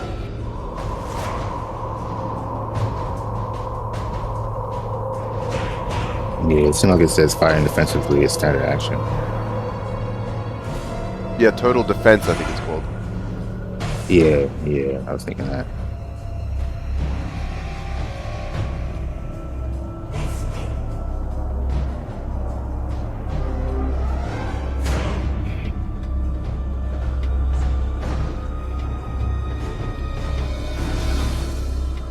This is in the core rulebook, right? Yeah. Yeah. Yes. Yep. I got it. Okay, but I'm not attacking anyway, so I'm just standing still. So I think it can't do it. No. It's called total defense. It's not fighting defensively. Oh, not fighting defensively. Okay. Yeah, that's just a type of attack, I think. So you go further down past the Oh yeah, plus 4 dodge bonus for 1 round, and it's a standard action. Yeah. Okay, that's what I'm doing.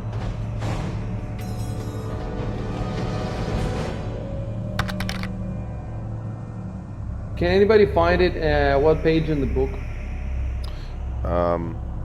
Yeah, it's 184. Put it in Discord. Oh, okay, that's even better. But it's it fighting defensively and total defense are 2 separate things.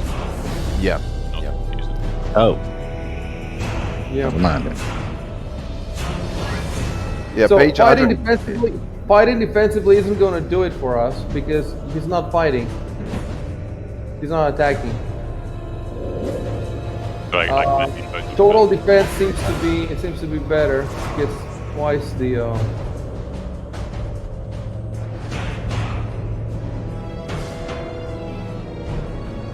The thing is, I just want to make 100% sure this total defense is in the core rulebook. When you link the website has the rules from all the books.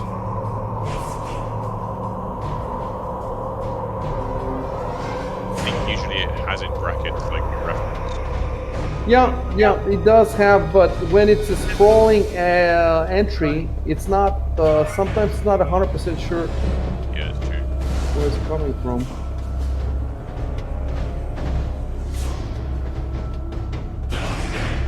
Yeah, +4 is really good.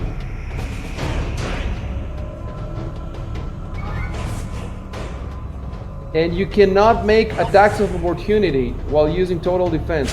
That's interesting. Yeah, you found it. Oh.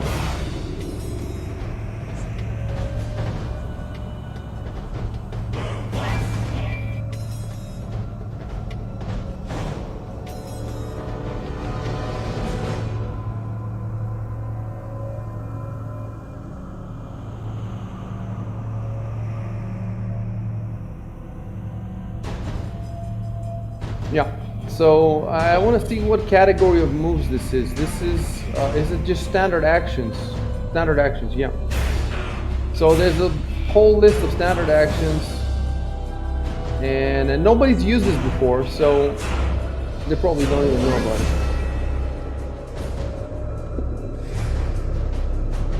Okay.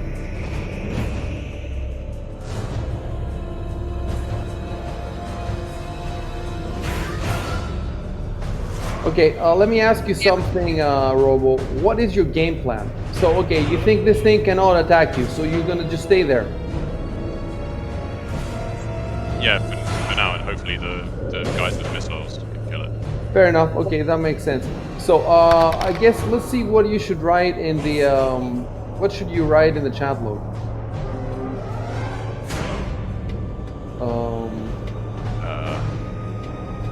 I move forward cautiously. No. And adopt. No, the move is done. You've moved. I wonder if you should just. Is there any way to?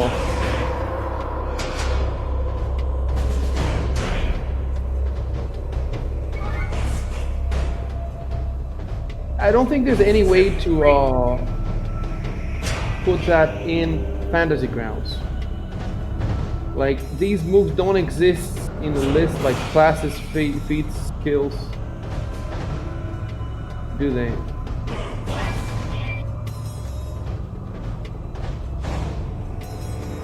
Okay, let me check skills. Total defense. No, doesn't look like it. Okay, yeah. You should just type that. Why don't you just type, I prepare myself for attack.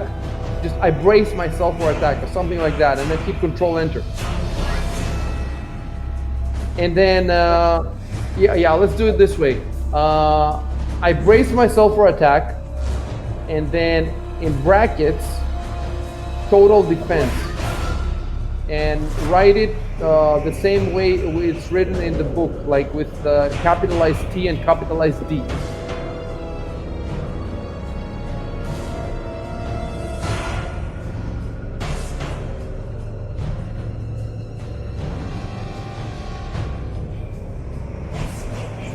And guys, the only one who has the monster on his screen is Robo. Everybody else does not have it. And it would look so much better if you all had it, for whoever is watching the stream. I can see it. For some reason. The guy on the stream says that it can be programmed, the total defense in Fantasy Grounds, but it will take time, he says. And, well, if you have a link, you can put it on Twitch and then we can check it later for next time too.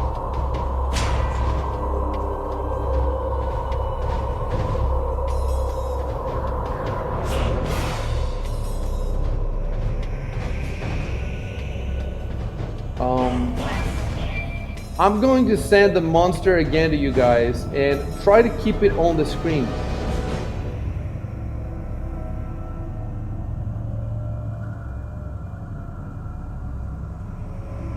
Yeah.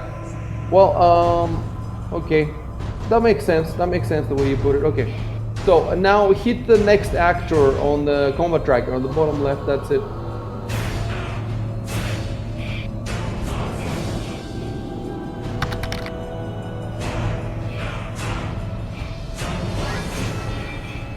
Okay, everybody has it now on their screen.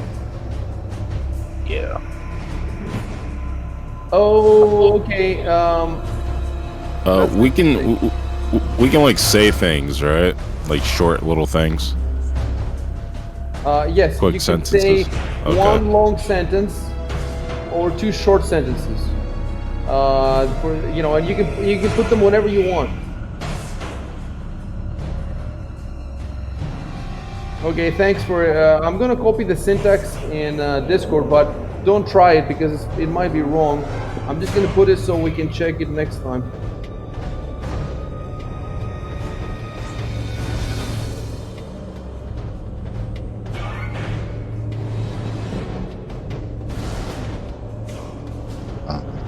I can still see the name of this thing, I think. For some reason, in the picture. Oh yeah, same. What happened? You see the name of the creature. Yeah. You can still see it. Okay, I thought I had fixed it. It doesn't matter. I'll wait. Oh, in the picture. Okay, that's a different. See, the picture is different from the item, so I have to fix the picture and I have to fix the. It's okay. It doesn't matter that you can see it because you don't even know it. It's a brand new monster made for this adventure. So, okay, I'll fix it here.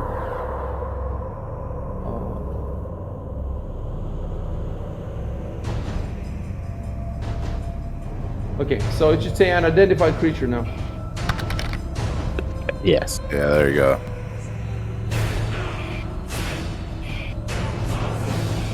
Yeah, it was hidden, dude. It's just that on Fantasy Grounds, they have not fixed the names. You know, when you buy the thing, they have not. I have to fix it myself.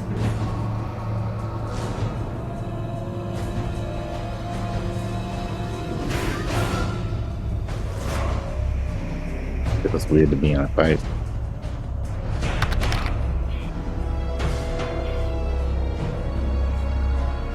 Yep, thanks.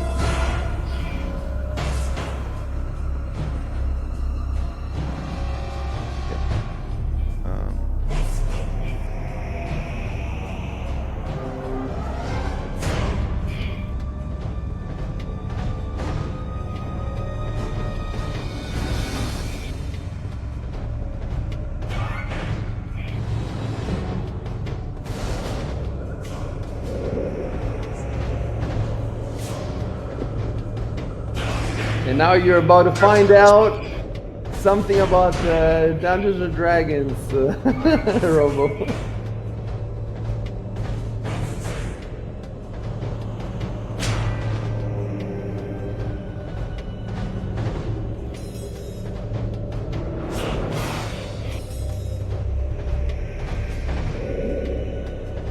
Oh god.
Okay, I could roll the attack now, but I just want to make 100. I'm sure that it can attack. It can attack within 10 feet. So normally it's 5 feet, but this creature has 10 feet. So he can. If you had stayed where you were in the beginning, Robo, you wouldn't be attacked. But an even better option would be to just attack and hit it. You know.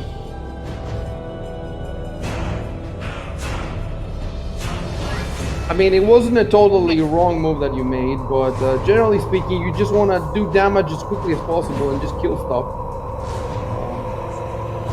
Right.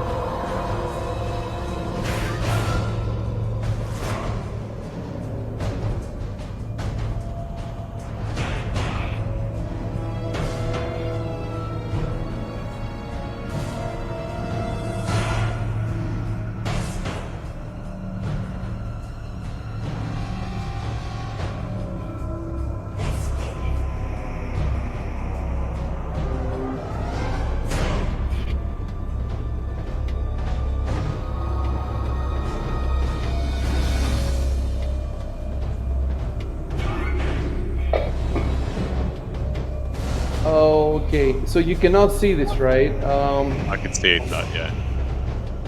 It says 15 in this. Oh, okay. Huh. I see that too. Yeah, same. Okay. That's good. So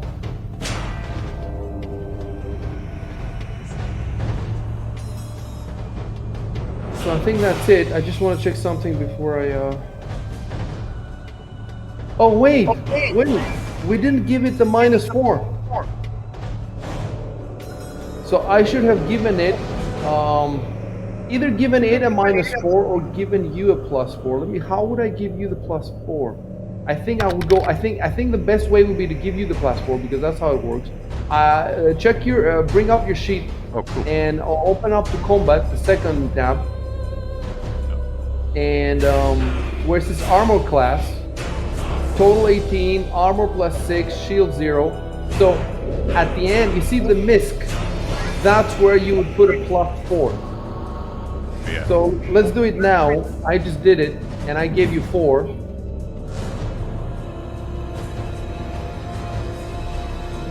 Okay. Well, actually, it says it's a dodge bonus, so maybe try and dodge. Yeah, no, it does matter. Let me see. Where does it say that it's a dodge? Is it a dodge really for this? For the Yeah, the thing Chev posted. Let me see. Dodge bonus to your AC for 1 round. Okay, that's right. So you do it yourself. Put 0 in misc and +4 in dodge.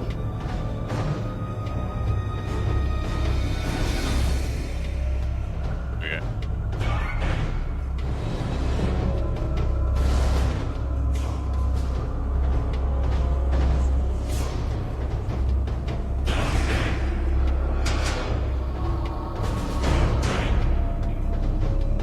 All right. And the other thing we should do is let me open up a note. I have a new note that's called combat notes, and I'm gonna make it public. And I'm gonna type advanced total defense expires on round 2. It expires on round 2 when it's your turn. It's turn, I think. So check this out. You should put this. Grab the ribbon to your hotbar, so that you have the combat notes, any effects that expire and stuff like that. Unless total defense is a condition. Let me see if it's a condition that we could actually drop on your character. Doesn't look like it.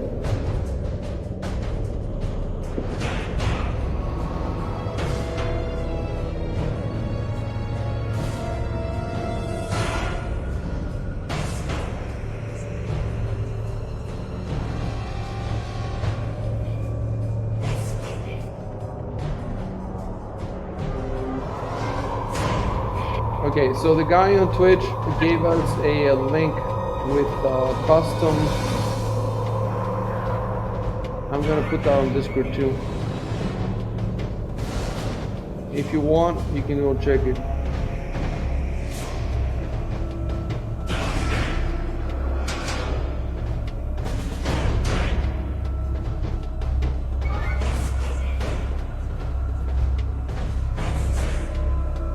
I'm glad to have somebody in the chat who's not trying to get me to use Roll20, because that's what usually happens. They're saying, yeah, you should be using Roll20. Okay.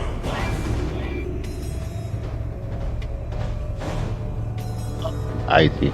Well, actually, I'll wait to ask that.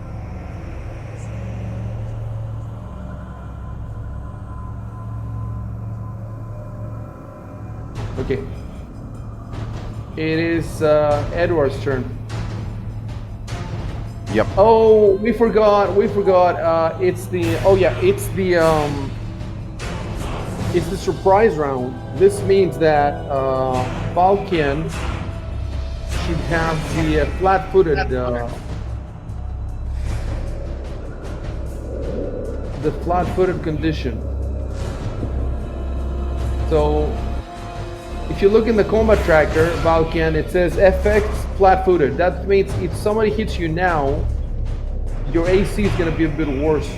So your normal AC is 16, but flat-footed is 13. Anyway, Edward isn't flat-footed. I can hear myself for somebody. I can hear.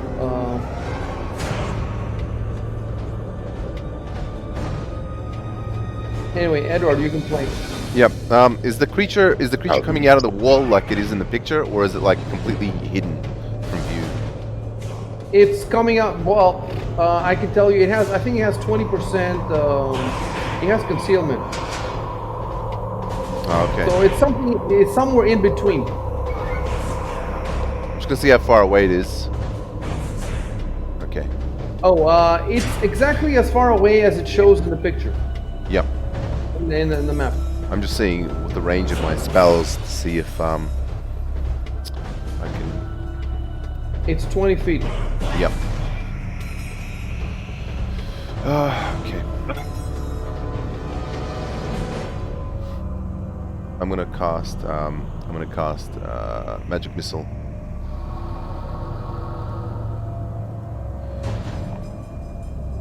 So, do I have okay. To target him, you I think you right click and control right click.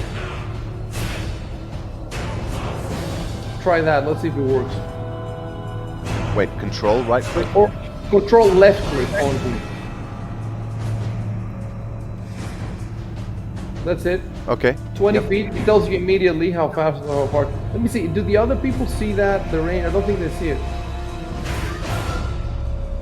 They can if they mouse over, I think, me. If they mouse over me or select me or something. Now, they're not supposed to be selecting any other token than theirs anyway, so it's okay. Okay, so you know how to make magic missile. You don't have to type anything. You just click the little ball to the left, the little sphere to the left of magic missile. Okay, yeah. And then you click cast. Yeah, click cast. Go ahead and click cast, but don't do anything else after that.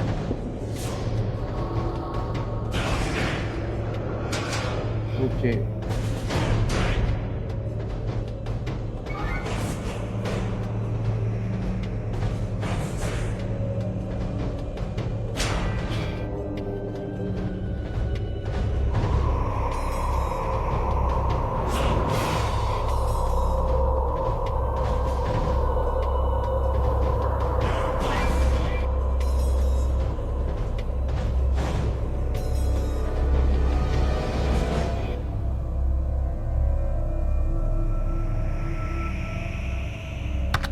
Yeah, it gains a +2 bonus to its AC due to partial cover from the wall it occupies. So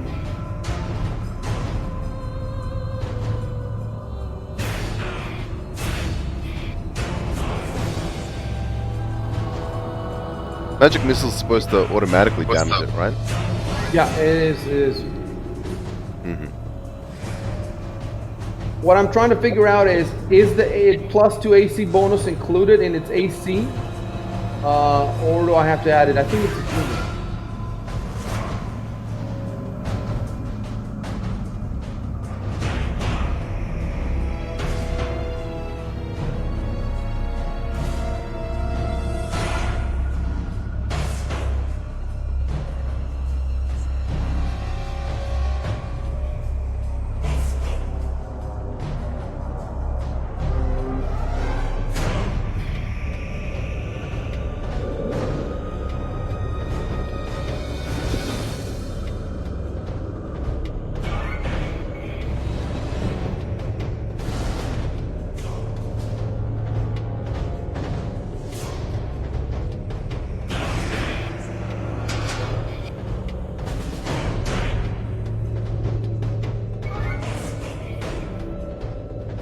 This is my problem now.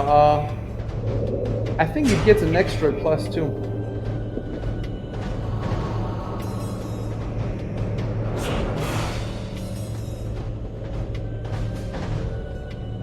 Yeah, negates a +2.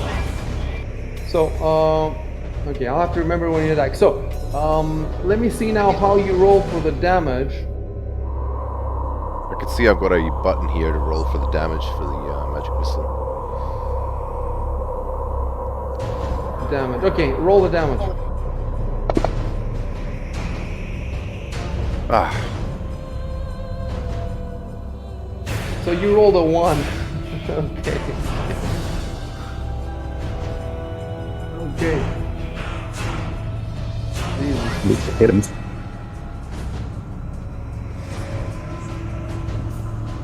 Well, if you're done, you're done. yep, Click yep, next. that's it. And Val can't kick. Well, I'm gonna do it because you're not playing. And Arco.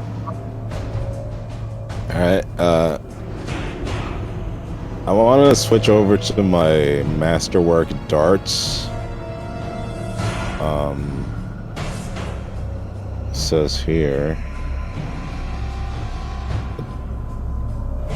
It says they're equipped, so my masterwork darts are equipped. And I want to launch them at the creature. Okay. Let me check something. Your base attack bonus is +1. And I think when you have +1, that means that you can draw a weapon immediately. I think it's specifically with your move action. Like, not instead of it, but like with it. So if you move somewhere... But of course, if he doesn't want to move, so let's see. It's on page 183. It's definitely not a free action. Free action is drop something to the floor. Drop an item. So that was a free action. But to draw a weapon, Check the next page as it continues.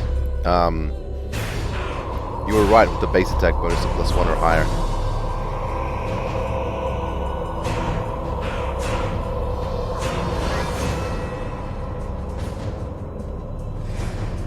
Oh.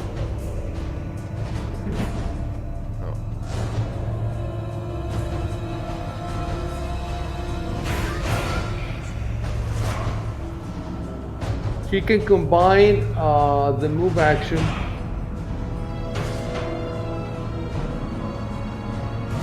with a regular move. But of course, if he doesn't want to move, then he doesn't have to move in order to draw a weapon, you see?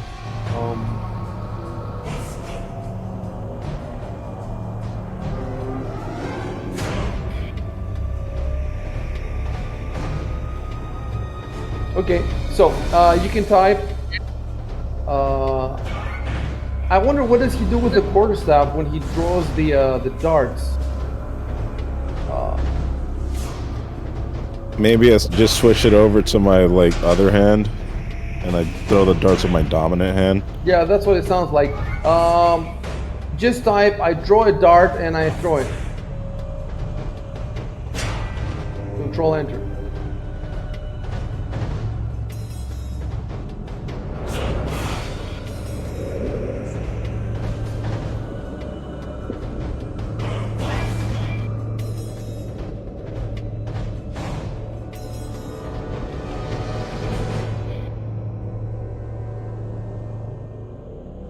Okay, so now control and left click on the creature, target it.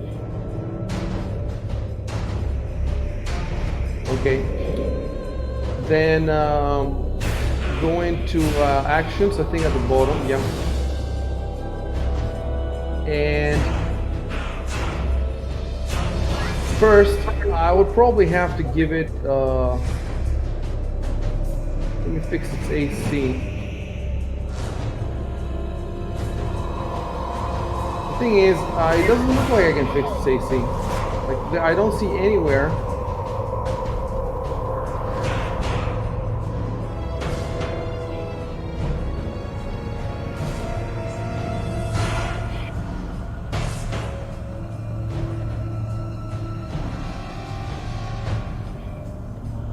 I think I'm gonna have to give you a -2 because I just don't see any way here to improve its.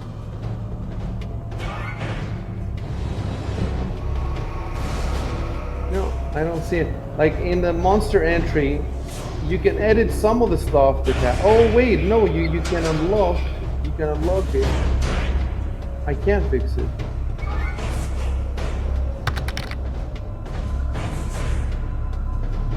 But I don't want it. It's a bit complicated.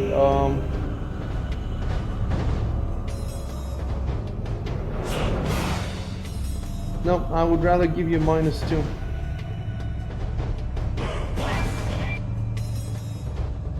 Let me just check it one more time.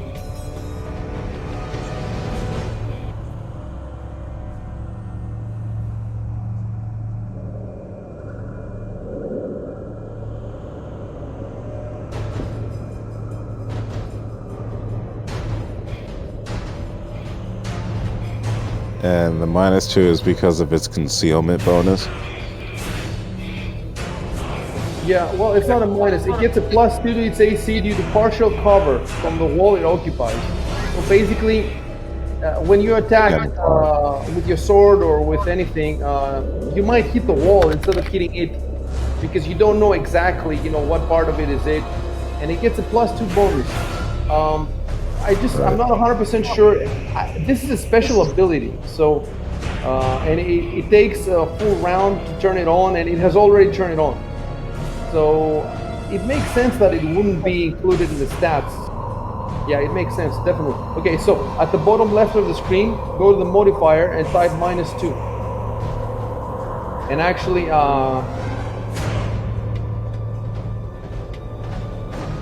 I'm going to type something.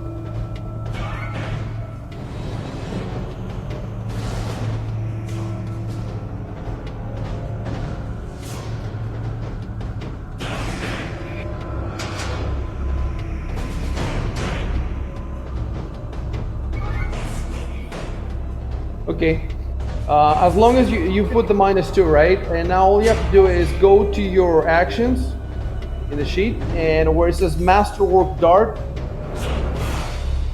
double click on the little square with the red die in it.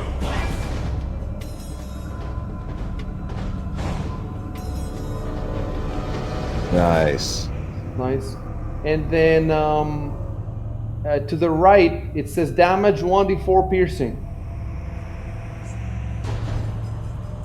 Click this once. I think it's twice.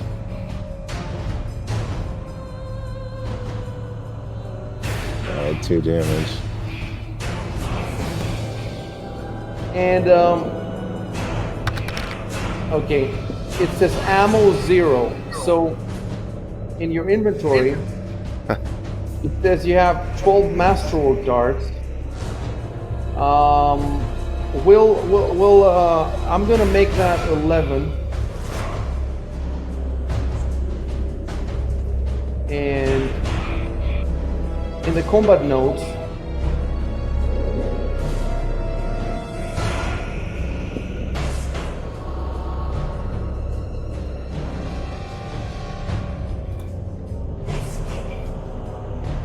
so check out the combat notes.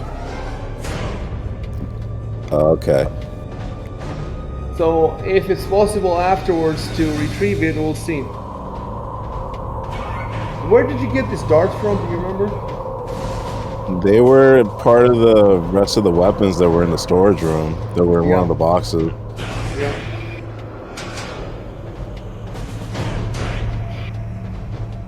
Okay, if you're done, you hit the arrow. Do you have the combat tracker on?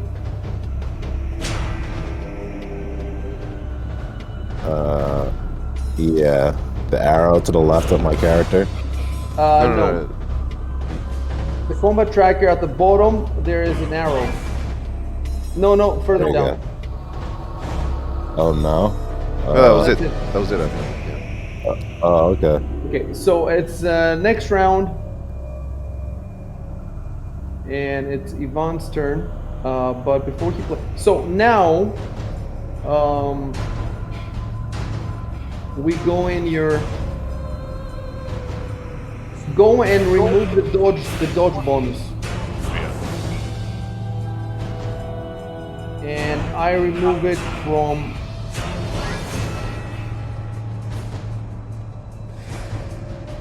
the combat modes. Okay, got it. Okay. And tell me what you want to do. First, I'm going to hold my sword in 2 hands.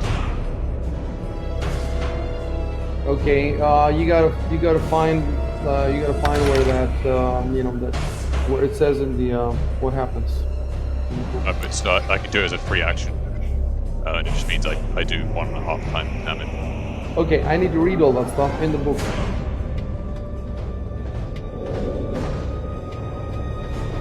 See, you should have put in parentheses any specialized terminology in the book.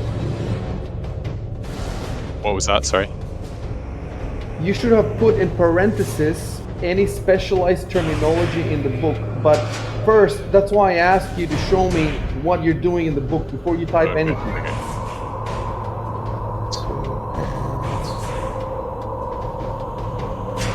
Pretty sure I've seen that before. Got the page for it now. I'm just trying to find the link. Okay.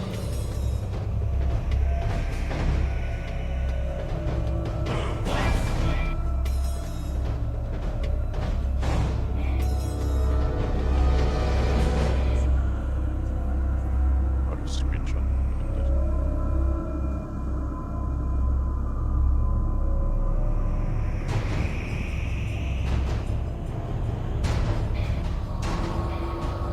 That's the rule for changing hands with your weapon.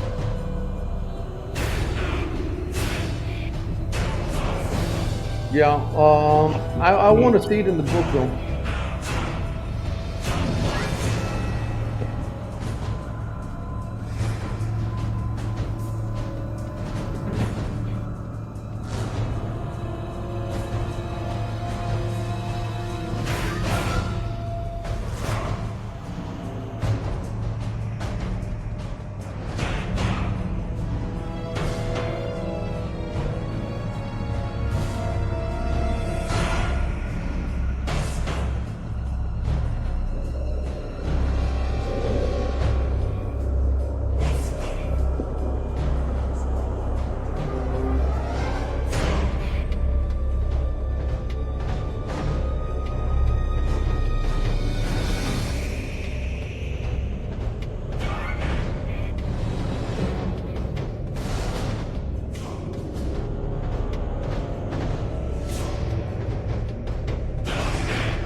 So it says on page 16, under the abilities, under strength, that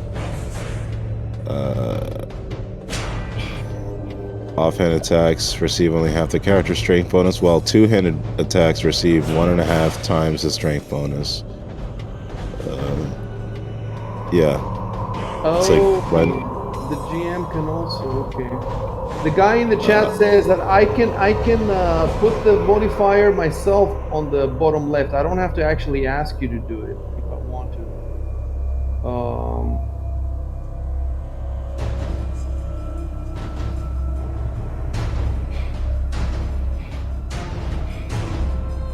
He says that you can drag the turn complete button to your hotbar, so that if you don't have the combat tracker open, you see what he's saying.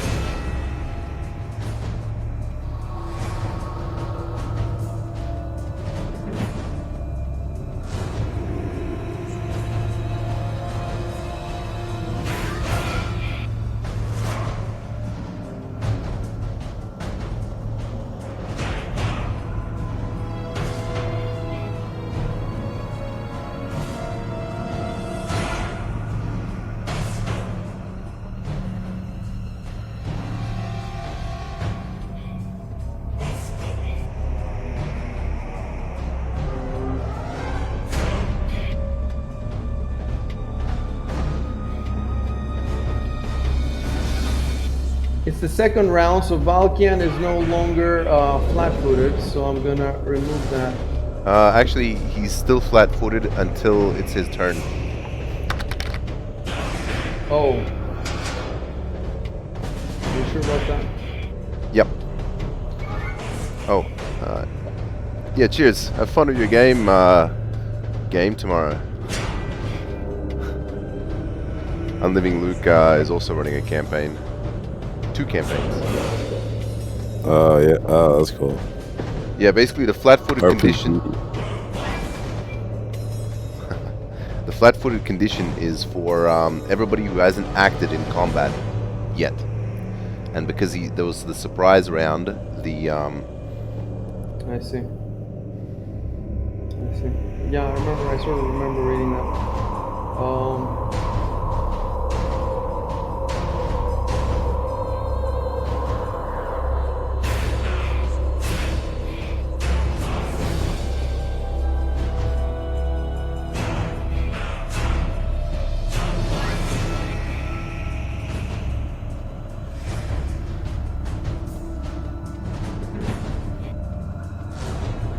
I see. I see. So there's no negative though. I would think that there would be some negative. I guess because then I can't use a shield. Which Oh, is fair enough. much better. So you're not using a shield normally, or you just didn't bring it with you? I do normally, but I couldn't bring it to the center. Okay. damn.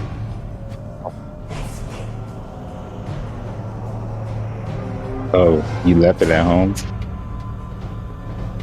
Yep. Okay, so if you yeah, so your description in the chat was good. I gripped my sword in 2 hands. You've already okay. So what are you gonna do? You need to move, right? You cannot attack from here. Yeah, I'm gonna move forwards and attack. Okay, go ahead.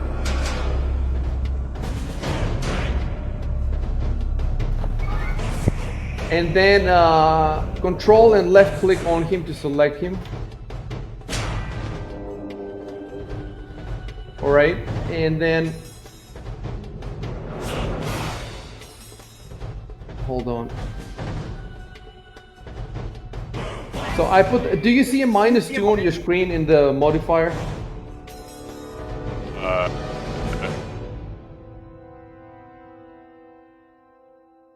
What, in the bottom left, you mean? Yes. No, it says 0 there. It says 0 to you. So the question is if it's going to apply to you. The guy on Twitch, I think, says that it's going to apply to you when you roll.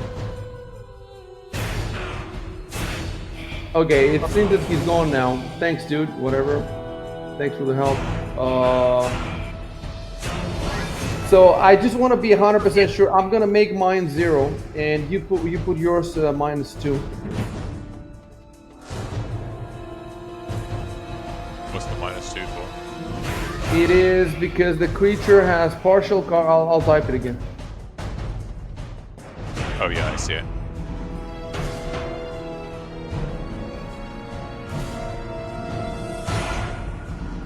What happened to Arconus? Oh, Oh, I don't know. you there, Arca? Arcanus? Maybe his internet disconnected.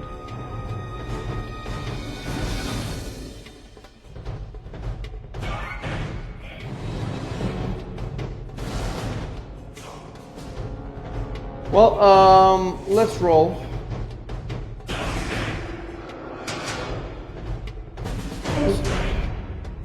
So, it's probably something with Shadow. He'll be back. We have lots of people to play anyway before it's his turn.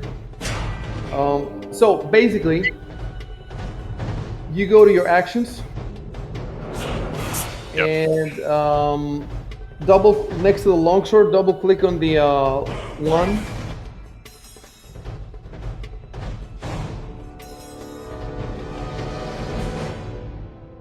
I click on the magnifying glass to the right. There's like a bunch of there's like bonuses and per attack. I don't know.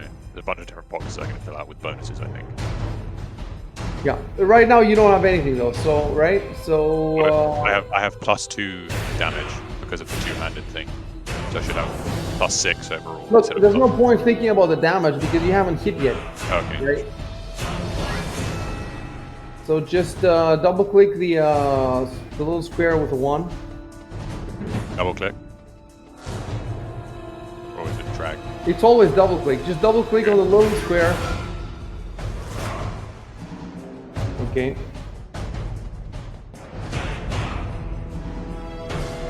It does say crit 19. Yeah, that's because I have a longsword. Oh, that's if it was 19. Okay, you rolled to 12. And now, okay, let's open that. Attack. We don't care about the attack damage. Dice plus.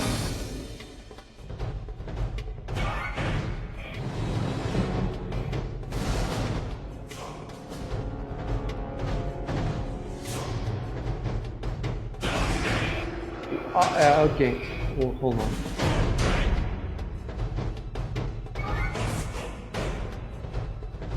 One and a half the strength bonus. So your strength bonus is what, +4? Yeah. So it would be +6 here. Oh. Arco's Hey. back. Okay. Hello. Hey. Hey, Hey. Hey, yeah, my shadow fucking crashed. Just like completely. I started it back up. I'm back in the shadow. I just gotta like get back in the fantasy grounds and everything else. Get back in. Get back in. In the meantime, I'm trying to figure out where to put the plus. I think I should just put it. If you're looking at it in your screen now, Robo, are you looking at it where it says damage? Yeah. So the way I see it, I don't know why it has a multiplication by strength.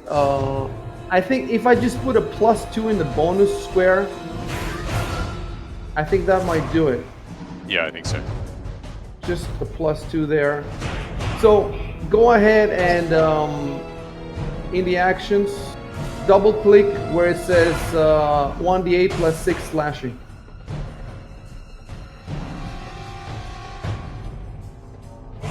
Ooh. Okay, so let's see what happened now. That's awesome. Yeah, you got full damage there.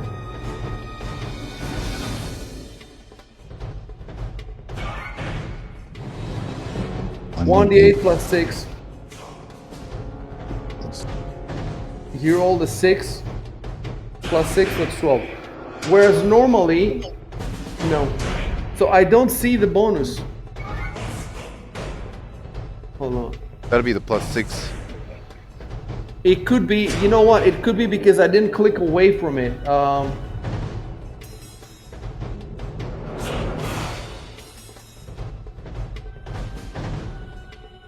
It was 1d8 +6. Wait, is it normally +6? No, Why is it- it's normally +4. So Oh, it's it's- +4 if it's one-handed, and then +6 Okay. if it's two-handed. So, Yeah, so it's correct. hold on. Oh, now I changed it. Now I changed it and it fixed. So it's good. Nice. It's good. 1d8 +6, 12. And the creature is it's quite Oh my close God. to death. It tells you. See damage 12. It's the first thing I see when I come back. Yeah. just found out Adam has 25 hit points. Crazy. Oh yeah, he's swole. Didn't know that. Right He's now. quite healthy. It's quite healthy. Robo, I'm gonna, unless I tell you to change something yourself, it means I'm changing it, okay? So, Okay, what if you're done? Hit next. Okay. So now I need a couple of minutes. I just want to make sure that I'm playing this creature to the max of its abilities, and it's pages, like it's 2 pages of rules. So I've read it a couple of times. I just want to take another look just to be 100% sure. For example, he has a couple of feats: combat reflexes and improved initiative. So, for example, can the combat reflexes do anything?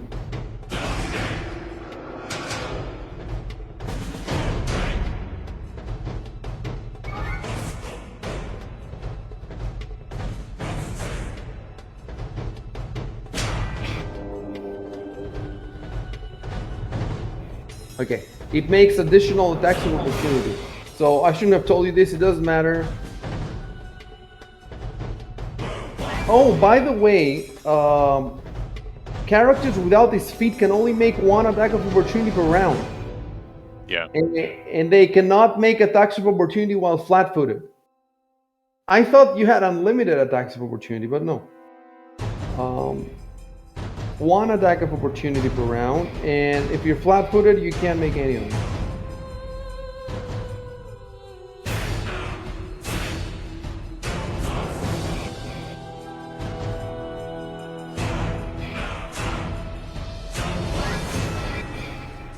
Oh, and with this feat, you can also make attacks of opportunity while flat-footed, if you have it. So that's what combat reflexes is. Let me see the other one.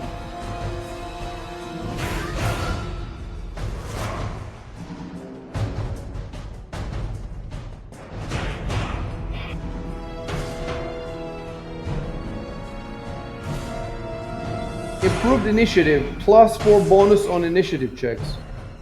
So I guess that should already be... Yes, he has +5. Yeah, that's already in there. Okay, so I'm done with the feats.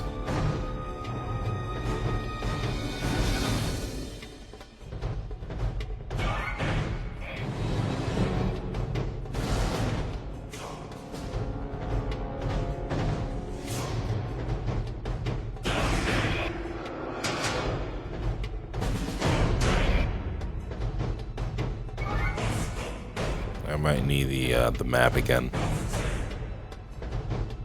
It should be in images under. Oh, the map's got the name as well. Okay, I'll fix it.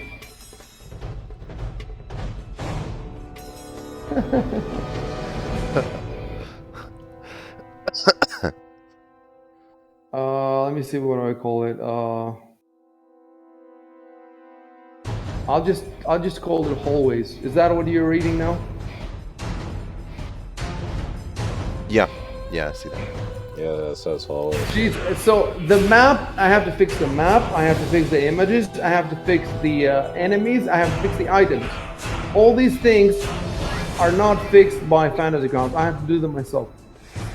If I forget even one of them, I might give away a whole fucking adventures. Okay, so you have the map now, Arconus? Yeah. You have the map, and let me pull out the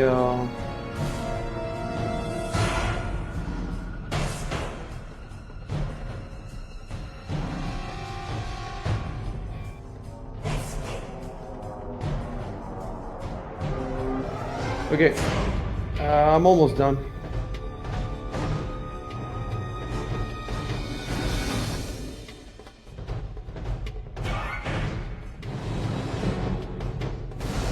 Oh, right.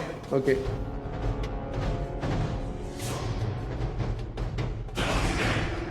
Everybody roll perception. Oh God. Okay. And I'm adding 2 as well to it.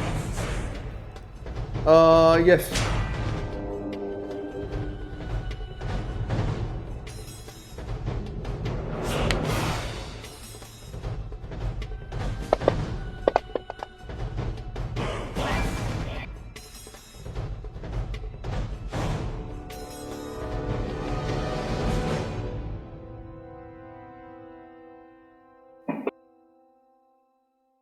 I'm still flat-footed. You might still be flat-footed. Jesus Christ. So there's another one popping out. The question is, so I guess it's like we're running 2 battles, and you're flat-footed in regards to one of them, maybe, and you're not flat-footed in regards to another. I've never heard of this situation. No, it's just being flat-footed in regards to the actual fight itself, I think. I see. So that means that now nobody's flat-footed, Oh, Balkan is still right? Balkan would still be flat-footed, I think. Well, yeah, he's still flat-footed. You're right. I've never heard of this situation. Now, anyway, let me open up the other one so you can see where it is.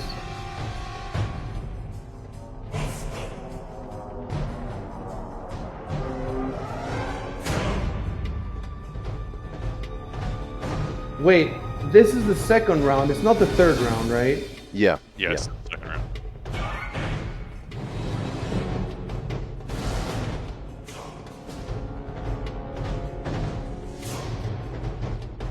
Okay, the description says that the second one manifests 2 rounds after the first. Would that be the third round? Yeah. Right. Yeah. I think so.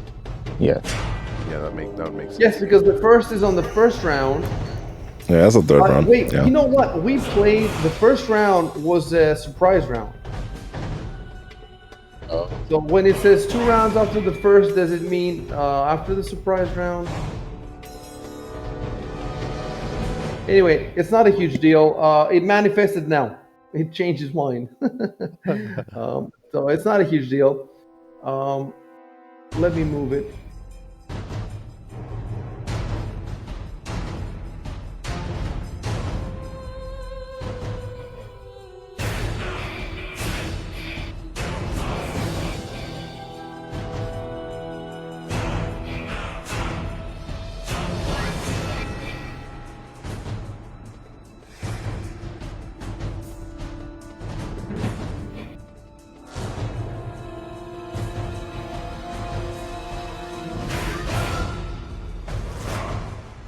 I don't think I'm hearing the music through Sirenscape. Yeah, I'm not. You're not hearing the music, you're saying? No. Okay. You're connected though, right? On Sirenscape, yeah. It's weird. Okay, I'm gonna restart it. How about now? Okay, now I hear it. Yep. Okay.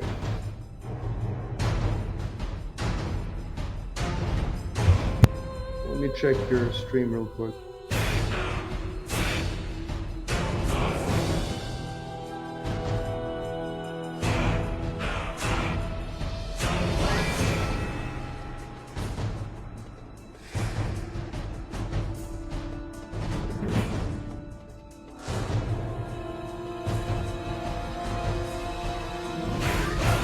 Wait. I made a mistake. First, it was supposed to be the first one that played, and then the other one. So I'm gonna move it back to where it was. First, it's the one that's facing Robo, and it has 2 claws. And because it hasn't moved this round, I think it can attack with both claws. I just want to be 100% sure about that. We've never done that before. We haven't had an enemy that has a full round attack. So I just want to check the full round attack, how it works. I think it's simple how it works, but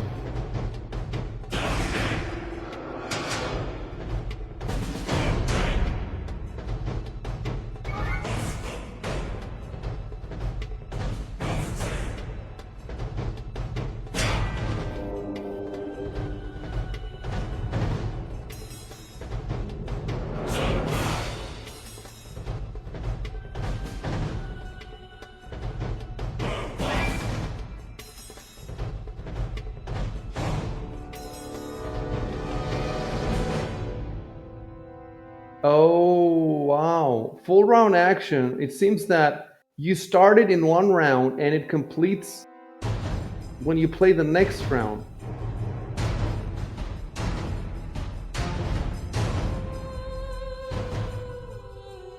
You're probably thinking of the one that says beginning of full round action as a standard action. But if it's not moving, it's just doing a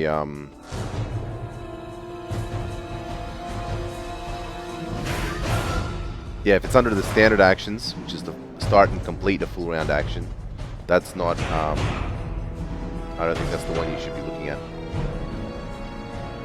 That's only if you have to move during your round, during your move, your turn. I mean.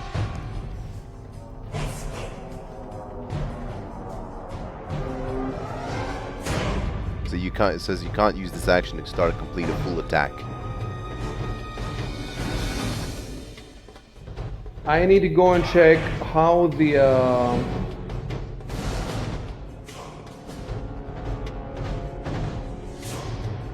multiple attacks works.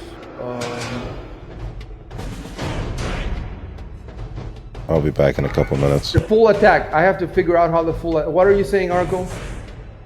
He'll be back. I'm just gonna get some water. I'll be back. Count as 2-weapon fighting. It's called full attack. So we need to find out where it is in the book. I think it might be around page 181, where it explains how the full attack works. 187 is the one you're looking for specifically.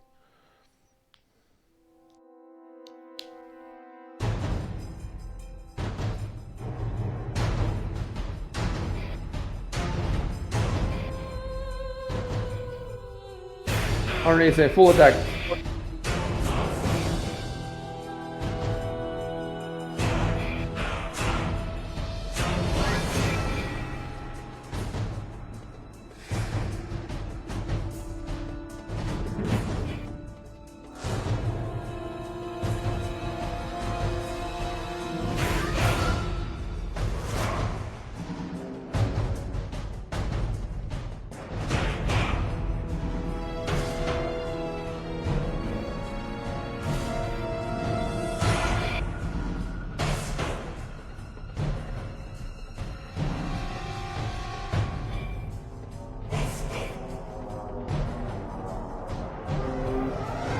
There doesn't seem to be anything special. I basically just roll his attack. Let me see.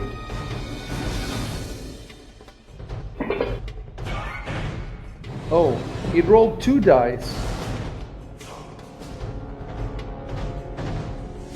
And it seems that both of them missed.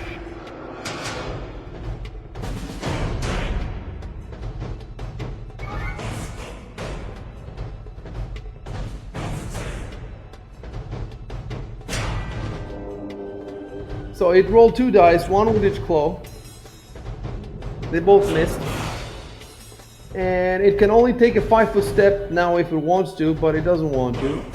So boom, next one.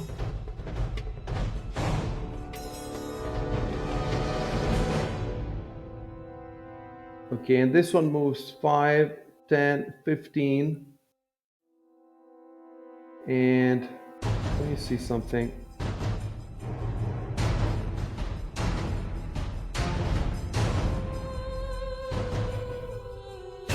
And now it's Edward. Okay, so let me say something to Edward. You might not want to use more magic missiles. Yeah, I wasn't. If it looks like Robo has it, you know, it's a tough call sometimes.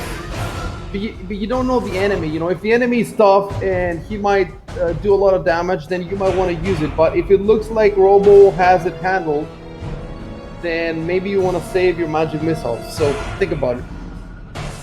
Yep. Yep. Oh, how do I? I was gonna cast a stun on identified creature 2. Daze is the spell. Okay, well, yeah, those spells definitely, it doesn't matter.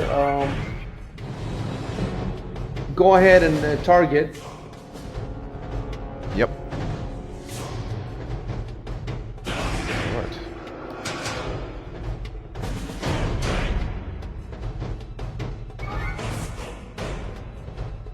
I don't think you have to type anything. You can just targeted him, okay. Yep. and then click on the left, the days on the left, and then click on the right. Mm-hmm. All right.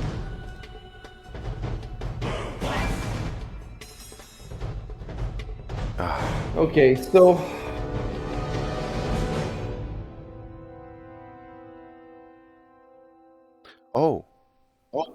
Oh, Oh, I that's want to see.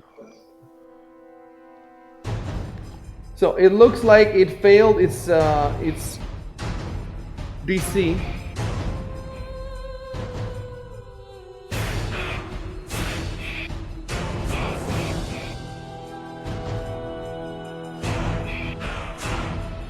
Let me read the description. It has to have 4 or less hit dice.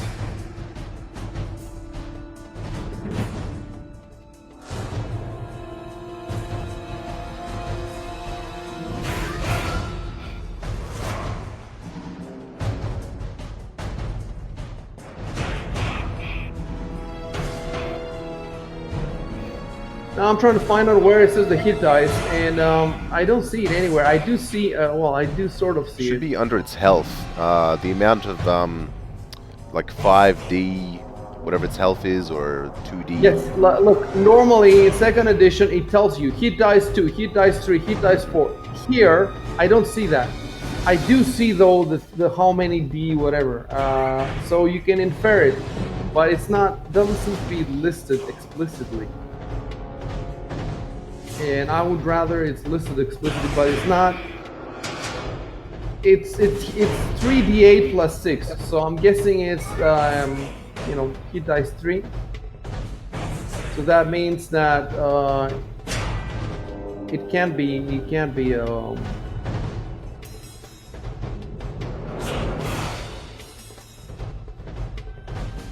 I want to see if it has spell resistance. I don't think it has spell resistance.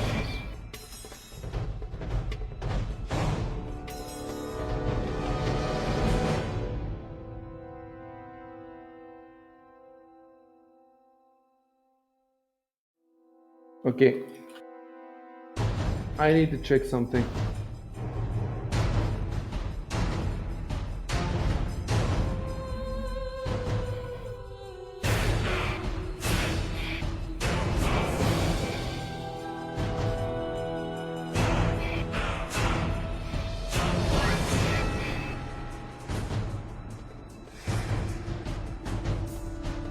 Okay, I will tell you something. This is an undead creature.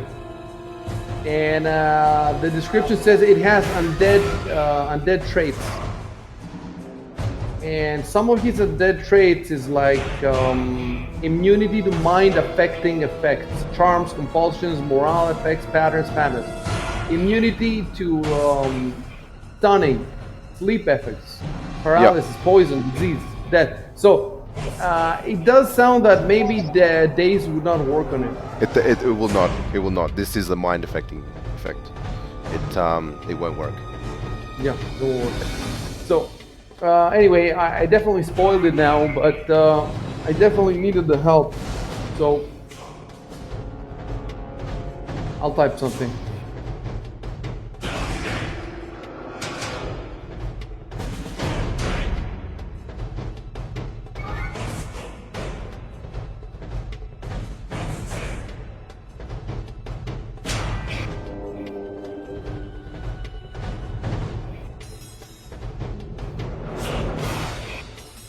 Oh.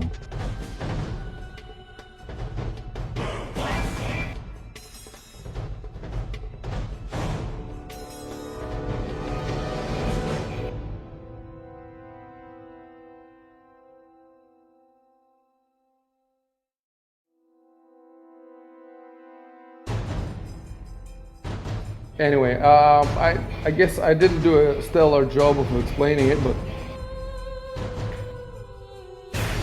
it's a start. We haven't had this sort of thing before. Okay, you can also move if you want to up to 30 feet, Chev. I'll stay where I am. Okay. You hit next. Yep. Okay, and now I have to remove the flat-footed from.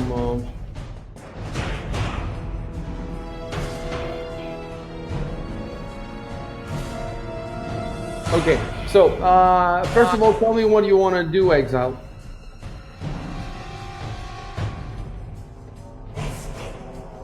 Considering attacking the second creature, but could I roll a Knowledge check. Keep in mind something. Let's say you attack the creature and you do some damage to it, and then but then the other creature is gonna attack Robo again. Whereas if you attack the same creature that Robo is attacking, and because it only has a few hit points, you can see it on the combat tracker. It says it's heavily wounded. If you kill it, then the next round it won't be able to attack Robo. You see what I'm saying? Yeah. So it makes sense to concentrate everybody's attack on one creature, kill it faster, so that you get fewer attacks. This doesn't work in all situations. Like when you're facing a lot of opponents, like the goblins, and they have like 3 hit points each or 4 or something, then it makes sense, for different people to attack different ones. But even then, if somebody attacks a goblin and does 2 hit points, then you know that the next hit is probably going to kill him, so it's better to attack that one. So you have to, like, in your mind, you guys have to think about mathematics. Like, if you do not think about mathematics, you won't get far. You're facing 6 opponents and you're just throwing randomly your attacks anywhere, then you're not going to get far. The question is, can you attack the same somehow the same one that Robo is attacking, but without getting opening up yourself to an attack of opportunity or something like that? That's the question. So, like, what do you want to use for the attack? My rapier, the masterwork one. Okay. The question about the opportunity. Now you guys know that these creatures have a range of 10 feet. So that means if you pass anywhere within 10 feet, like there, you're going to get attack of opportunity. There, you're going to get attack of opportunity. There, you're going to get... There, you're not. This one is 15. This is 10. So that's the only safe square, really. You can't see the marks, but I think I get it. Oh, well, now it's here. Okay. Okay, wait. I'm gonna do it again. So, hold on. Here it's 10, right? Here it's 10.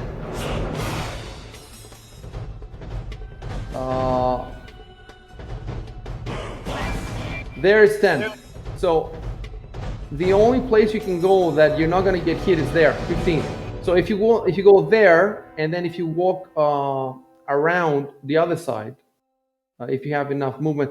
But let me just make 100% sure that these get attacks of opportunity, but because maybe they don't. Of course, you wouldn't know this.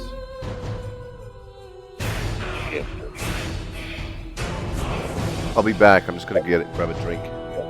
Okay. Okay.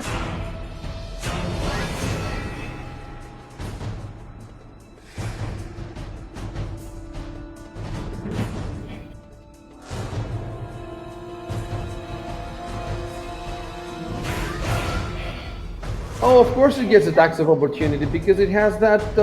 It also has that combat reflex. Yeah. Not only does it get attacks of opportunity, but it gets many of them. It gets more than one. So definitely, you don't want to be going. You don't want to be moving around its 10 feet radius.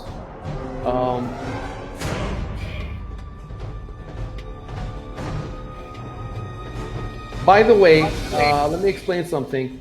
If you move here, you don't get an attack of opportunity. You get an attack of opportunity if you move from here to here. You see what I'm saying? So moving inside its range, there's no attack of opportunity. But moving within its range, or from inside to outside, that's when you get the attack. So if you wanted, you could move 5 feet, 10 feet, then 15 feet, and then 25 feet, and then he could attack. And he doesn't get an attack of opportunity to do this.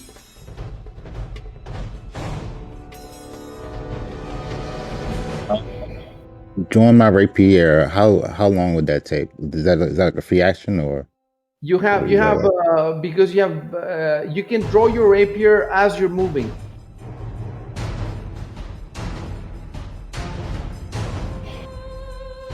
Well, we can assume that, let me see, Master Oak Rapier, it's equipped. We can assume that it's in your hand, but you can also say, as you're moving, you can type that I draw my rapier, and that's that's going to be included in the move action. So, what do you want to do? Another thing I was thinking about is that I could use acrobatics to avoid the attacks opportunity, but it says that I move at half speed. You can move. You can use what? I can use acrobatics to avoid the attack opportunities. But okay, fair enough. But you don't have to pass within a square. That you see what I'm saying? Why would you try the check? The check might fail. You can just move where I told you to move. I think if he moves close enough to attack, then he has to move through at least one square. I don't get what you're saying, Robo. Because he can only attack from 5 feet, right? So he has to go through one square at least if they're 10 feet range. Yes, I see what you're saying. You're right. So it does sound. Yeah, that's what's gonna. Did that happen for you too? Yeah, you're right. He should have had an opportunity. I moved in. Okay, so let's see how we're gonna do this then. Okay, I'll type something.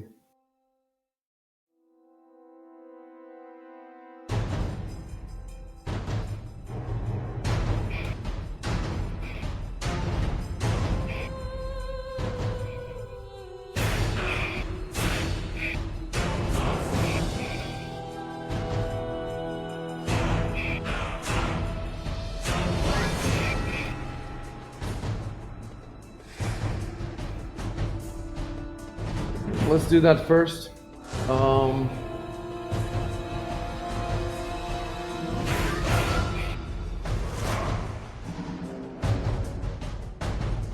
So the attack would have been just a normal attack like this.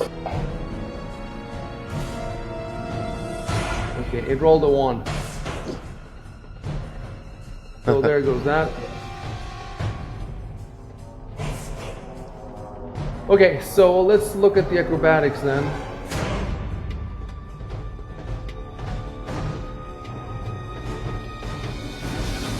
It's page 87.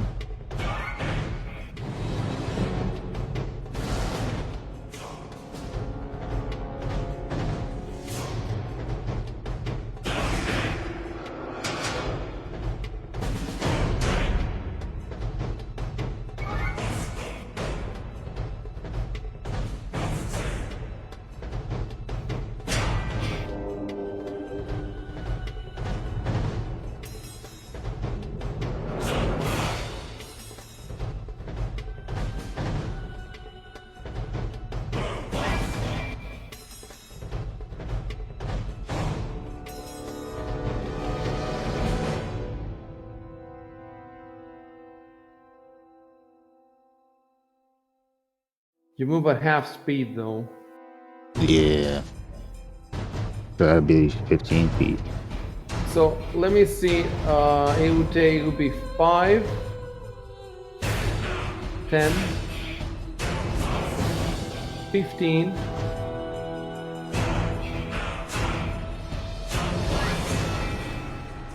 And then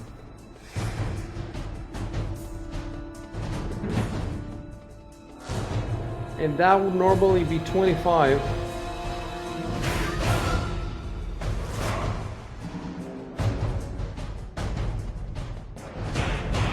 Yeah, it's a toss-up. If would you be able to make it?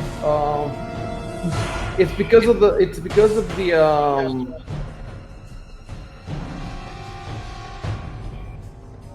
It might actually be better to do this. Look, 5, 10, 15, 20, and then 30. Yes, you can make it there, 30 feet exactly. Wait, do you have, is your movement 30 though? Let me see. Yes. Yes, your speed is 30. Okay, so you make it all there with 30. And hold on.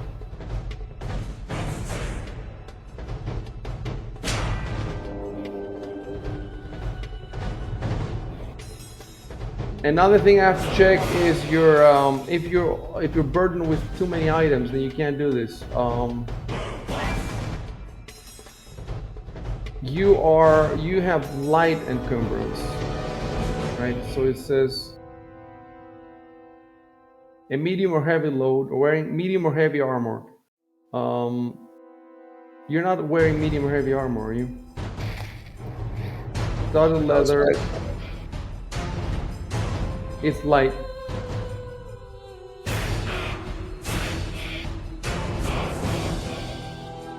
So there doesn't seem to be any reason not to do this. Let me see what the DC is though.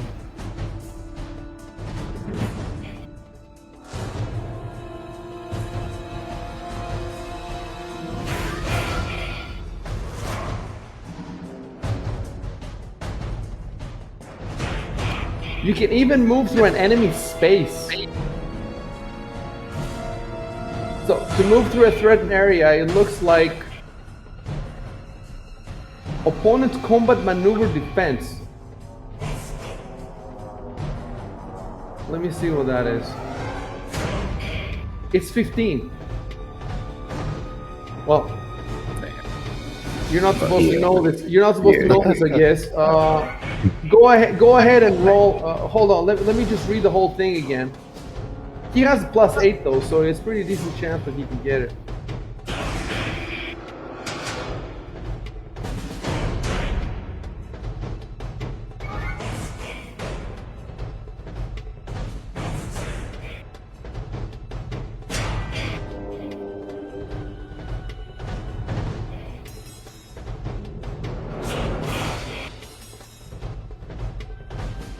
Oh yeah, Ivan could have taken a 5-foot step instead of just moved forward, and then he wouldn't have provoked an opportunity attack.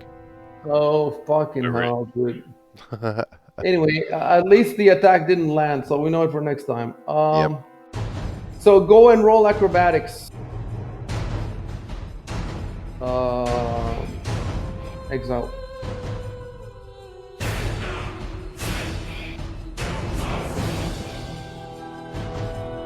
Oh wow. I think that about makes it. A DC 15 means 15 succeeds, right? Yeah. Right.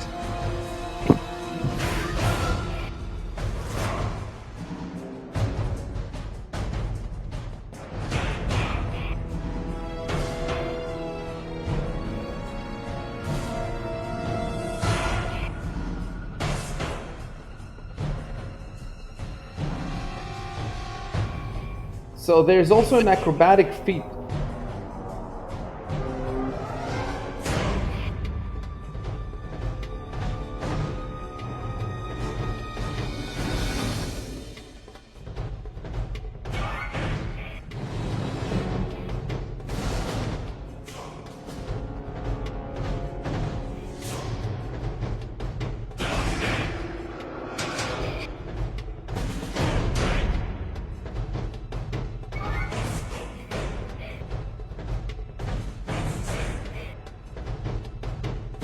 All right, so you move there, and now you're still. Let me see. No, left click, control left click on the enemy to target him. Control and left click on the enemy.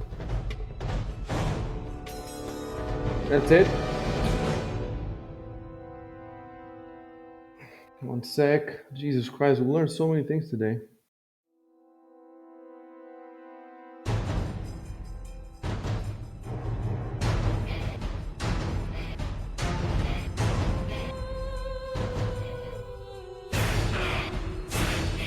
No, we're good. We're good. Okay, so pull out. Go to your action on your sheet. Go to your actions. and find the Masterwork Rapier. Oh, Actually, let me look at the other rapier because it shouldn't be. It should be.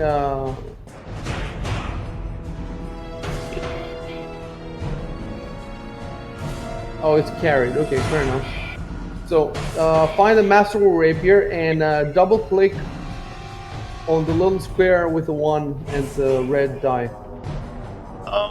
Should I write the description first or what I did? No, there's no reason to. Okay. So, Wait. Maybe I should write something.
All right. So double click. Okay.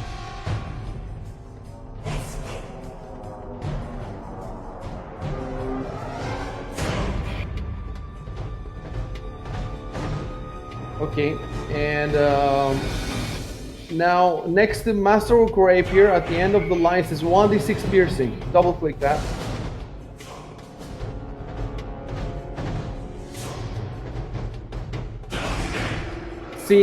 See what I told you. Now you kill this thing instead of just doing 4 hit points on the other one, and then you would get 2 attacks. See? If you're done, you can click on the combat tracker, the arrow at the bottom.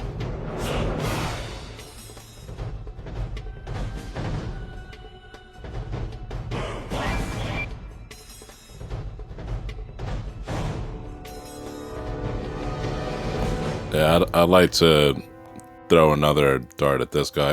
Do I have to reload my darts?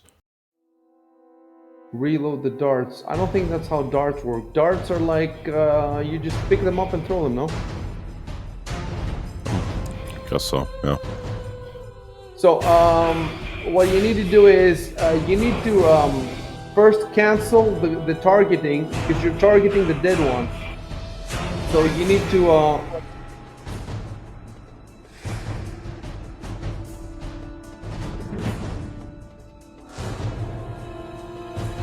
control and left click on the first one, the dead one.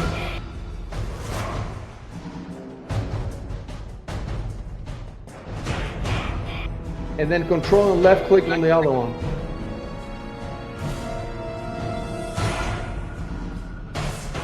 And I think you can just go ahead and let me see.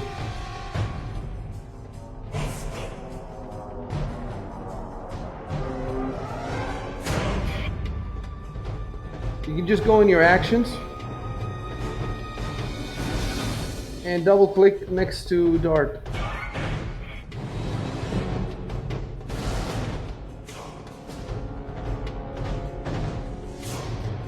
What?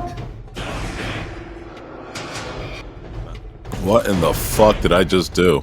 It's your I was making 20. it float. click on the 1d4 piercing, double click, and let's see what happens if it's gonna double them. I think you need to do a confirmation roll for a critical hit. Yeah, it was confirmed. There's 220. Oh, really? Oh, what the fuck? And the confirmation was 20 as well. So you can keep rolling. No, just kidding. So double click on 1d4 piercing.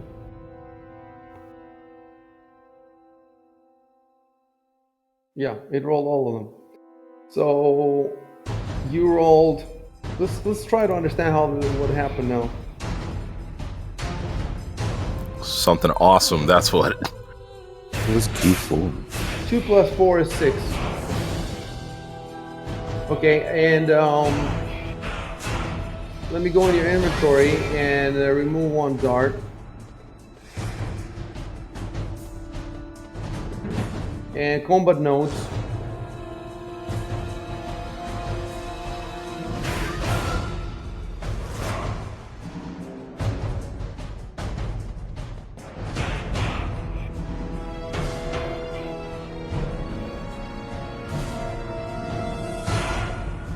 And when you're done, click next the bottom of the combat.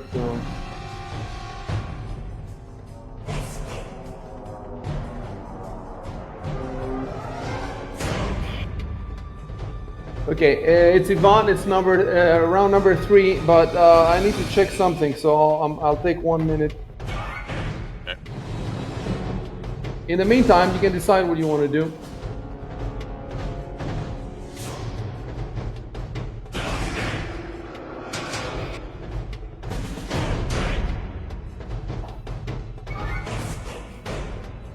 For example,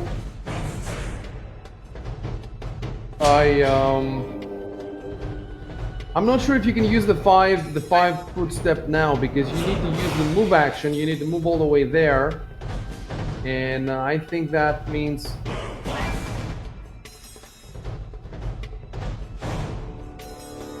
Yeah, I'd provoke an attack, I think. I don't know. Maybe Chef can tell us. Like, after you've moved, can you take a 5-foot step on the same round that you've also done a move action? Probably not, huh? So he would have to move. If you wanted to avoid the, you would have to move 1 step to the left, then wait. Then the next round do the 5-foot step. That's how I understand it. Of course, you don't know. Maybe the creature can just come and attack you. So I don't know. But I have to figure A something else 5-foot first. step you can perform if you have not performed any other kind of movement. Yeah, that's what it sounds like. That's what it sounds like. Otherwise, it would be too powerful.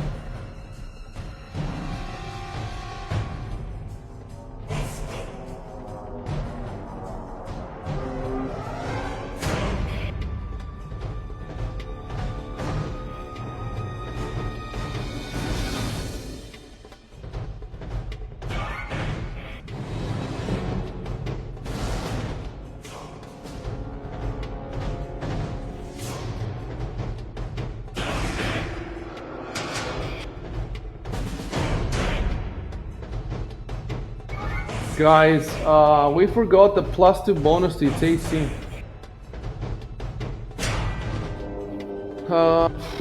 But so there's several attacks, a bunch of attacks, so that we forgot about it completely. I wonder if any of them would have. Definitely, the 20s would have landed. So the darts definitely. As for the one with the rapier. He hit with 16, and the AC of this creature is. Don't say it out loud. 14. Okay. It doesn't matter. 14. So even with a +2, well, it will be 16 versus AC versus 16 hit. Does that count? Is that hit? Yeah, that's fine.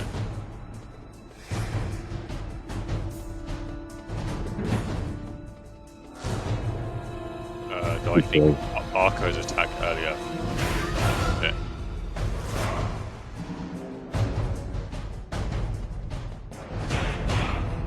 Yeah.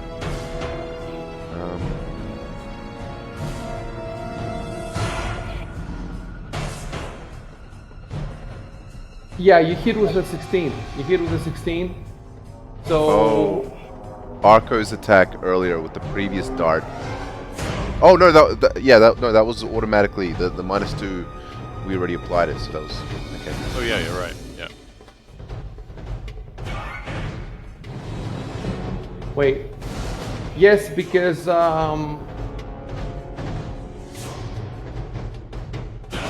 so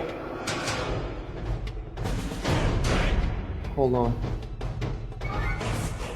Yes, he hit with 14. It's probably because the range is not the same as the range AC is not the same as the its touch AC is 11. Is that how it works? The range is touch.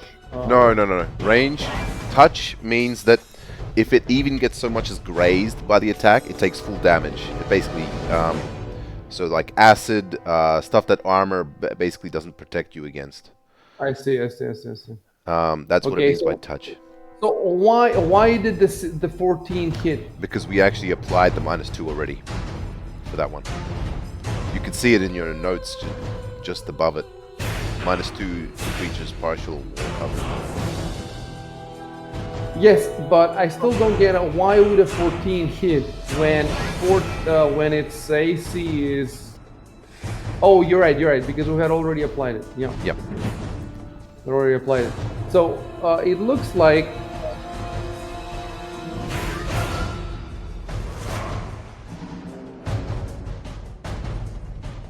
So the first attack.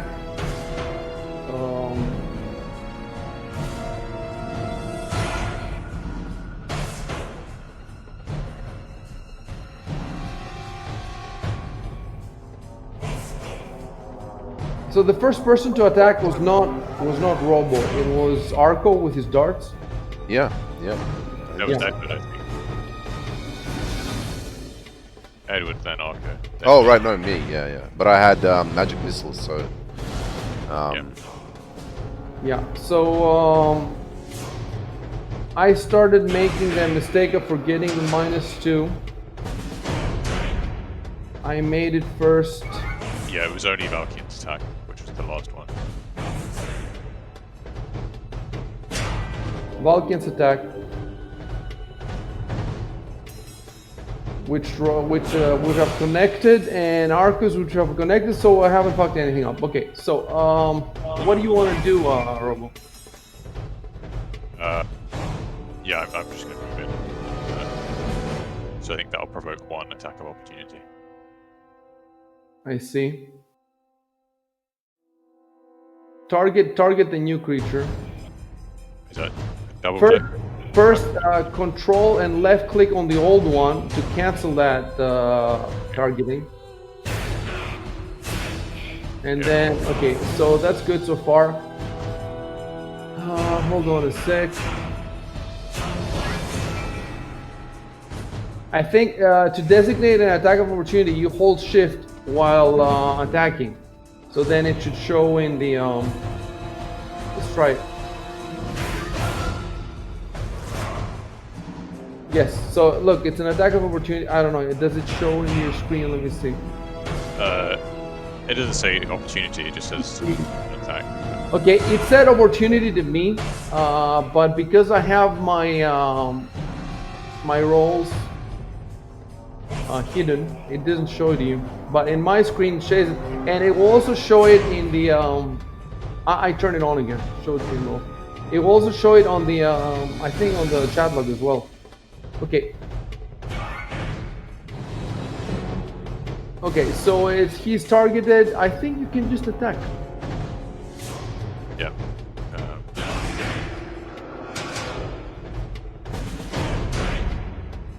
Oh, wait. Put the -2. -2. Oh, yeah. Almost forgot it.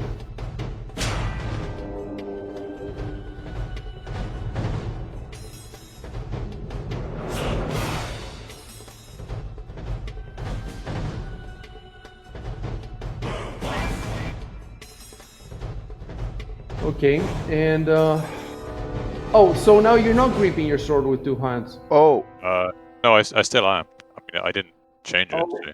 you didn't change it, so hold on. But I did, so let me just put the +2 there again.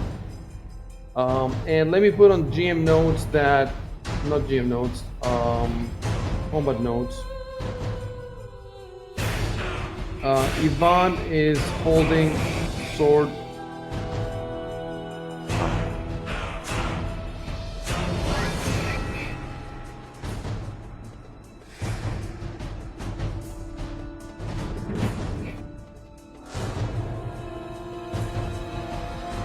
Okay, I guess you can go ahead and roll the damage. Jesus.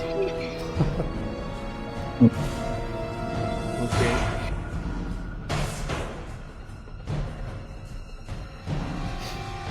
If you're done, you know what to do. Yeah.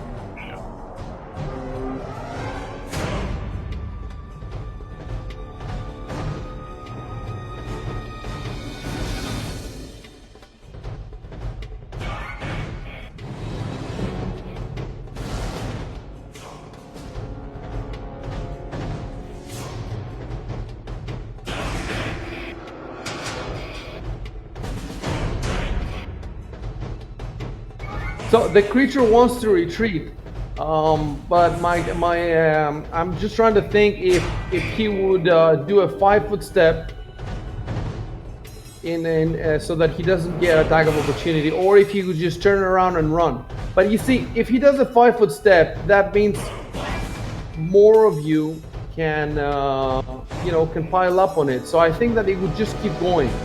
So that means that Robo gets an attack of opportunity. Let me type something. So that's like withdraw, I guess.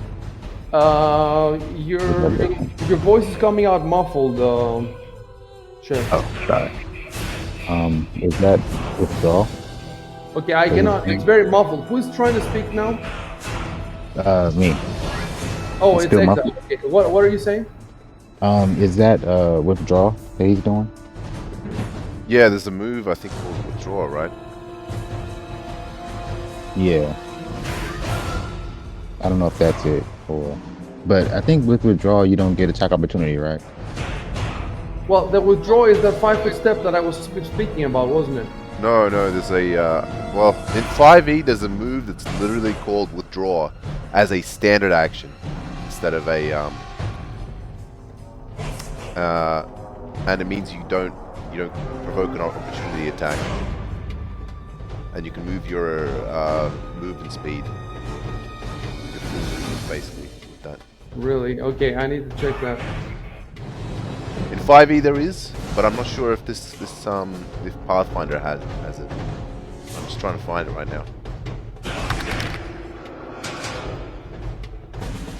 Yeah. In 5e it's called disengage. Unliving Luke said it again. Helped us out. Don't know if I shouldn't be helping the monster like this though.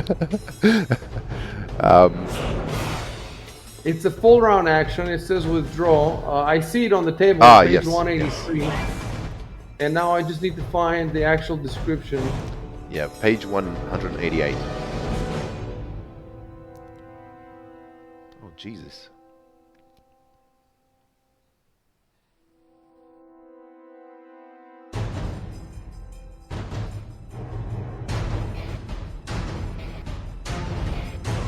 I don't get it. When you withdraw, you can move up to double your speed. Really?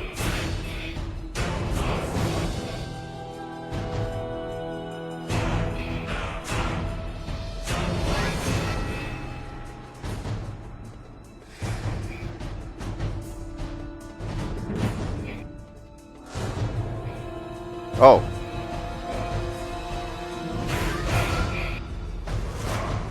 So you can only withdraw.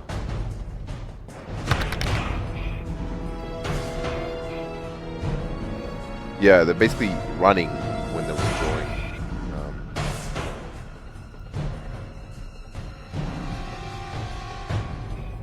So that's why Yeah. it's So double speed. it sounds like for the first square he doesn't get an attack of opportunity, but if there's more squares that are threatened, then he gets more. But there's nobody, on that side. There's nobody. It's just you guys. And it can also move twice, so that means it can pretty much freaking disappear. So basically, he was here, right? So Yeah. that's 5, and then that's 10. And from there,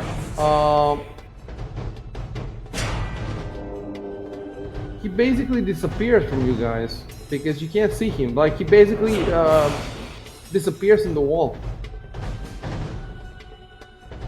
1 sec.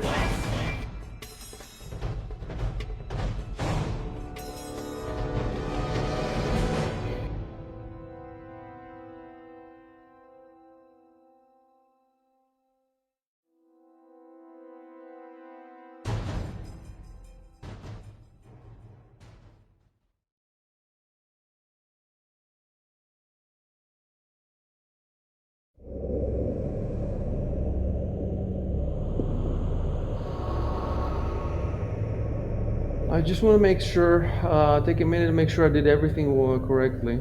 Oh, well, the other one you can see there, it's dead. However, yeah, you cannot see it there either. Okay.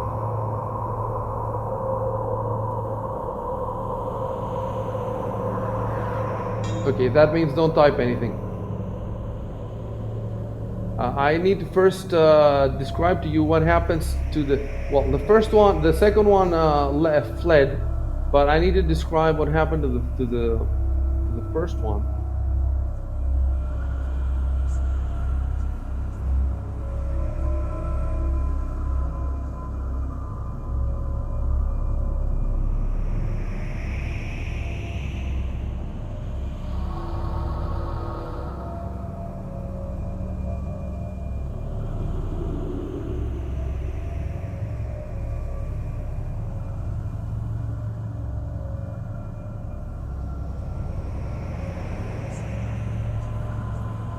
You know,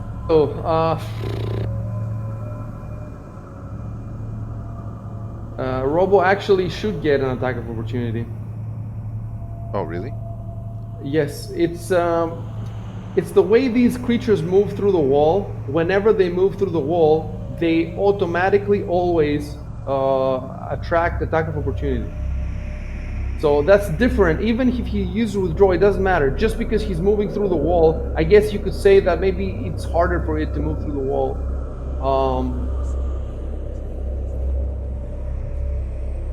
Yeah.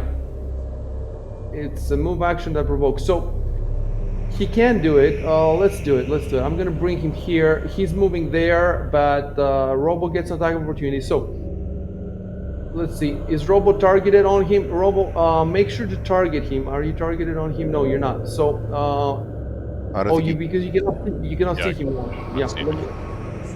Okay, now you can see him. So target him. I think it's targeted already. Okay, I don't see it because I'm looking at the on the combat tracker, and you're not targeting anybody. Oh, there we go. Yeah. Okay, now you're targeting him. So bring up your sword. Hold down Shift and double click next to the longsword, the one.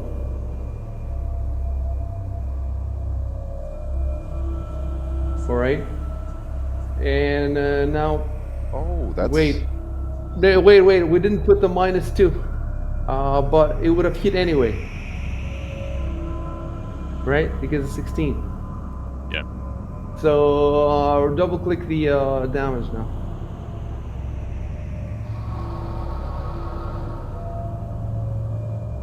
Okay. Well,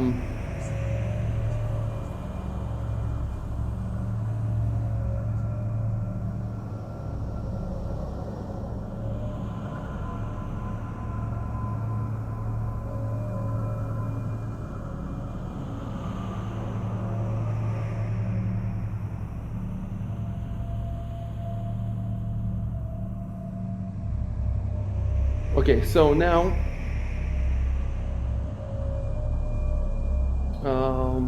cancel your everybody who has targeted creatures, untarget them. You can see on the combat tracker that you targeted something.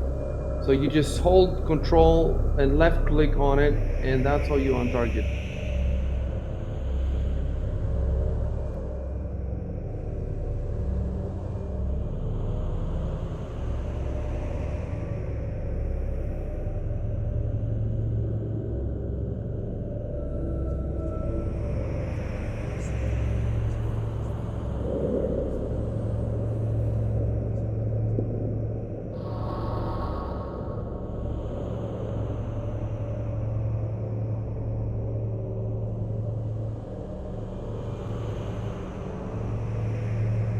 Okay, Robo, you're still targeting him. Really? I'm not on my screen. You're not on your screen. Okay, let me see.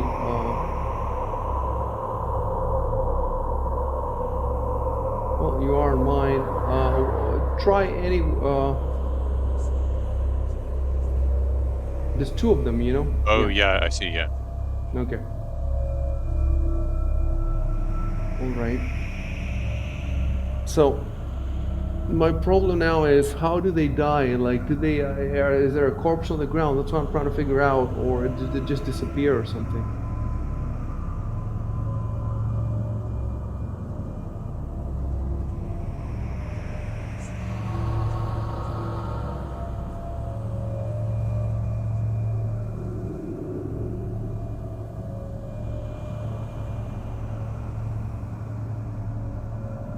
If you had lowered the okay, no, this is the this is not Sirenscape now. This is the bot. So if you need to raise the volume to hear the ambient sound, go ahead and do it.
Okay, I will tell you, just so you're not bored waiting, I will tell you what the problem is. The problem is what you just attacked was a special ability of the creature. It was not a creature itself.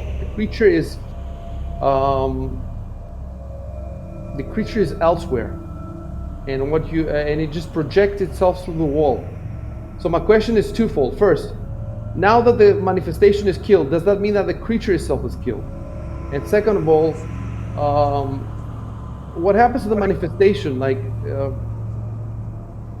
it doesn't seem to be clear here on these details. It's a pretty cool creature, actually. These are, you know, these are the. I'll tell you, it doesn't matter. It's not a huge deal. These are the bodies of the people who built these chambers. The senators, they buried them alive because they didn't want the workers to know how the system works. And when in Pathfinder in the universe, when workers are buried alive like this, they rise as undead in this way, and they haunt the. So the question is, so if you had succeeded in because these are undead, right? It would have been a knowledge religion check. So I rolled knowledge religion for Valkian, and he failed it. So if he hadn't failed it, I would have given you some of this information. and I gave it to you anyway. But anyway, there's like 2 pages of information. It's a lot of it, so I just gave you the.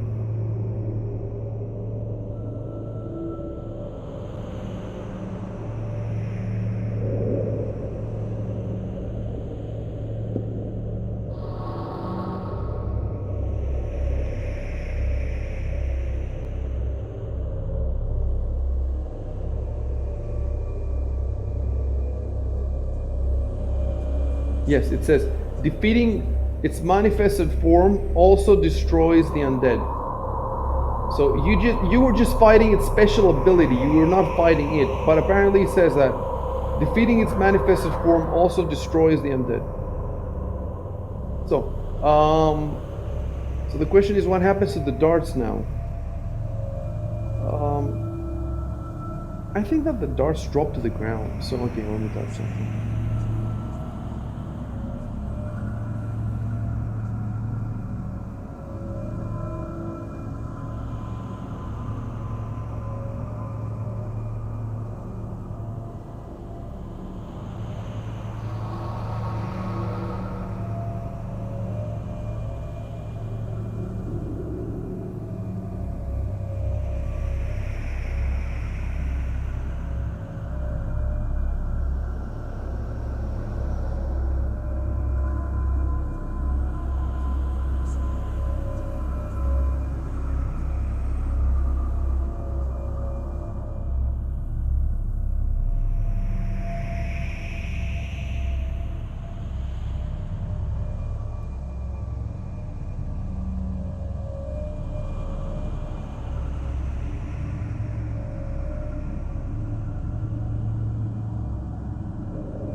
If you want, you can type that you pick up your darts, and I'll give them back to you.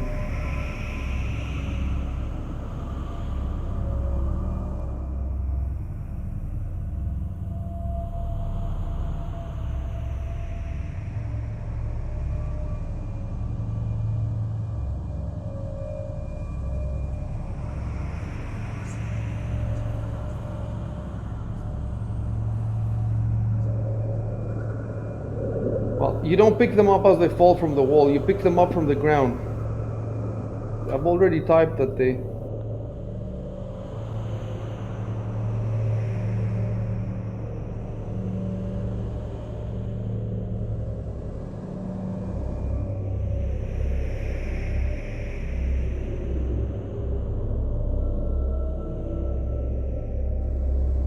Stop for a second so I can give you also the experience. Let me see.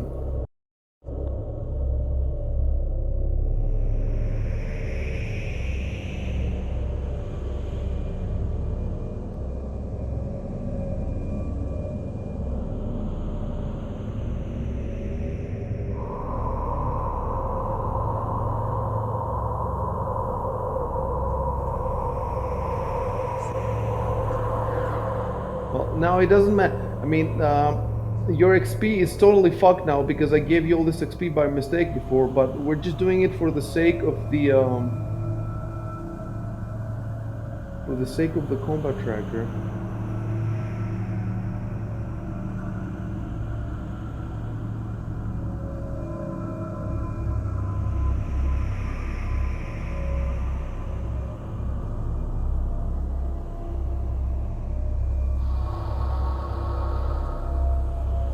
So this encounter was 1200 XP. So yeah, 300 each.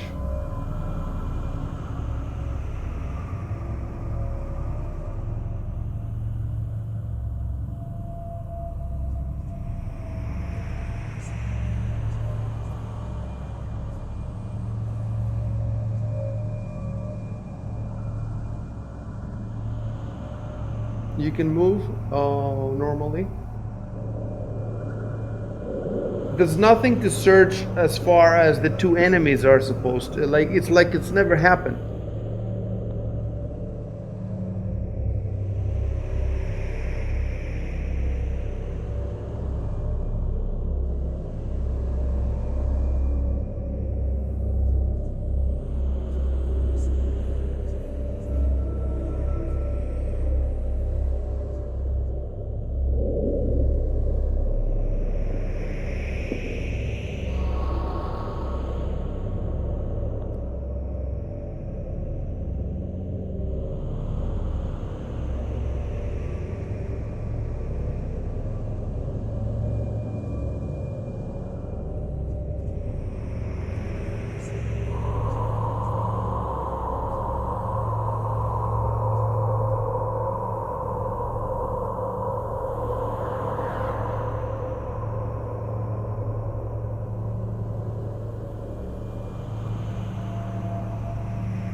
Just one magic missile.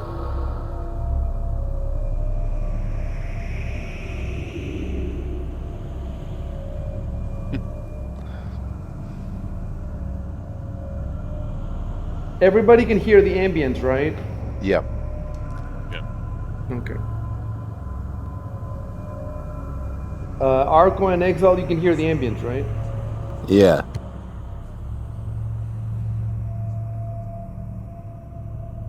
Exile. Yes. Okay.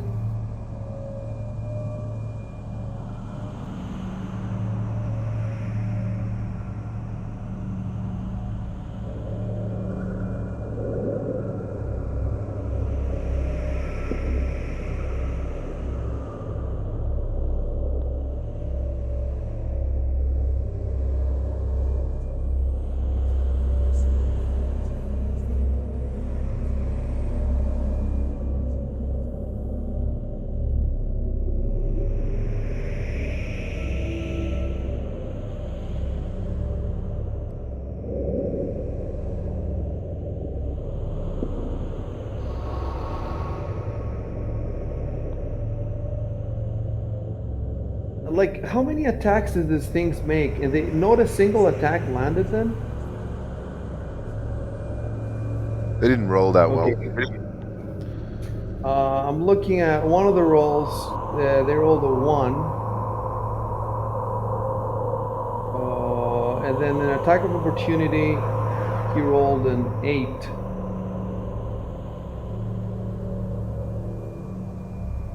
And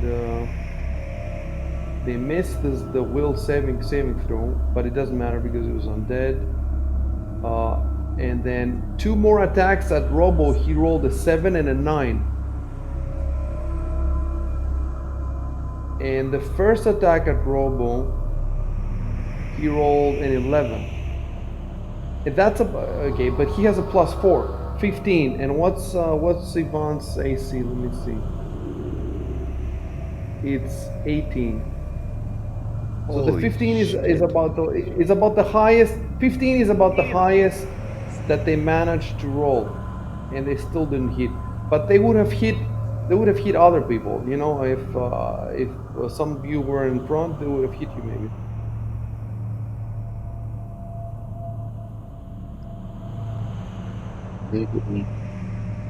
If somebody wants to search the body, you have to type it and then Control Enter.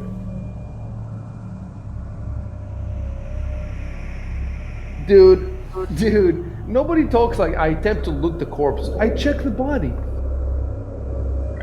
I attempt to loot the corpse immediately. I search the body, man. I loot the corpse.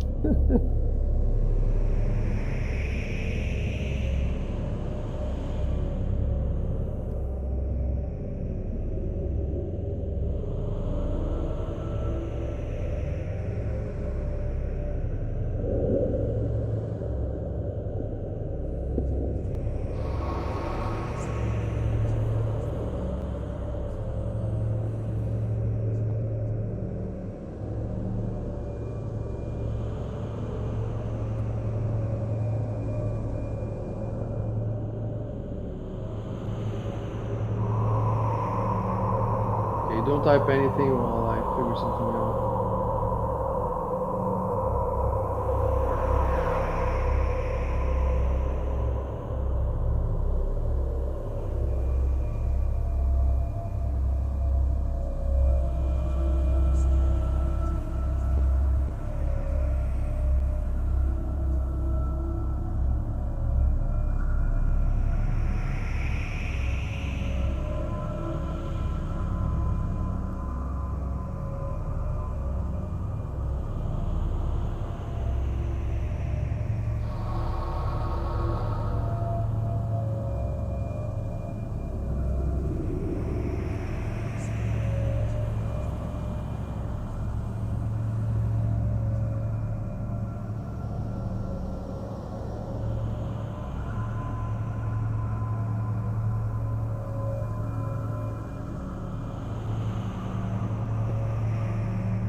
Edward, you can roll in knowledge nobility if you have it. Yep, Do you have it? I do.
Okay.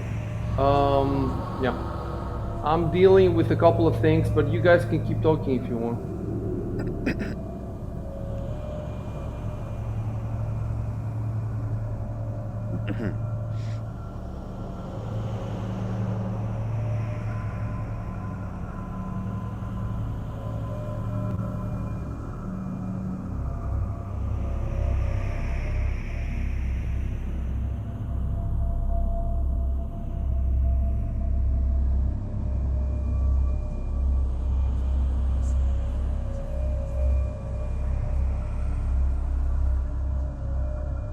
Go check the party sheet and tell me what it says. I put the ring there, but tell me what it and how it's described. Ring found on Ring Noble's found. body. Yeah. Okay, so you can take it from there. You know.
Okay. Are you forgetting something, Chev?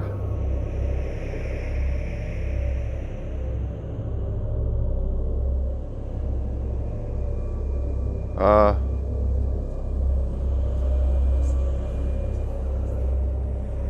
I'm not sure. You found a ring, and he Oh, just put it in a bag. He just put it. He just put the ring in his bag, and he forget about it. So you're I gonna play the rest of the game, and you're just not gonna look at the ring again. oh, it's not in my bag. Yeah. Yeah. I was just about to ask You're about not gonna that. make it. Listen, you're not gonna make it through this game if you don't search all the items, use them, detect them, identify them, blah blah blah. You're not gonna make it through this game. We might as well stop playing now. You want to stop playing? No.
I think to give it to me, you have to drop it into the party sheet. Yeah.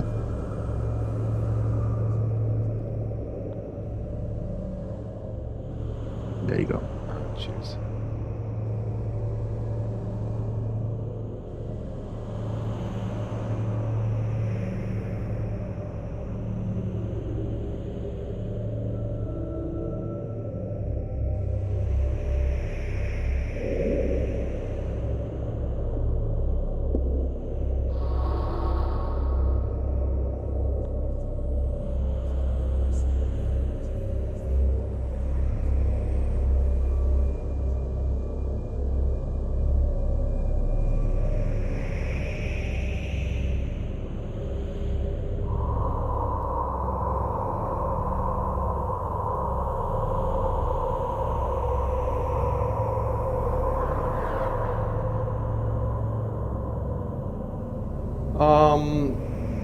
we're gonna take a few seconds for me to find a person to put a token to put on the map for you.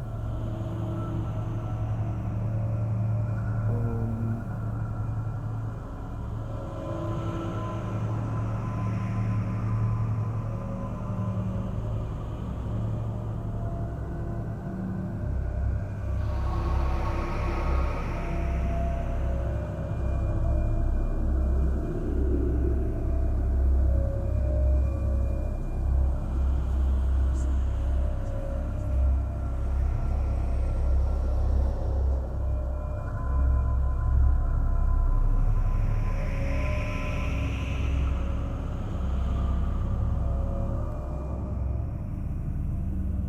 okay, you can play now.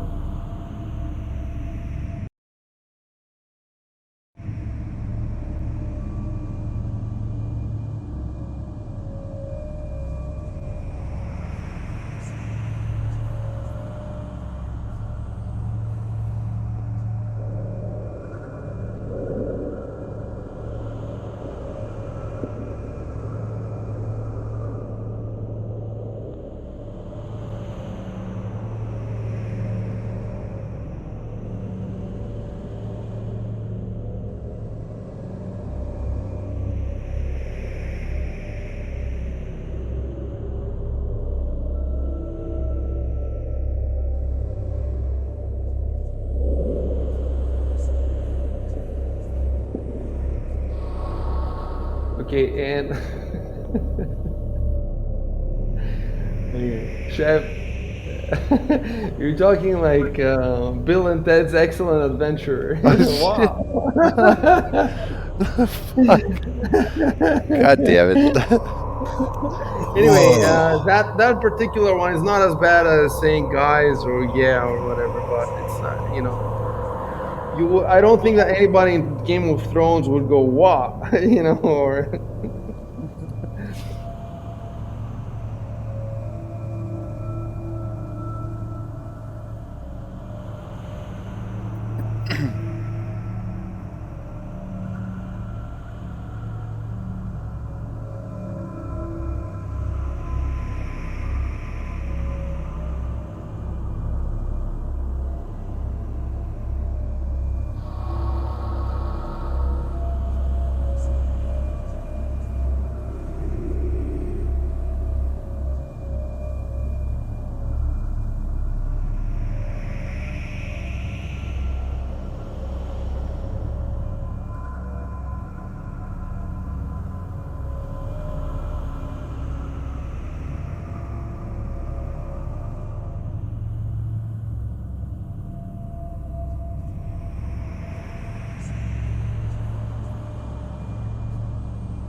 You can play, you know.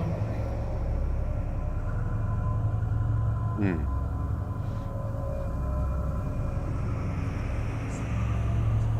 Well, I'm gonna continue casting Detect Magic on the ring. Okay. Who has the ring now? Did you exchange it? Yeah, I've got it now.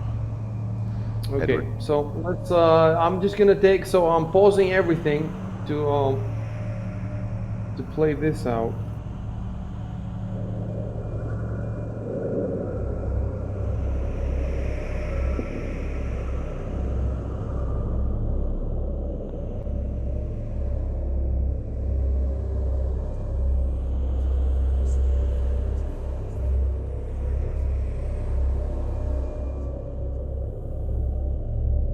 Um, right now you're gonna hear some voices, some more voices.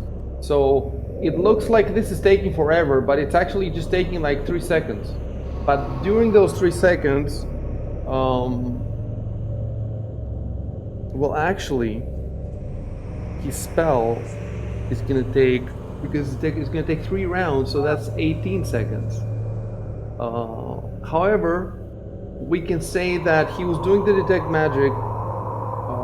Well, actually, he was doing it. He was doing it before that guy talked to you. So let's finish with that first.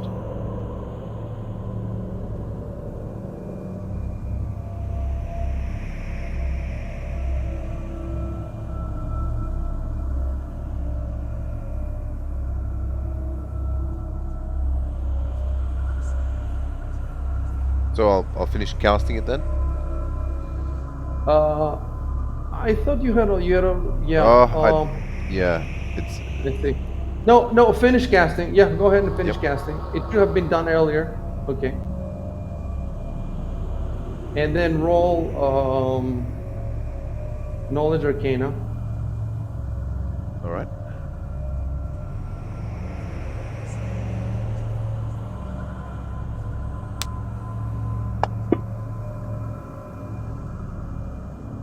Okay.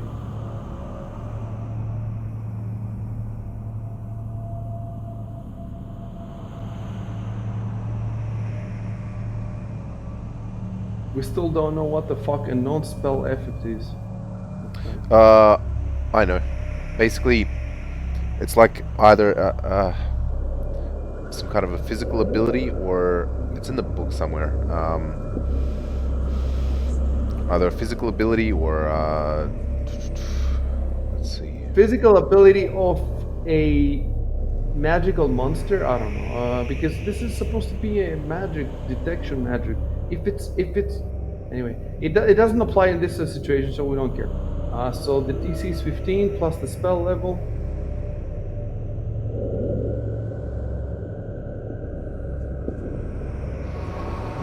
DC 15 plus the spell level, or is it the spell or the caster level?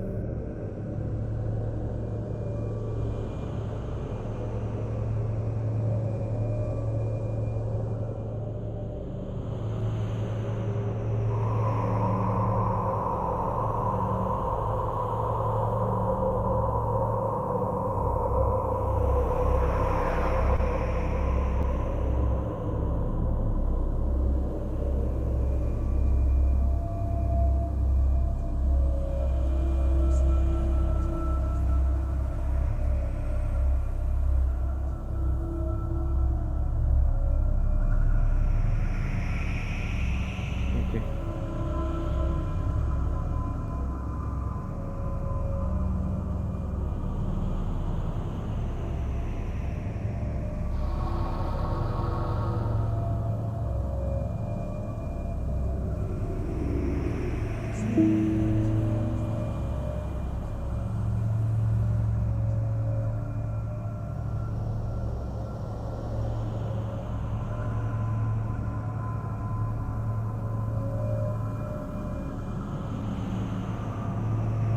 And if you want, you can try spellcraft to identify it. Okay. Yeah.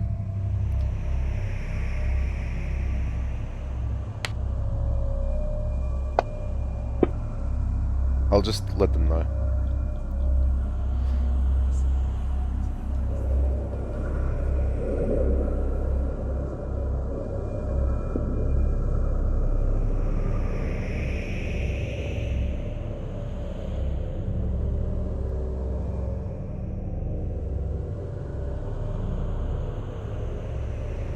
the DC for this is 15 plus the level, and you rolled 15. No, it's not gonna happen.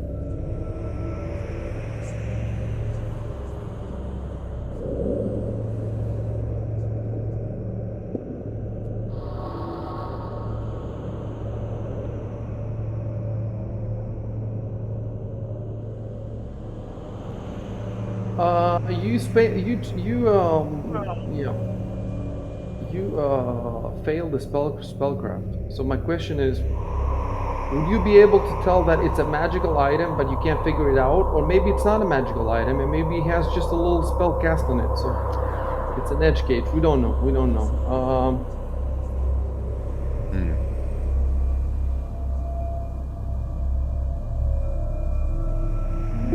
There you go.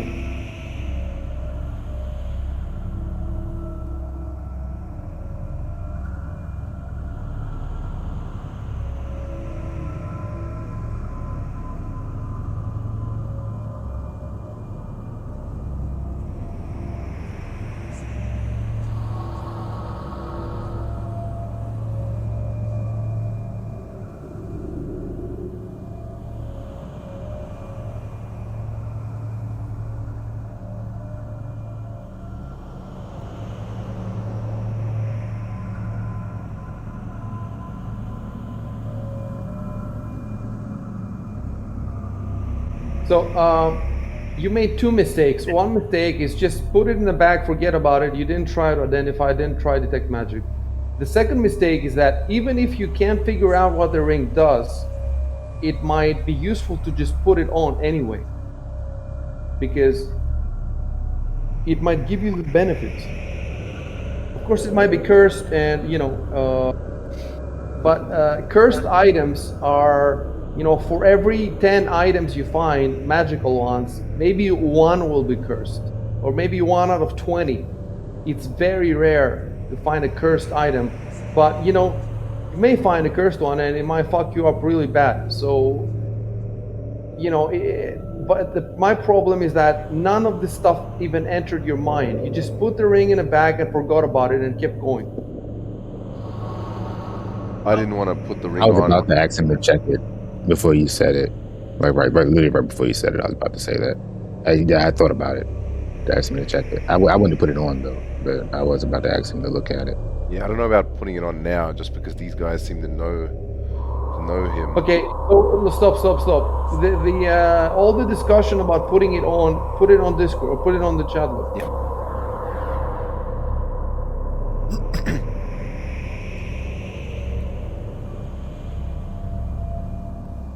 Your AC is 10, Chev. So many of these attacks would have hit you before. Oh yeah.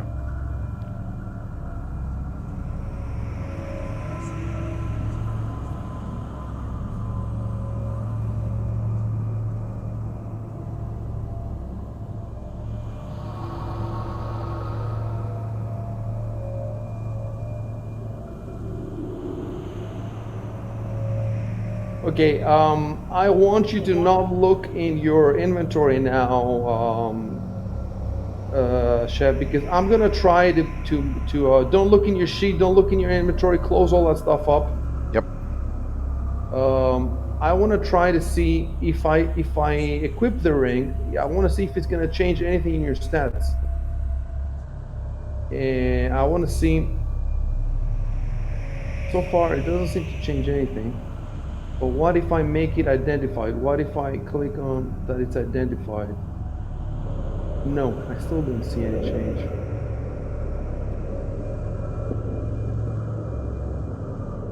I'll tell you when you can look back in your...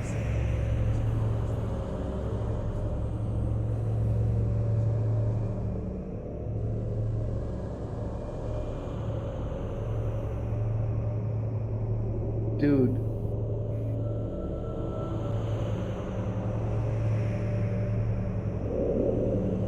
That is annoying.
Ah, damn it.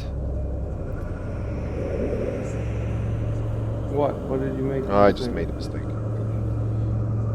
Shouldn't have that just in the text.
So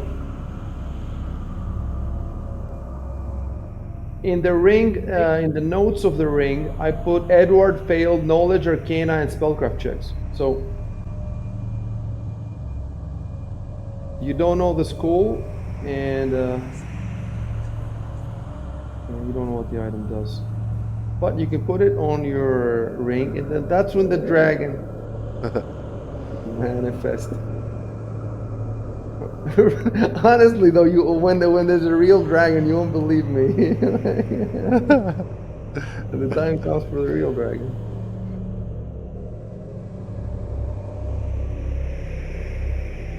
Okay, you should be able to check in your inventory, Chef, find the item, find the ring, and if you click on it, you should be able to see my notes. Let me look. I'm gonna be looking in your stream. Oh, yep. I see him. Ring found in Noble's body. Click, and Edward failed knowledge and spellcraft checks. Okay.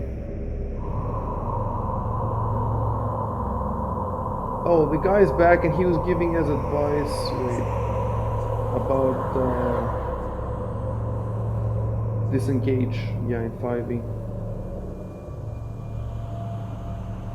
All right. So all this took a few seconds. Hold on a sec. And I have more stuff for you.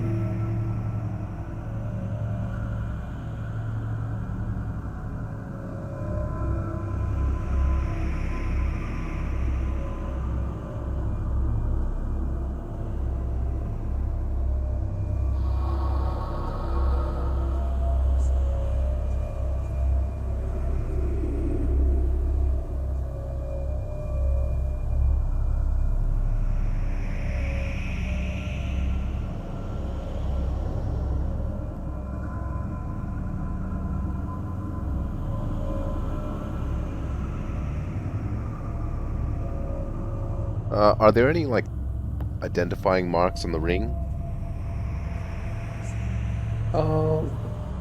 You can check it. We know the guy's identity anyway. So. What was that, Robo? Like, we know his identity anyway, so, I mean, I don't know. Like, I was thinking I'd do a knowledge and ability check on the ring, but then we know who he is. So.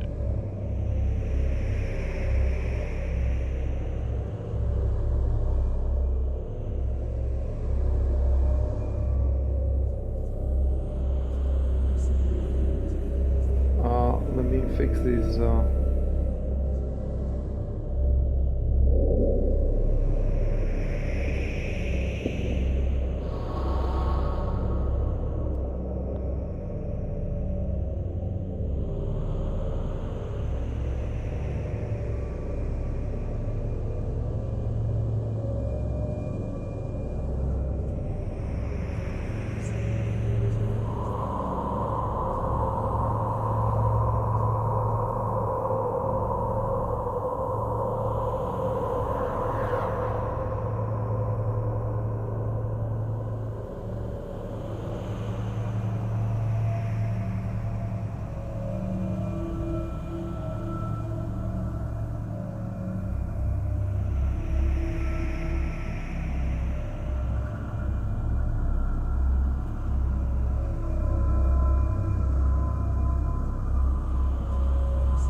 So you see, now it's the lady speaking, but it still shows you the same goblin. So unless you're paying attention to the names, you might think it's the same person speaking. So I have a plan fairly soon to fix this problem. Uh,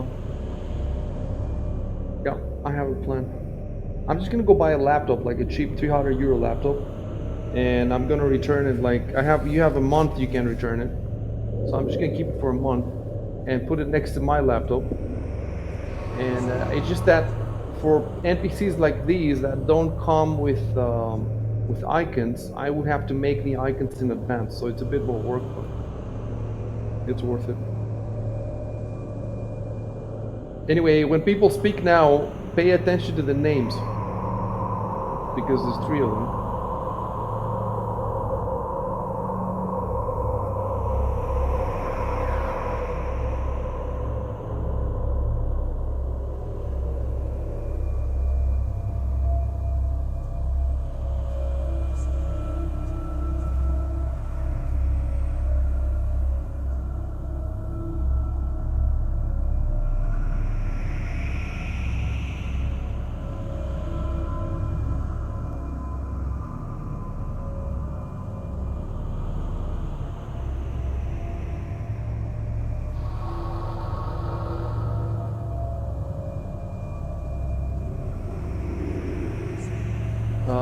Give me a second, guys, to answer this.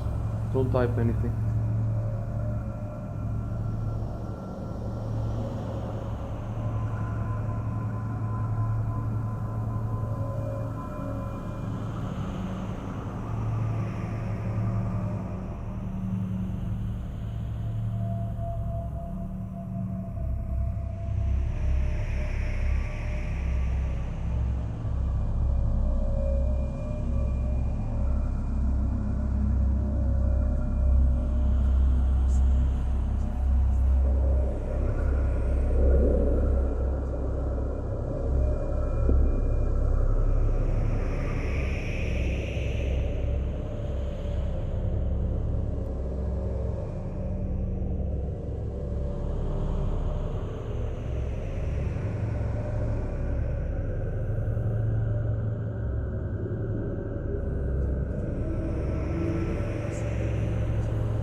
Oh, by the way, Robo, you have a lantern.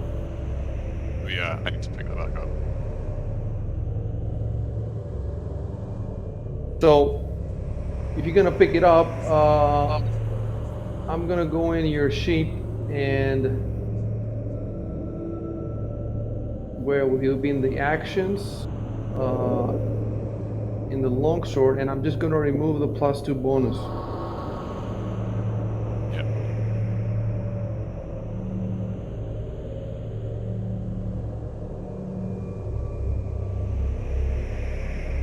You can type that you pick it up.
Guys, hold on a sec. I'm trying to find something.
thing I don't like about these tokens is that they have facing.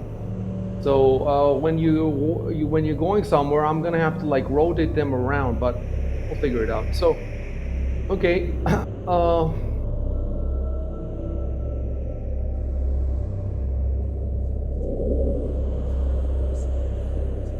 these people, if you get them out, they'll give you money, but they don't only give you money, you also get XP if they survive. Just so you know, it's several hundred XP per person. So I don't know if I should be telling you this or not, but I don't see why it's a bad idea to tell you. I was suspicious that they might be like doppelgangers or something. Go again. I was suspicious that they might be doppelgangers or stuff. Oh, I see what you're saying. Well, there might be characters like that in here, so I'm not going to. But yeah, you're right. So I guess I spoiled it by saying this. That's fine. That's not a huge deal. Like you are in a huge place, and it's super complex. And I don't know if you're gonna get out or what the fuck's gonna happen. It's extremely exciting. We'll see. It's not a huge. Just telling you that these three are nobles, and it's legit, and you're gonna get money and XP. I'm just trying to give you an idea that all these three could die and nothing's going to happen to the adventure. Nothing, nothing important is going to happen. But you're going to lose a bunch of money and you're going to lose a bunch of XP. And the adventure is full of stuff like this. Like every little success and every little failure, they add up. They add up, and you might not level at a point where you should level, or you might level a bit faster, or you might get more money, and then you might, if you spend the money wisely. I'm gonna post in the forum. I read in the Paizo forums another group tried to resurrect Calbio. Do you understand? There's one GM that went to the Paizo forum and he said, "My players are trying to resurrect Calbio. What should I do? Help me out." And they're trying to spend thousands and thousands of gold to resurrect him. So, you can do stuff like that. And I'm going to post the details. It's complicated because there's only a certain number of days, I think about 9 days or something. If you cannot resurrect him a month later.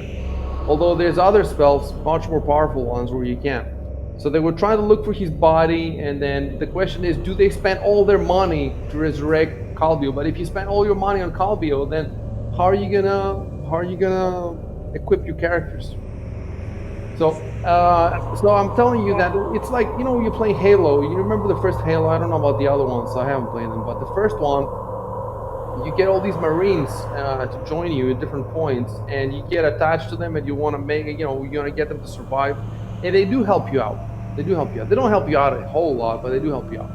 So the adventure is full of stuff like this, and it's just gonna get more complex. Keep that in mind. You're gonna have to manage these people. What's going to happen is, how many hit points they have. They have very few hit points, so it's very easy for them to die or get in your way or whatever. It might actually not be the best idea to take them through the whole thing. It might be best to lock them in a room, get them in a room, and then come get them later when you know how the way ahead of you is. So you might want to think about that too. Okay, I've said enough. Like I said, it's a tutorial. I'm just trying to help you out. I'm just trying to explain to you how complicated it is. It's very complicated. It's very complicated. And it's going to get a lot more complicated. So, play.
If you want to open a door, you have to type something.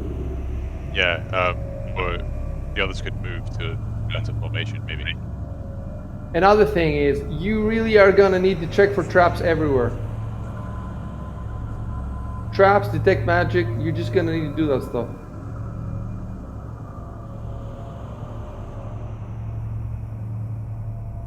It's difficult because to check for traps, you need, the thief ahead, but if the door opens and monsters come out, then you need the warrior ahead. So, you need to plan, you need to think about it.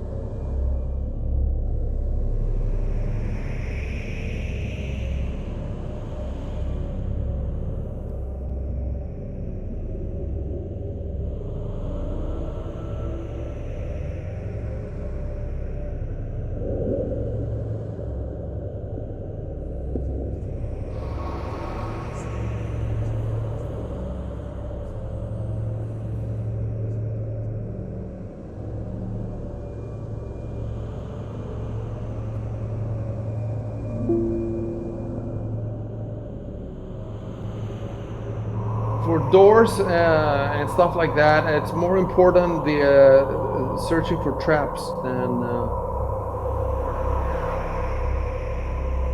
Well, detect magic is important too, but not so important.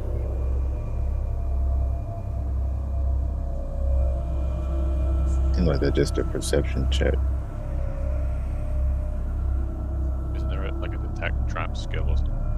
Yeah, there is. You got to figure it out. I think you were doing it before. Arco was doing it before in Valkian in the 4 rooms, but we haven't done it in a while.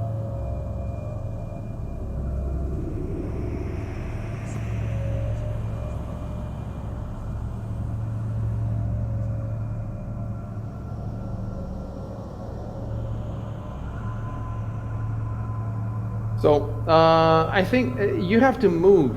If you want to inspect the door, you have to be in front of the door. Everybody has to move, yeah.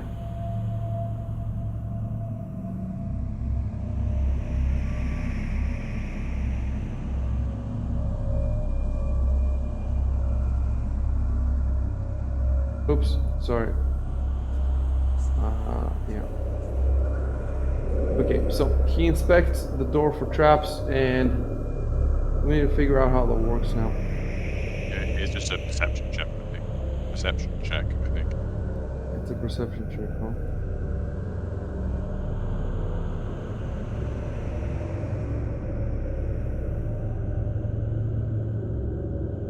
And there's also, secret doors, concealed doors. Find a hidden trap. It's perception. It says varies by trap. So go ahead and roll perception.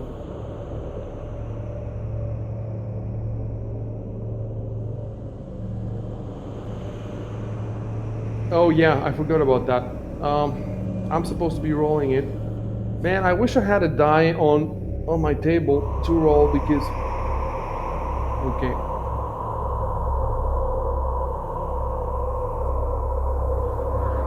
Yeah, it still has the little grey shadow of the dice, even when you roll secretly. Let me see. Let me see. If I rolled the die for him, would it be hidden? Oh wait. You can see it now because I turned it on. Let me turn it off. So GM rolls off. Let's try again. Perception. So this is how we should do it. When you roll perception for traps, I should roll it for you. And you don't see anything at all.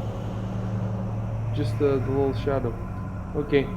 Well, okay. My roll counts. The let me type that.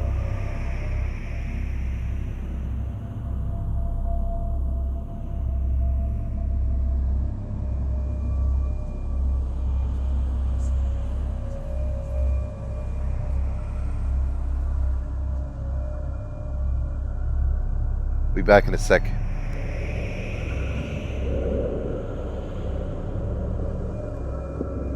Okay. So,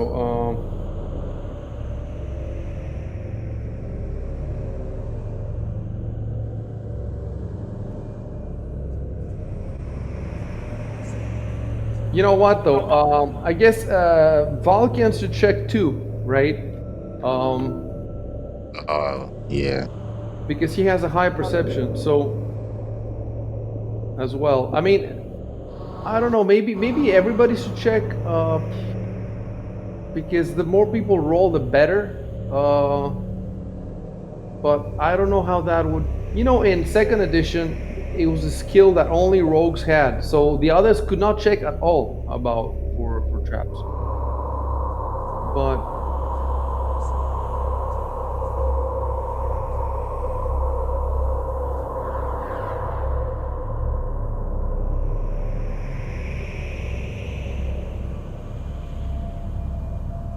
you way Arco, so that Vulcan could get in front of the door.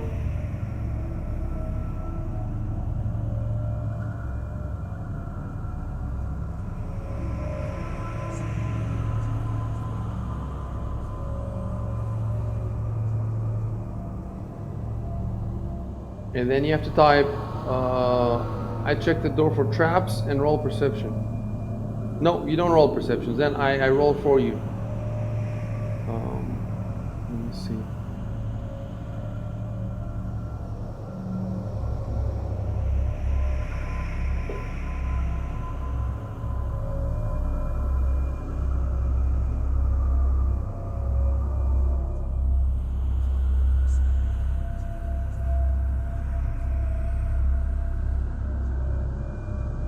So the question is, should everybody do this? If everybody does this, it looks a little stupid. Imagine you have 6 players, 8 players, and everybody just takes turns checking the door. It's just a little stupid. Or how about aid another? That would make more sense. Could you aid someone to search for traps? That would be that would give you a really good plus. And in that case, we would save ourselves of everybody having to roll. But I still think that they would have to roll something. I think they have to roll something, and if that I think the succeeds, way Aid Another works is that you make the same type of check that the person that you're helping make their check, and as long as it's 10 or above, you give them a +2 to their check. really, Yeah. We had this in the other campaign in Rise of the Rune Lords, and the barbarian was doing a survival check. He was tracking the goblins, and at some point he lost the tracks, and then they all helped, and he found the tracks again. And they all succeeded. They gave him a +6 because the tracks were really hard to find. They were in hard in the hill, in the rocks, and the check was above 20 or something, and they managed to find it. It's great how the tracking works in this game because every hour that it's raining or something, or every hour, every day, it gets harder and harder and harder. So a week later, you cannot find any tracks. So they came to a forest, and the tracks were going in the forest, and they know that the forest is full of goblins, so they didn't want to go in there. But they also knew that a day later, the tracks would be gone. So it's a hard decision for them. Do they go in the forest now and follow the tracks? But it might be certain death, or do they just leave? But then they cannot find the tracks ever again. So it was really, that's where we stopped. So next time we'll play, which is tomorrow actually. No, Sunday. They have a pretty tough choice to make. Okay, we're waiting for Chev to get back. Yeah, Okay, so I'm we have back. to figure out how. You're back. So we have to figure out. So I'm gonna be rolling the perception checks for the search traps. so that they're hidden. But the question is, should everybody check? That would be 4 checks, which would look a little stupid. Or should people try to aid one person to give him a +2? It's just that I'm not 100% sure if that would work for traps. On the other hand, I don't see why it wouldn't work. You know, if people are helping you search, to me it makes sense that it would work. Okay, let's find the aid another really quick. I posted about it in the Oparo Crew Discord when we were talking about researching the books when we were still in the forums. Yeah, it's probably further up.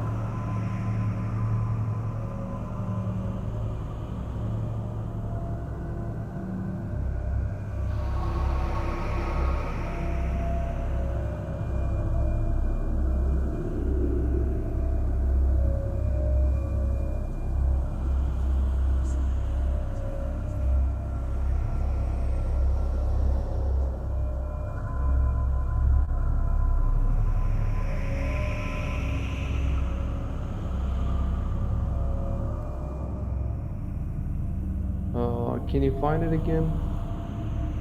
Yeah, it's right here. I'm gonna hold on. I'm gonna reply I remember to it's a myself. small passage. It's not.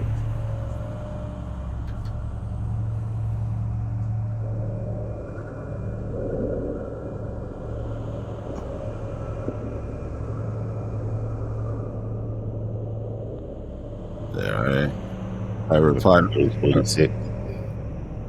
Yeah. Yeah, I found it.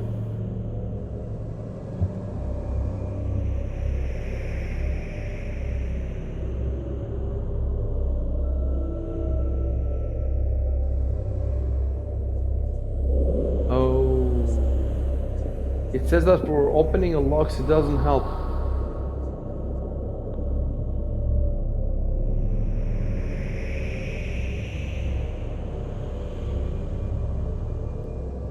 I see.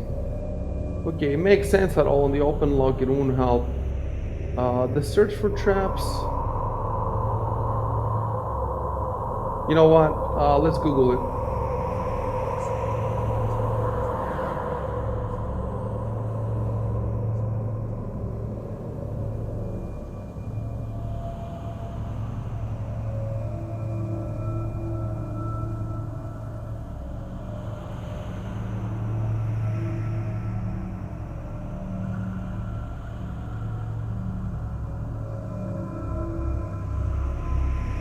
There is on traps, so I could maybe search that. Find.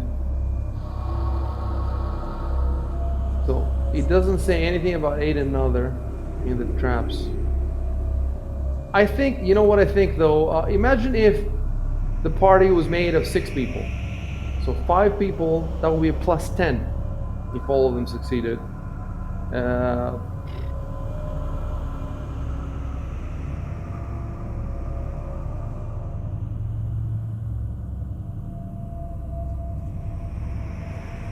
Paizo, you know, should have a hotline where you call and you ask the question and you pay a few bucks and they answer you.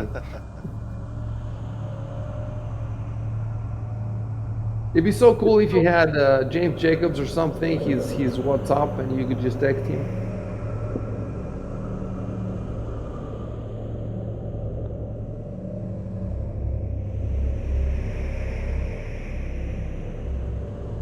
The traps, they have a perception DC, that makes sense, and disable device DC.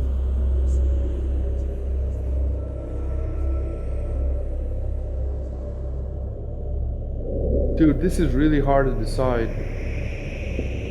I just think it might be OP to have everybody help in every single fucking trap.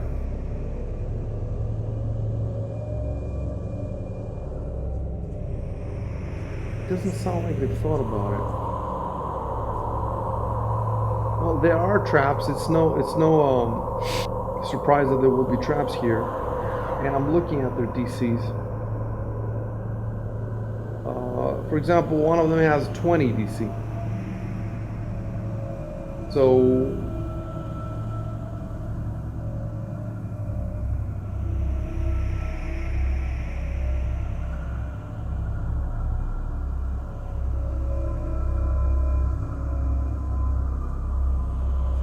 well, so Valkian has +6. He would have to roll 14, but with 3 people helping him, he would have to roll 8 if they all succeed. And that's a pretty tough trap. 20 is pretty tough. There's others that have, let me see.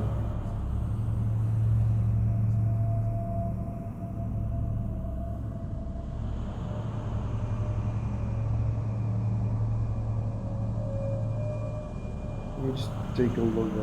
Another one has 18. There's a bunch of traps. It's cool though because all the traps are different, very different. Another has 17. So 20 is about the biggest, looks like. And there's still a good chance of. Plus, that's assuming everybody gets their does the check. Traps. You can individually look for traps, definitely.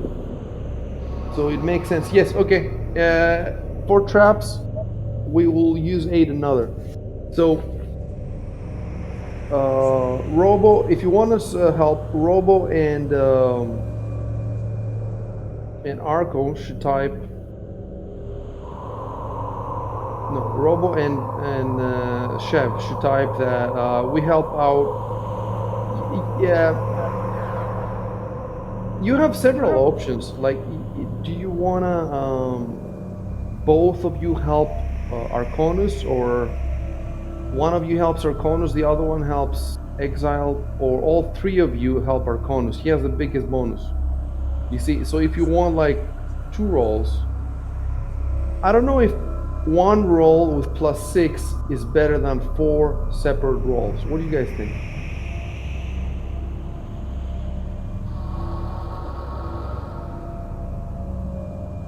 Question. That's a hard one. I could pay like +11 or something, right? Like it's crazy. What are you saying, Exile?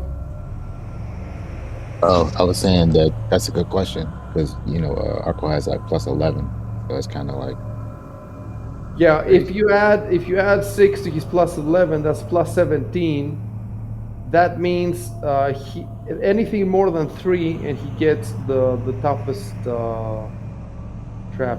How does it make sense though that the druid is better than looking at traps than the rogue?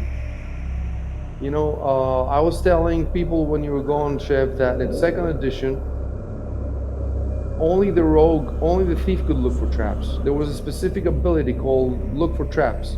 So you could not have a paladin look for traps, or a cleric, or he could not look at all for traps. But now everybody can look for traps just with high perception.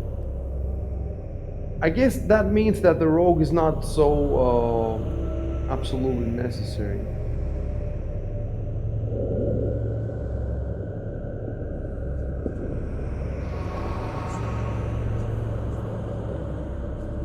And that's just perception. We still got to disable them, right? Oh, you're right. You feel, but I think disable is it's the same thing, isn't it? Everybody can try disable, can't they? No, that's a skill. Disable device, I I think that's a trained skill. think. Yeah, that's a. Chev, something's wrong with your mic. Oh, sorry. Yeah, I've got it on properly now. Yeah, that's disable device. That's a skill, and you can't do it unless you're trained. Yeah, it's trained only. Okay. Well, I guess then that means people cannot help with that check. So I guess Arconus is the best for finding a trap, and then Yeah, you can say because of his high wisdom, he has high intuition, and he can sense stuff, and he can. That makes sense. Okay, so okay, hold on a second. Delete above comment.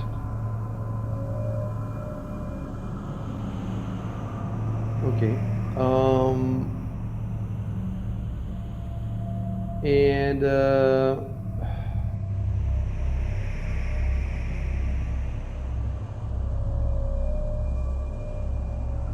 so Ivan and Edward type that we help Arco look for traps.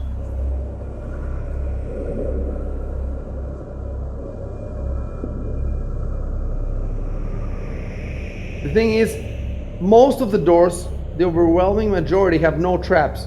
So we're going through all this bullshit. It's just a charade. I know there's no traps, but I cannot we have to do all this. So I have to keep rolling. The chat look insane.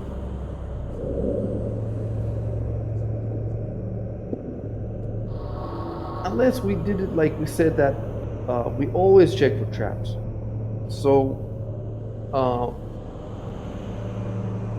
anyway, let's finish the first at least. Let's see. Okay, so we have already rolled Arco. I've rolled Valkian. I just need to roll. Oh, and by the way,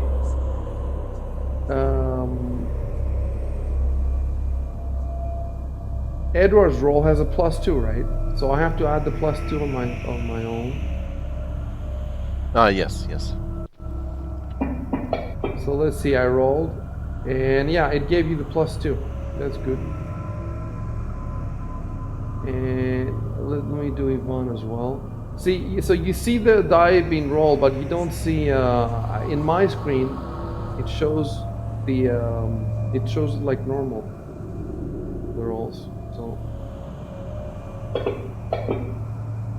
okay, so I have all the rolls. So the way we could do it is so now you have no idea what happened. All I say is I'll type it again.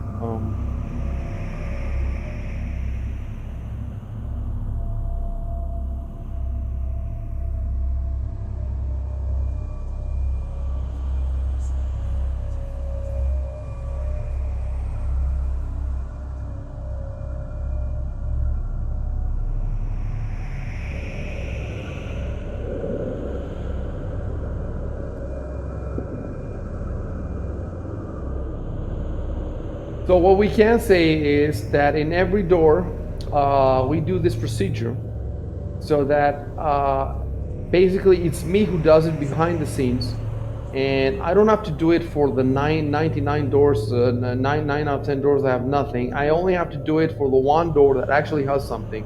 So when you arrive at a door that actually has something, I guess I would have to pause the game to roll all the dice, but then you will know that something's up. So that if I tell you, oh, nothing's happening, then you might not want to go in. So the only way to do this is if I have rolled everything from before. So I know in the entire complex which which doors have Some rolls. Yeah, you can always do some rolls in advance and then use that as the next result for the door checking. No, let's say that there's 3 doors in the whole complex, right? Yep. I roll in advance for every door. So now I say for door 1, and I roll everything. Door 2, I roll everything. So I know exactly, depending on which door you go to, I already know either they find the trap or they find nothing, and then if they open the door, they spring the trap. So this is what we're gonna do. And normally I have to do this before the session starts, to have all these numbers ready. But let's say that the session starts and you get further than I have planned, or I forget a trap. What I'm gonna do is I'm gonna tell you, hey guys, I'm going to the bathroom for 10 minutes, 5 minutes. Or I'll find an excuse. I'm gonna stop you before the door. I'm not gonna stop you right at the door. I'll stop you before for some other reason, and I'll say, I'm looking for something. Then I'll roll everything. It's complicated, but we can do it. So we are assuming, unless you tell me otherwise in the future, we are assuming that every door you go through this procedure where Arco checks it and the other three people help him out.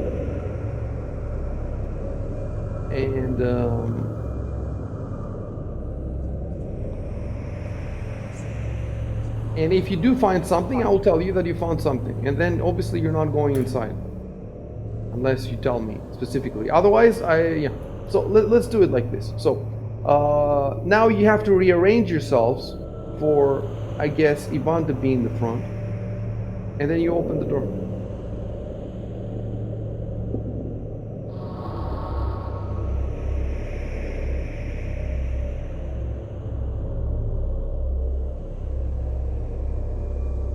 Okay.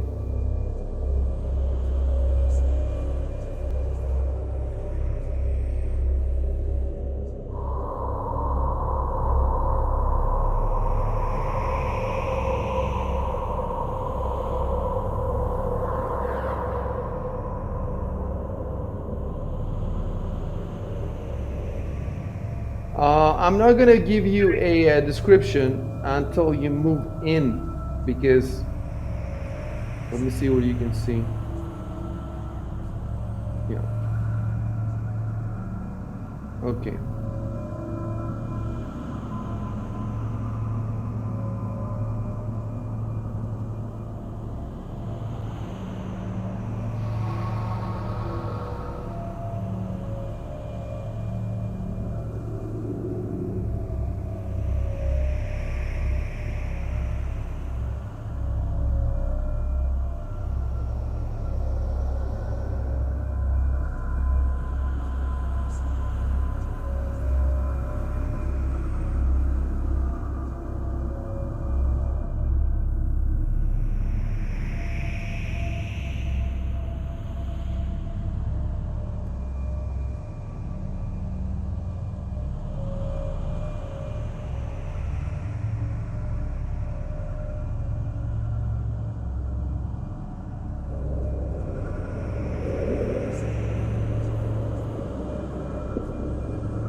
I'm not sure if the room would. I'm not sure if standing from there I will be able to envelope the entire table with the spell. Well, you know how to do it, right? Yeah. You click the left and right mouse button at the same time. I think with Control or with Alt. Let me see. I think Yeah, it's Alt. Alt is the okay. keys. Do your cone there.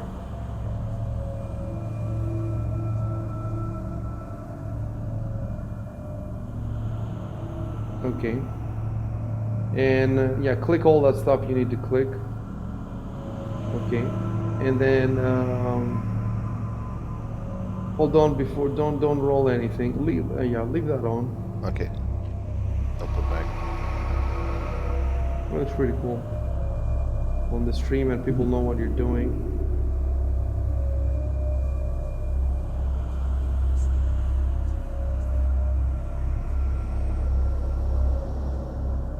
Okay. I need to type some stuff.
It's complicated right now, so we have to deal with it.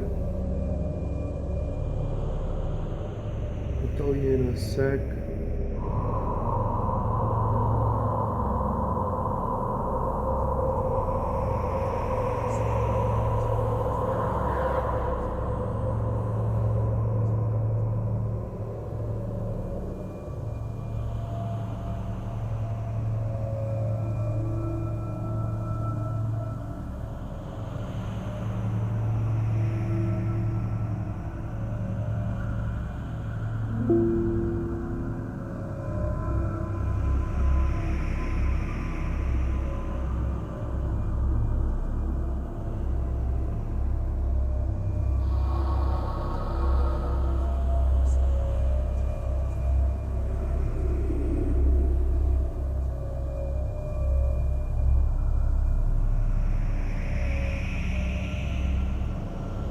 After this, I have more information for you.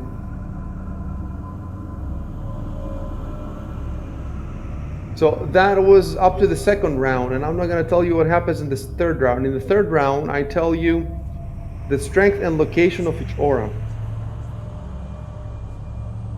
And now you can roll if you, okay, it says are in your line of sight. Only if they're in your line of sight can you make knowledge arcana skill checks.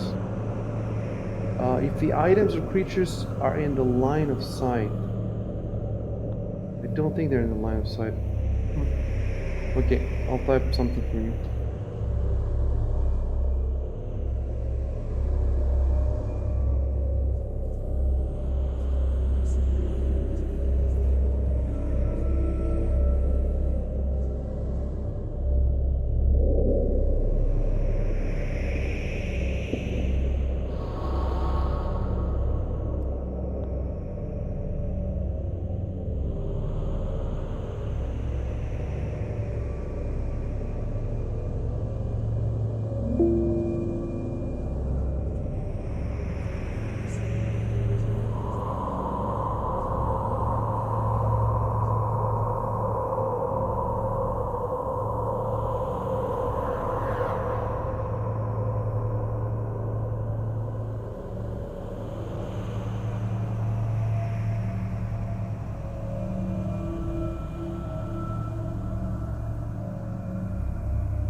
Give me a second to type one more thing, and then you can play.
Okay, I'll rephrase that. Before you type anything, let me rephrase that. I think I got this wrong.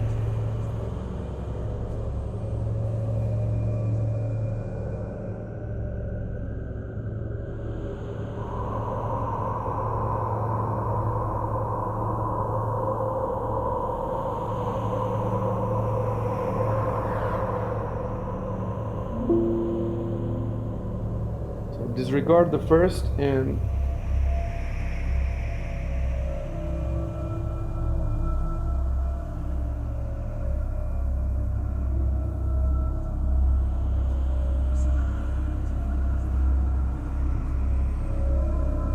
you can cancel now the detect magic aura, the area.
The detect traps was on the door. You have not done anything for the room. I wonder how you would go about searching the room for traps, the whole room. Of course, you would have to move inside it, but I think that if you were searching a whole room for traps, you would have to move around the room. You could not just sit on one. Yeah, as far as magic goes, of course, you know that you could have made the cone bigger, right?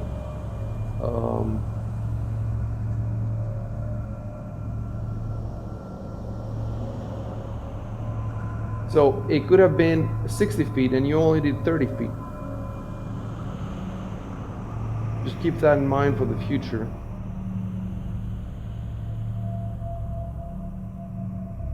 Yep, it's 60 feet. There could be some magical effects in the corners that you left out. Yeah. There aren't, so don't check now. I'm just saying for the future.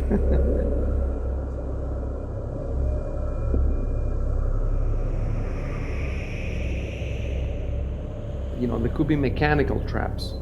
So we have to figure out how to do the mechanical traps. I think the mechanical traps would be the same. First of all, you would all have to be inside the room first. And when you roll the perception checks, we assume that you walk everywhere because that's what it means to search. And if the perception checks work, that means I think that you detect the trap before you spring it. But if it fails, and you might spring it.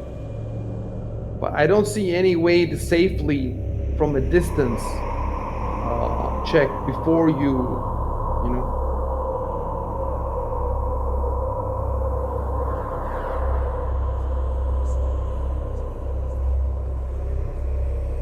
You do a perception check just as like for a look.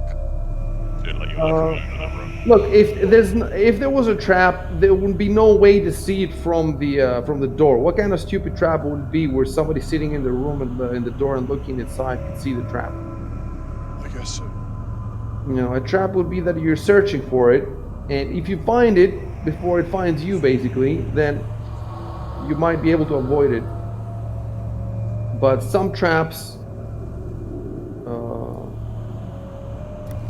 yeah, we'll see. Well, yeah, because the traps here are very complex. Again, they're not like second edition. They're very simple in second edition. There's a whole chapter about traps, and every trap has its own stats. It's like a creature.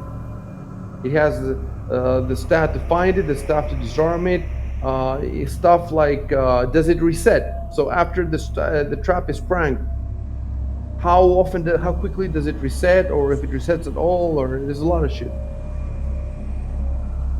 And you get experience every trap that you experience, and it could be even if you disarm it, you get experience. If it hits you, you get experience.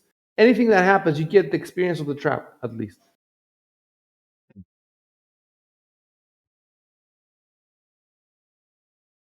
So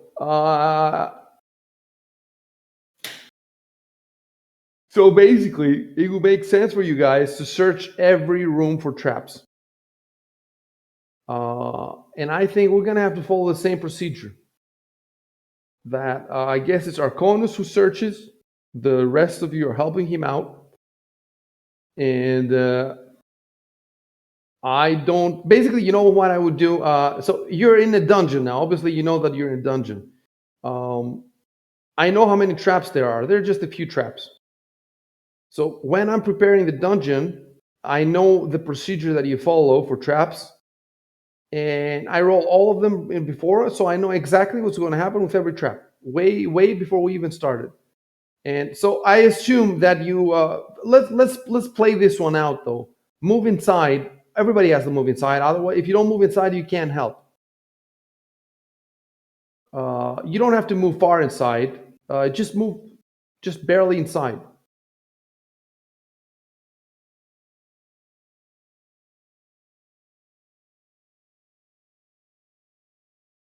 Okay, and then Arco types. I search for traps. I search the room for traps. You can also say I search the table for traps first, and then the room. But I don't know how that would help you, unless there's multiple traps or something. So just say I search the room for traps. Control Enter. And then everybody else, I help Arco look for traps. Control Enter.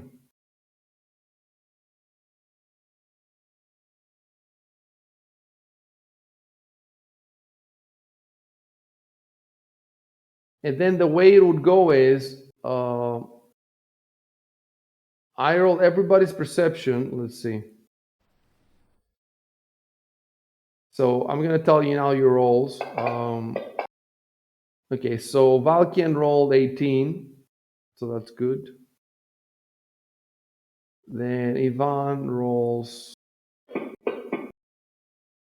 He rolled 3. So that doesn't count. And Edward rolls 17. So that means that now I would give Arco a +4. Let me put a +4 in the modifier because 2 people are helping him. And his perception, boom. He rolled a 5 plus, but it's 20. Plus all the bonuses is 20. So he would probably have found a trap if he was here. And that's how I'm going to be doing every single door and every single room. That might be a bit difficult. I don't know about hallways. Like, how would you do a hallway?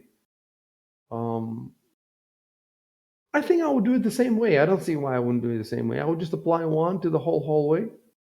Unless the hallway is super long and it has like 2 traps, then I would have to do it twice, basically. I basically do this whenever you, if you encounter some weird situation, like I don't know, you have to climb a wall or something. You might have to tell me something that I search for traps here or something. But as far as doors and rooms and hallways are concerned, you can you can assume that you're moving very slowly though. You're moving very slowly. That's what it means. And if at some point you want to move faster, you would have to tell me to stop searching for traps for you, etc., etc. So let me type something.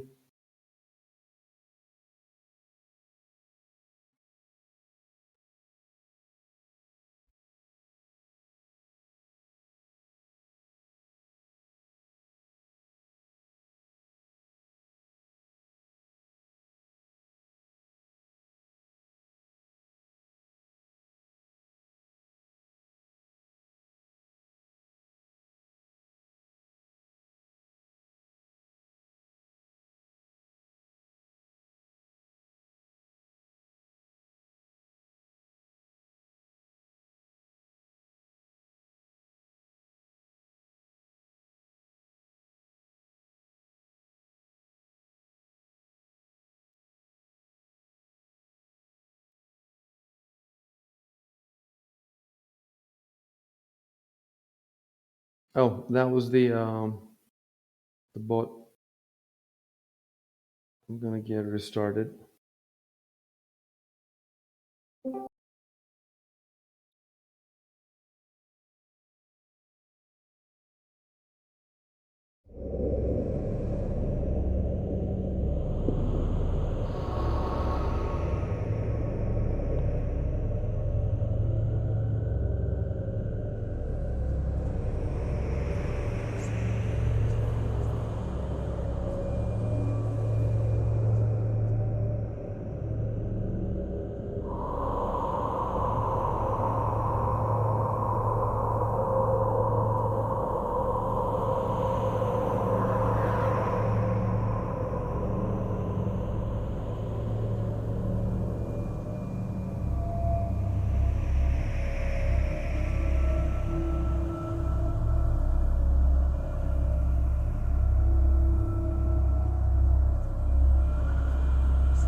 Yeah, the nobles definitely can't see inside right now.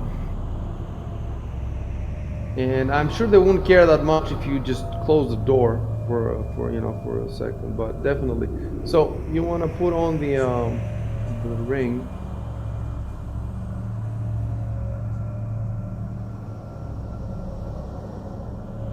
Geez, it's kind of hard to find it in your inventory. Yeah.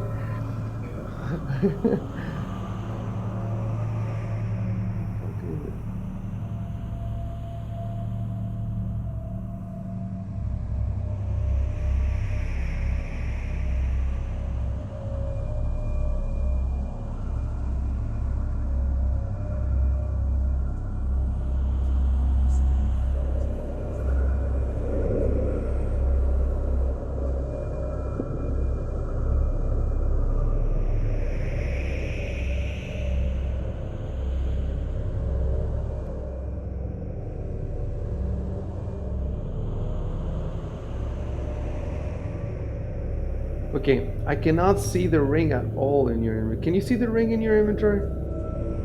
Yeah. It's just called the ring found on Noble's body. Wait. Oh, I was looking at Balkans. Oh, so you got the ring. Wait. Okay, yeah. Ring found on Noble's body. Wait. Wait, you had the ring? Yeah, we swapped possession of the ring. Yeah, give it to him. Okay, let me see now. Okay, let me see something. Don't. Oh, wait a second.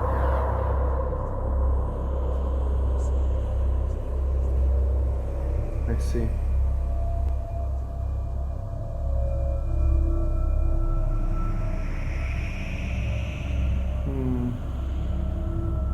Okay. All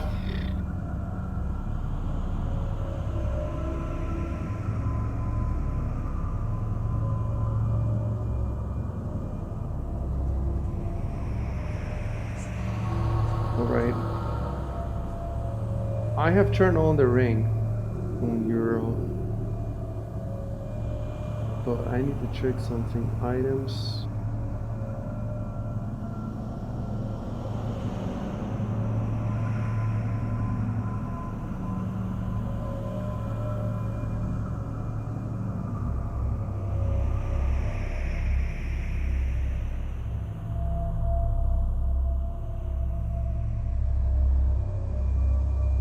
Oh,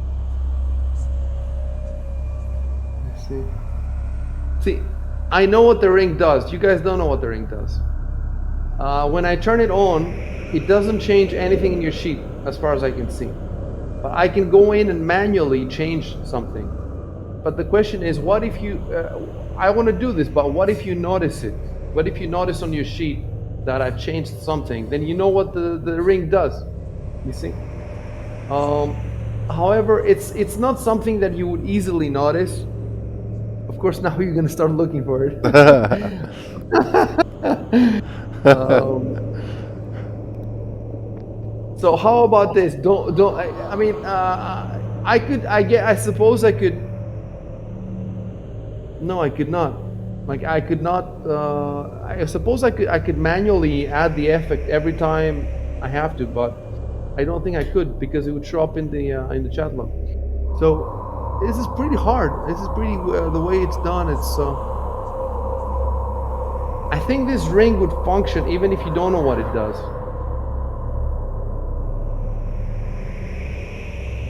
Okay, I'll tell you what it does. It doesn't matter. But then, why would you need to identify it? Well, I'll tell you what it does, but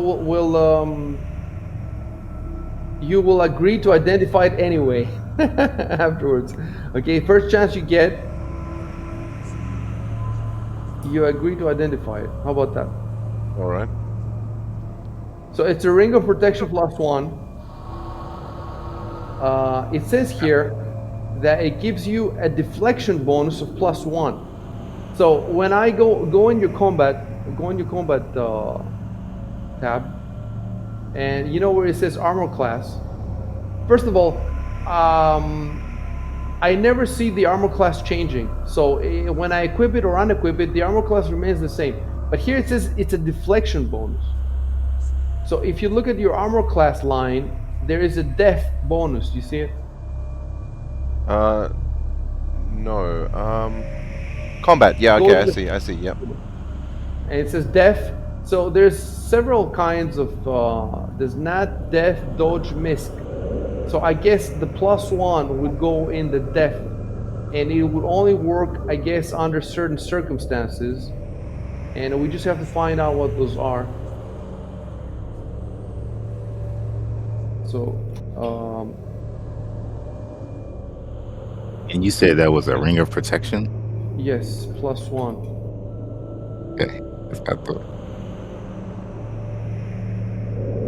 Oh, okay. So there's a thread on Reddit. It says, does it apply to all attacks or just arrows? Okay, I will put the thread on Discord so you can read it.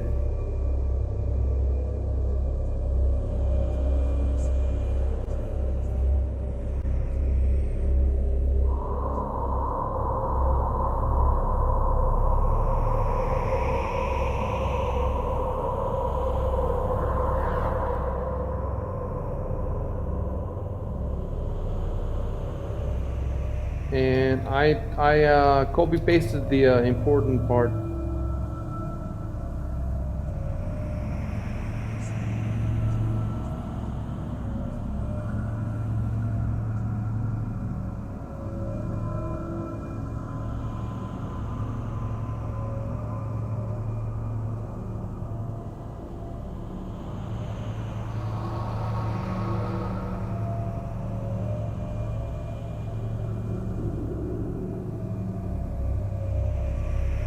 Damn.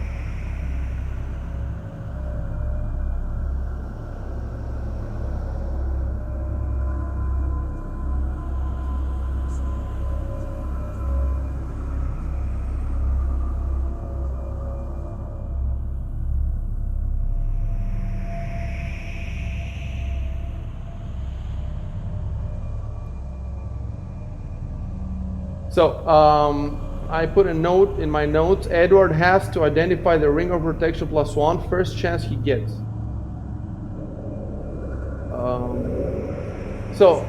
Well,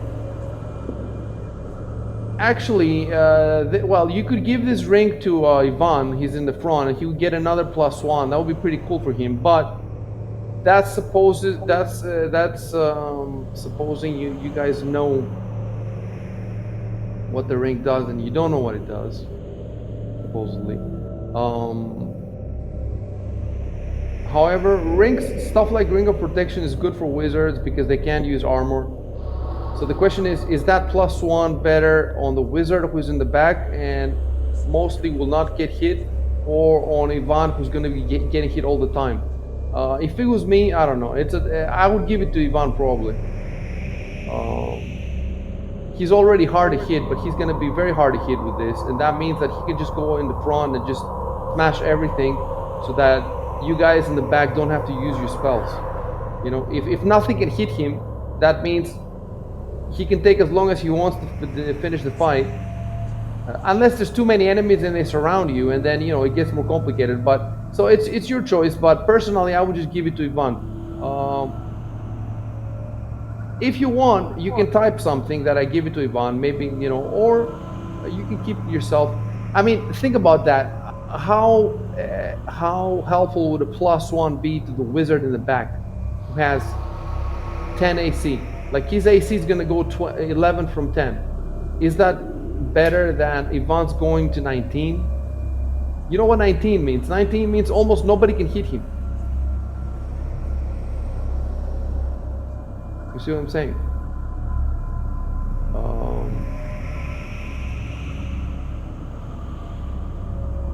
I'm trying to think of a reason why I would give the ring to Ivan despite not like noticing any effects.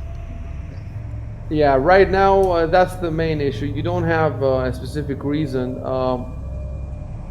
Did you at least find the type of aura that it was?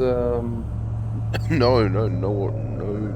I failed everything. No, because you failed both checks, so you don't even know what the aura is. You could pass the ring in and say, take it for good luck, but how would it be good luck? The other guy died wearing it. Okay, it doesn't matter. Keep it for yourself. It's not a huge deal. Keep it for yourself. And you've already said that you put it on. So I'm just going to give you a +1 deflection bonus. I just don't know why Fantasy Grounds doesn't do it automatically. Because it does it automatically for, armor and for other stuff. What about, you don't have a magical weapon, so we don't know if the magical weapons. Anyway, we figure out how. Oh, look, your AC is 11 now. Yeah. So when I added that +1. Anyway, we figured out what deflection is. That was interesting the way it works. And okay, we're good. So you put that in. Okay, you guys can play. Listen, after you identify the ring, then you can give it to Ivan if you want.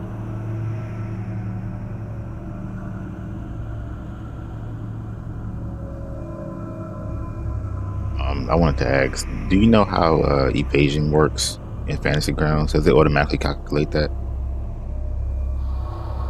Or like dodge? That's like armor class as well. Oh, you mean like the actual action evade, or?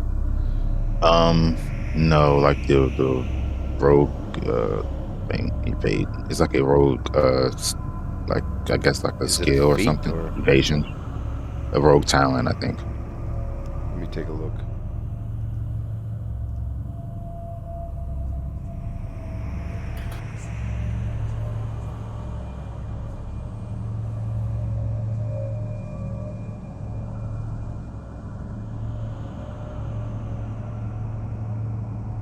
Basically, it's you can see it here. It says evasion. It's an extraordinary ability where at second level or higher, you can avoid magical and unusual attacks with great agility. Here, I'll paste it in Discord. Seems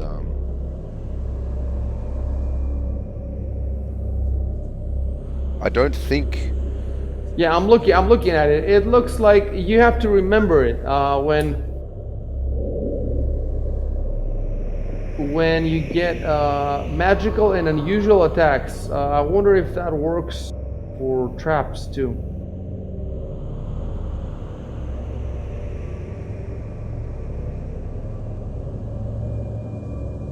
It says even, so I'm guessing just whenever whenever they need to make a successful reflex saving throw. It's only for attacks where saving means half damage. Because some attacks.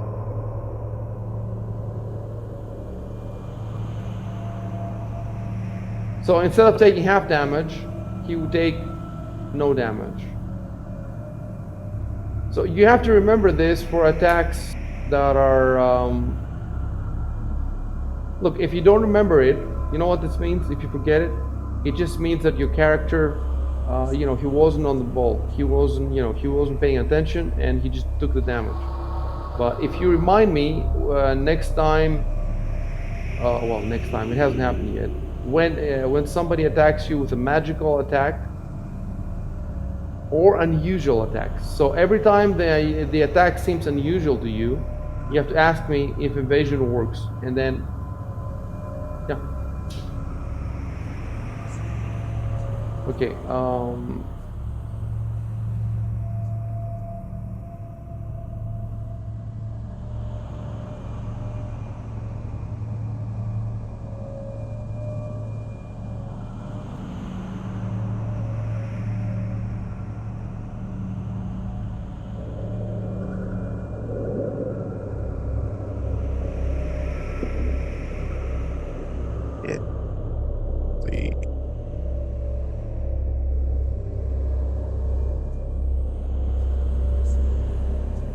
So you can look at your inventory. You have 61 encumbrance plus 5 pounds. It will bring you exactly the medium to 66.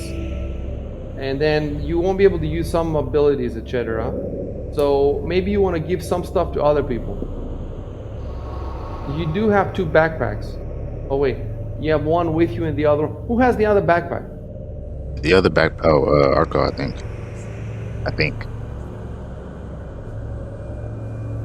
Yes, he has one. And he has, he can carry more. He can carry another 30 pounds. So you could give him a lot of stuff, and you'd be fine. Or he could take all the glassware and stuff. So about looting this place, there's valid reasons, especially the nobles might not want to loot it. But on the other hand, it's a lot of money, and it can be used for your causes, And so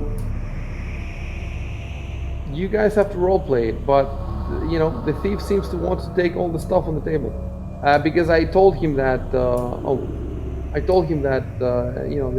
would get a good price, and he typed it in the chat. So you might want to talk about it, or don't talk about it and just take the stuff, or don't take the stuff. But yeah, make a decision. However, Valkyr cannot take this right now, because if he takes it, then he has medium encumbrance, so somebody else will need to take it.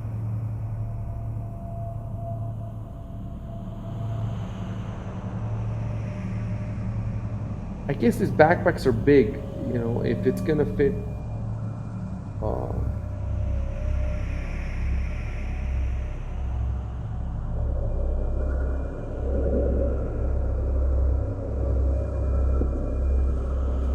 Another thing you could do is, if there's too much stuff to carry in your backpacks, you can just put all the stuff that you can't carry in a room and maybe come back later for it or something, if it's possible.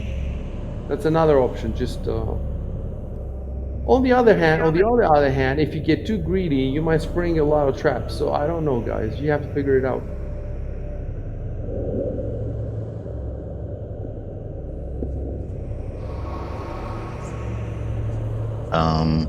I think that the glasses are gonna break probably if you fight and you have them in your backpack.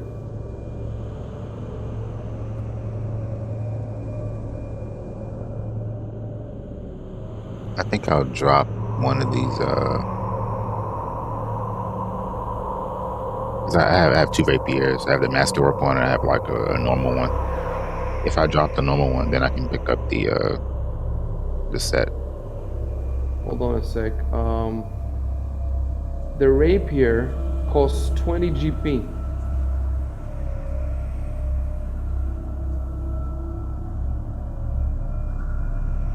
So the rapier is definitely cheaper than.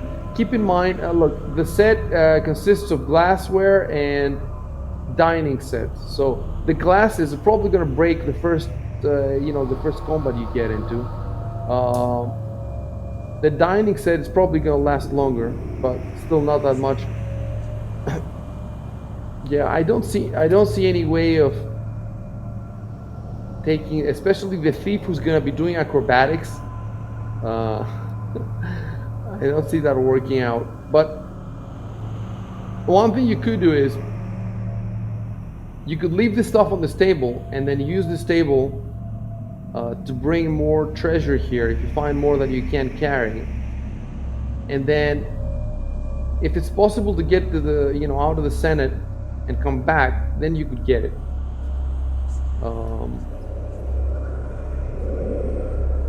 I just don't see how. I mean, the weight might be 5 pounds, but the volume has to be big because That makes sense. Because Like it's a whole crystal. It's crystal. You know how easy crystal can break? You look at it the wrong way and it breaks.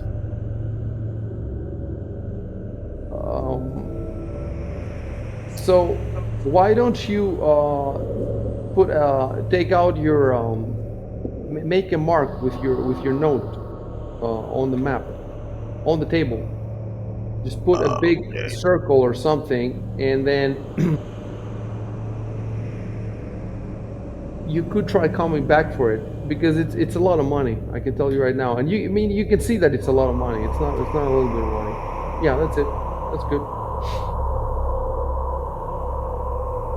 You can also open a note, in your own notes and type that the conference table has the expensive glassware, silver dining sets. You can write it exactly as it is in the chat log.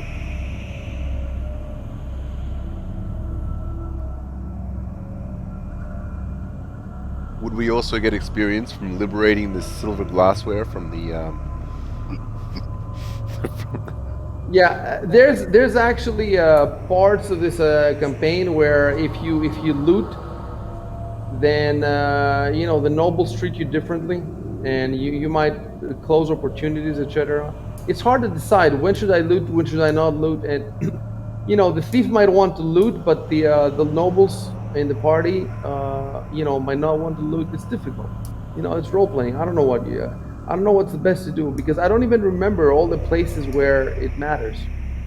And even if I remember them, I have not sat down to add all the value of the loot to see how much money would you make by selling everything, and then do a cost-benefit analysis with how many advantages do you get from not looting. It's difficult because some of the looting is okay and some of the looting is not okay. So how do you know which is which? It does seem though that in this particular situation, going around with the crystal glassware, try not to break it. It doesn't make much sense. Okay, guys, move on.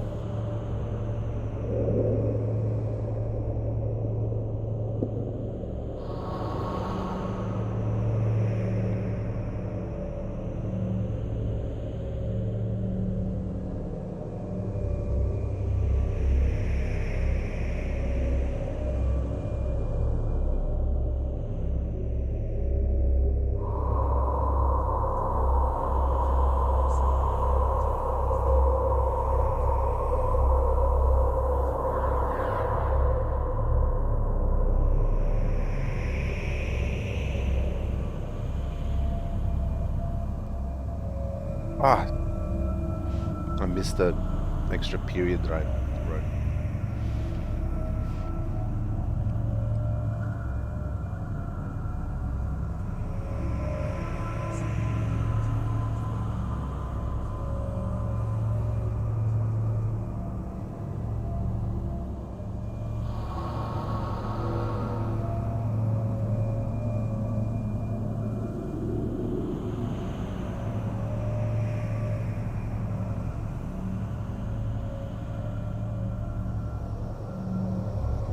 Well, you have to move away from the entrance.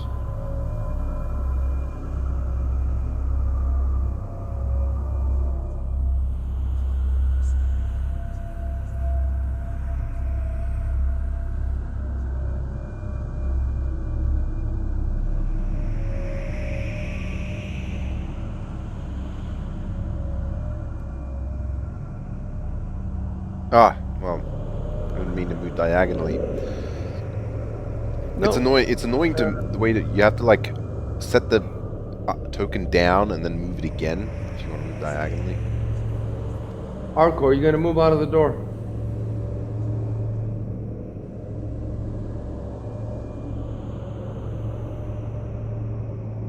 Maybe his internet conked out again.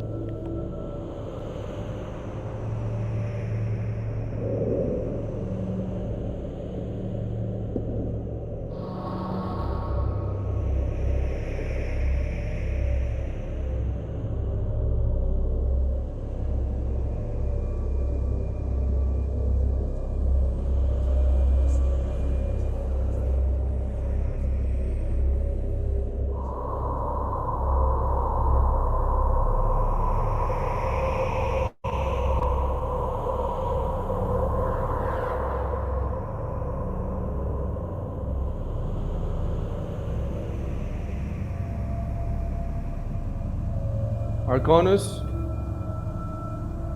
we can't hear you if you've done anything to your mic. Maybe you fell asleep. It's pretty late here. Wouldn't be the first time somebody's fallen asleep. Yeah, it's true. Why? When did anybody else fell asleep? That was me on that was. When? I think it was like the first time we played in December. No, we actually did end up playing anyway. It didn't matter. Sorry, you're really quiet. Are you like away from your mic or something? Oh really? Oh, sorry. Is that better? Yeah, it's much Yeah, better. Yeah, okay. It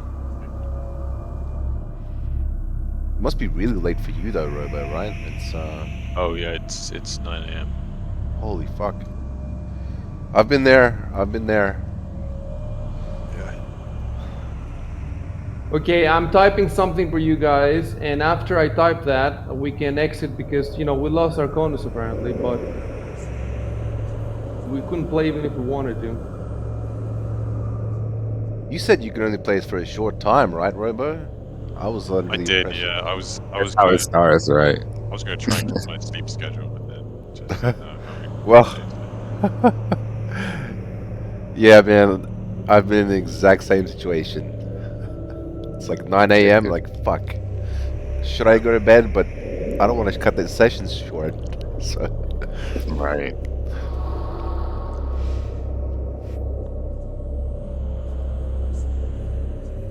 it's far too interesting.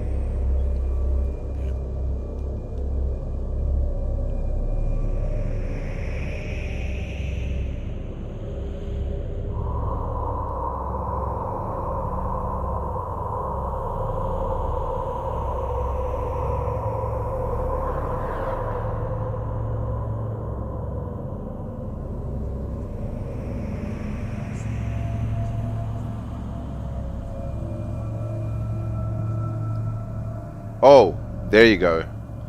I'm looking at the rogue skills. A rogue adds half her level to perception skill checks, made to locate traps and to disable device skill checks.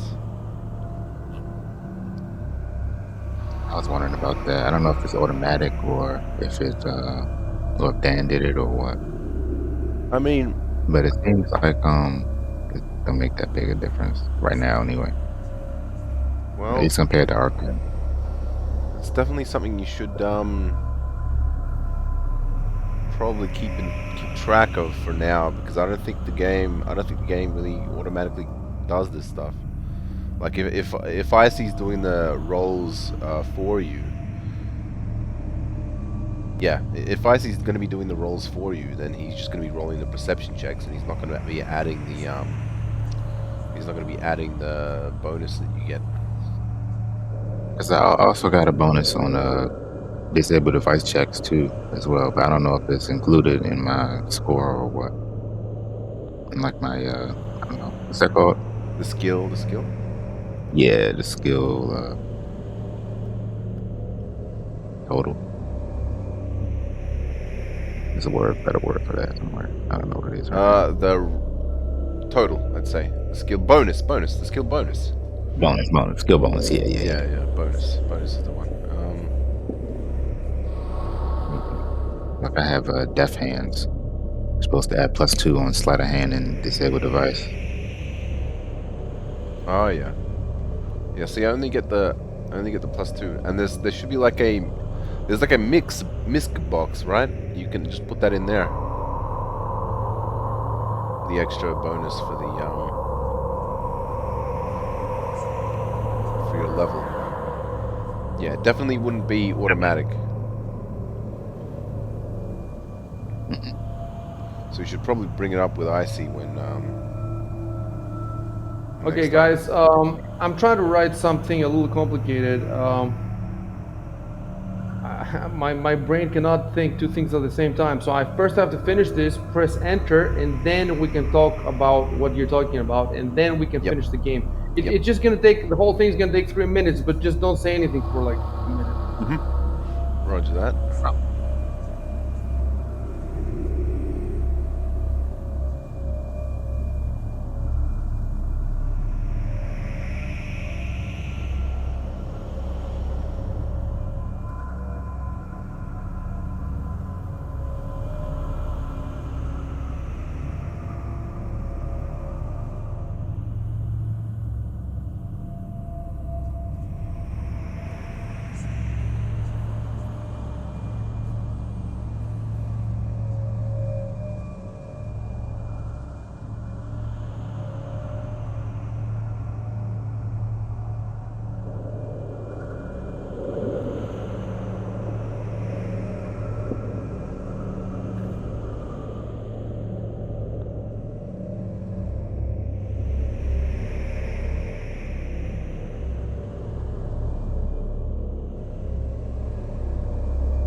Dude, this is really weird. This guy, what? That Argov has abandoned us? Or he slept? He's sleeping, really?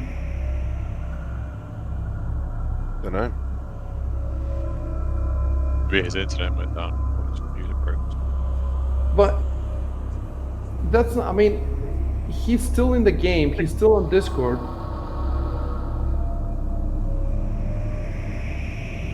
It could be like maybe if there's a problem with his PC, but the shadow's still running. Oh yeah, you're right. That happens, and yeah, that does happen a bunch of times. It keeps running for like half an hour.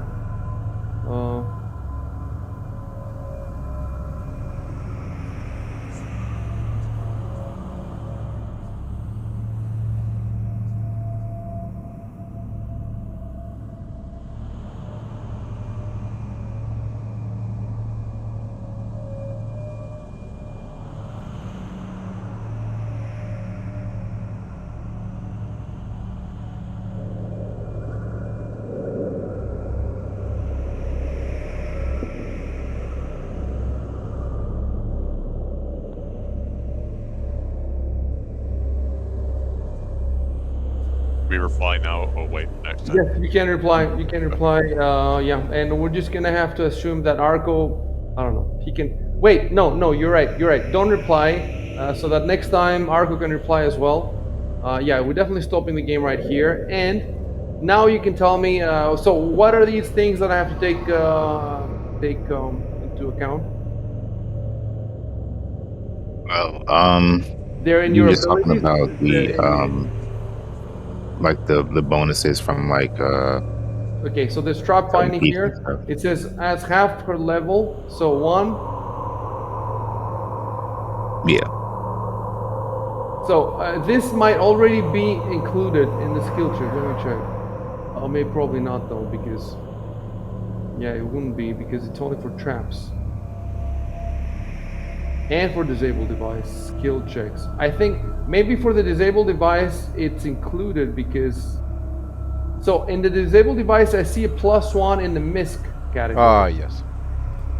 That is probably where it's coming from. For perception, though, that wouldn't be included because perception is used for many reasons. Although he does have a +2 misc. What is that +2 misc there? I don't know.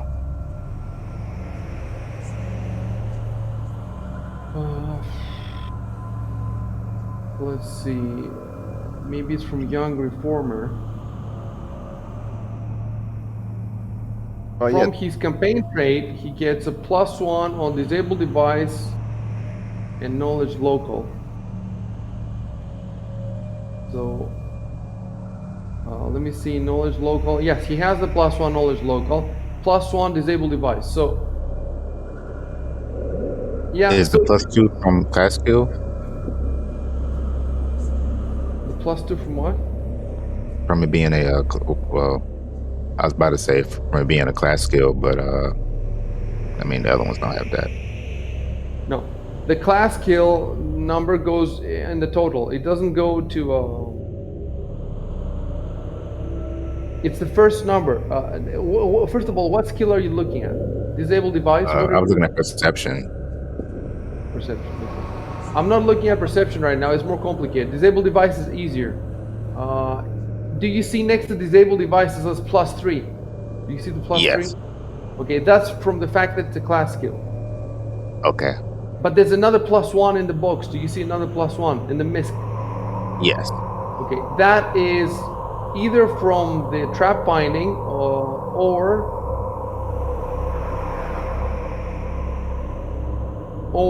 from the young reformer campaign trait, because you get a +1 to disable device. So I think you get a +2 to disable device. So I should change it to +2 in there. I also have death hands, and I don't know if that's applied automatically or anything, but it's supposed to be +2 on disable device and sleight of hand checks. So I don't know. You have That's deft hands. Okay, let me look at that. +2 on disable device and sleight of hand checks.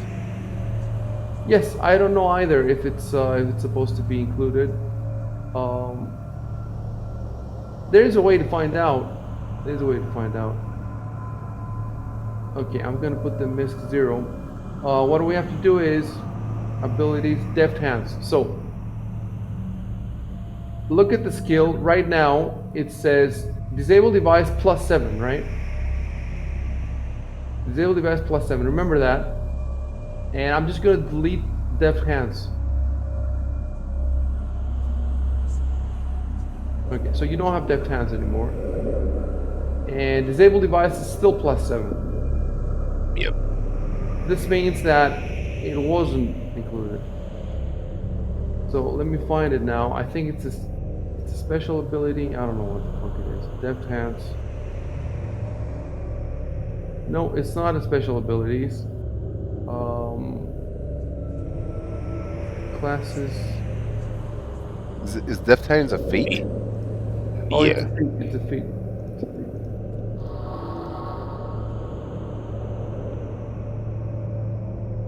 Okay, so I put deft hands back, and it should still be +7 there.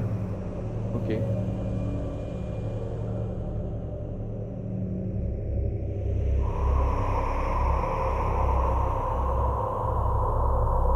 +2 on disable device. So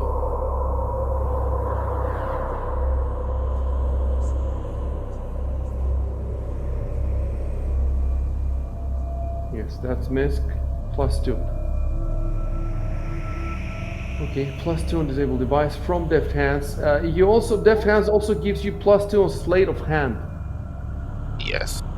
So I'm gonna put +2 there as well, I guess.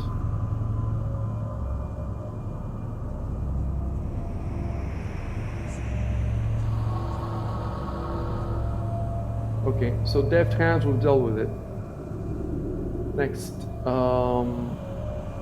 yes, from young reformer, it gives you +1 on disable device. So now the disable device is +3.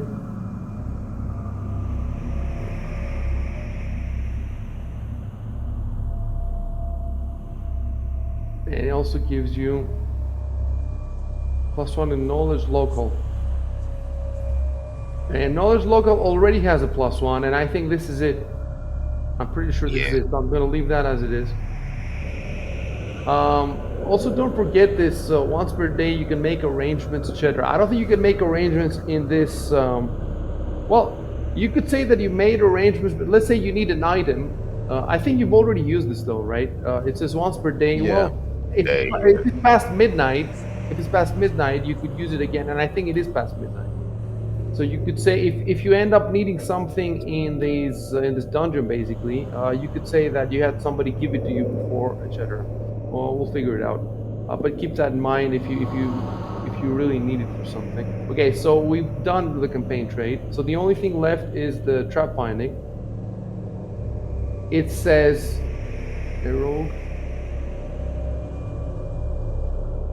Oh, you can also disable magic traps apparently if you're a rogue. So half of your level. So 1 disable device. So you get another +1 to disable device. So now your disable device is +4. Wait, +4. So you have +11 to disable device. And you also get the perception check specifically for locate traps. So I'm gonna have to put this in my notes where I put for Edward his own checks. So I'll type Valkian has adds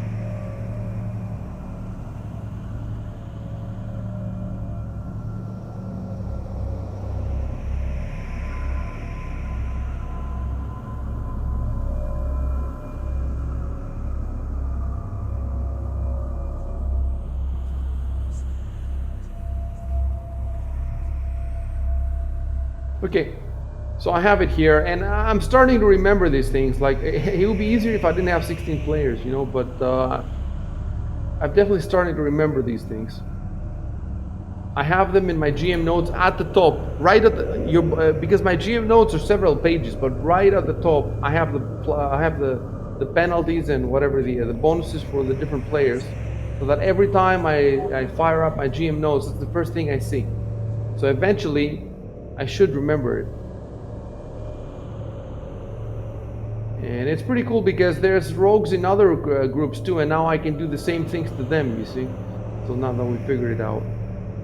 Okay, guys, I do think that we're good. Remember that there's on the table, there's 6 magic items. We'll figure it out next time. We're gonna need another summary. And we're gonna need to catch up on the summaries because we haven't been posting summaries for a while, but we're not gonna play for the next 2 weeks. So we have 2 weeks to do all the summaries. I actually have all the summaries now. People have sent them to me. I just need to process them. And then we need to also do this summary. And then next time we play, I also have the overworld and lots of other shit. And eventually I want, you know what I want? Eventually I want to put all these rooms you visited on the overworld with descriptions, so that even when you're not playing, you'll be able to go on World Anvil and look at the maps and plan what you're going to do, etc. So Oh, yeah. you can all log out from Fantasy Grounds. I'll wait until you're out before I shut my mine down. Oh, should I stop the stream? Yes, stop all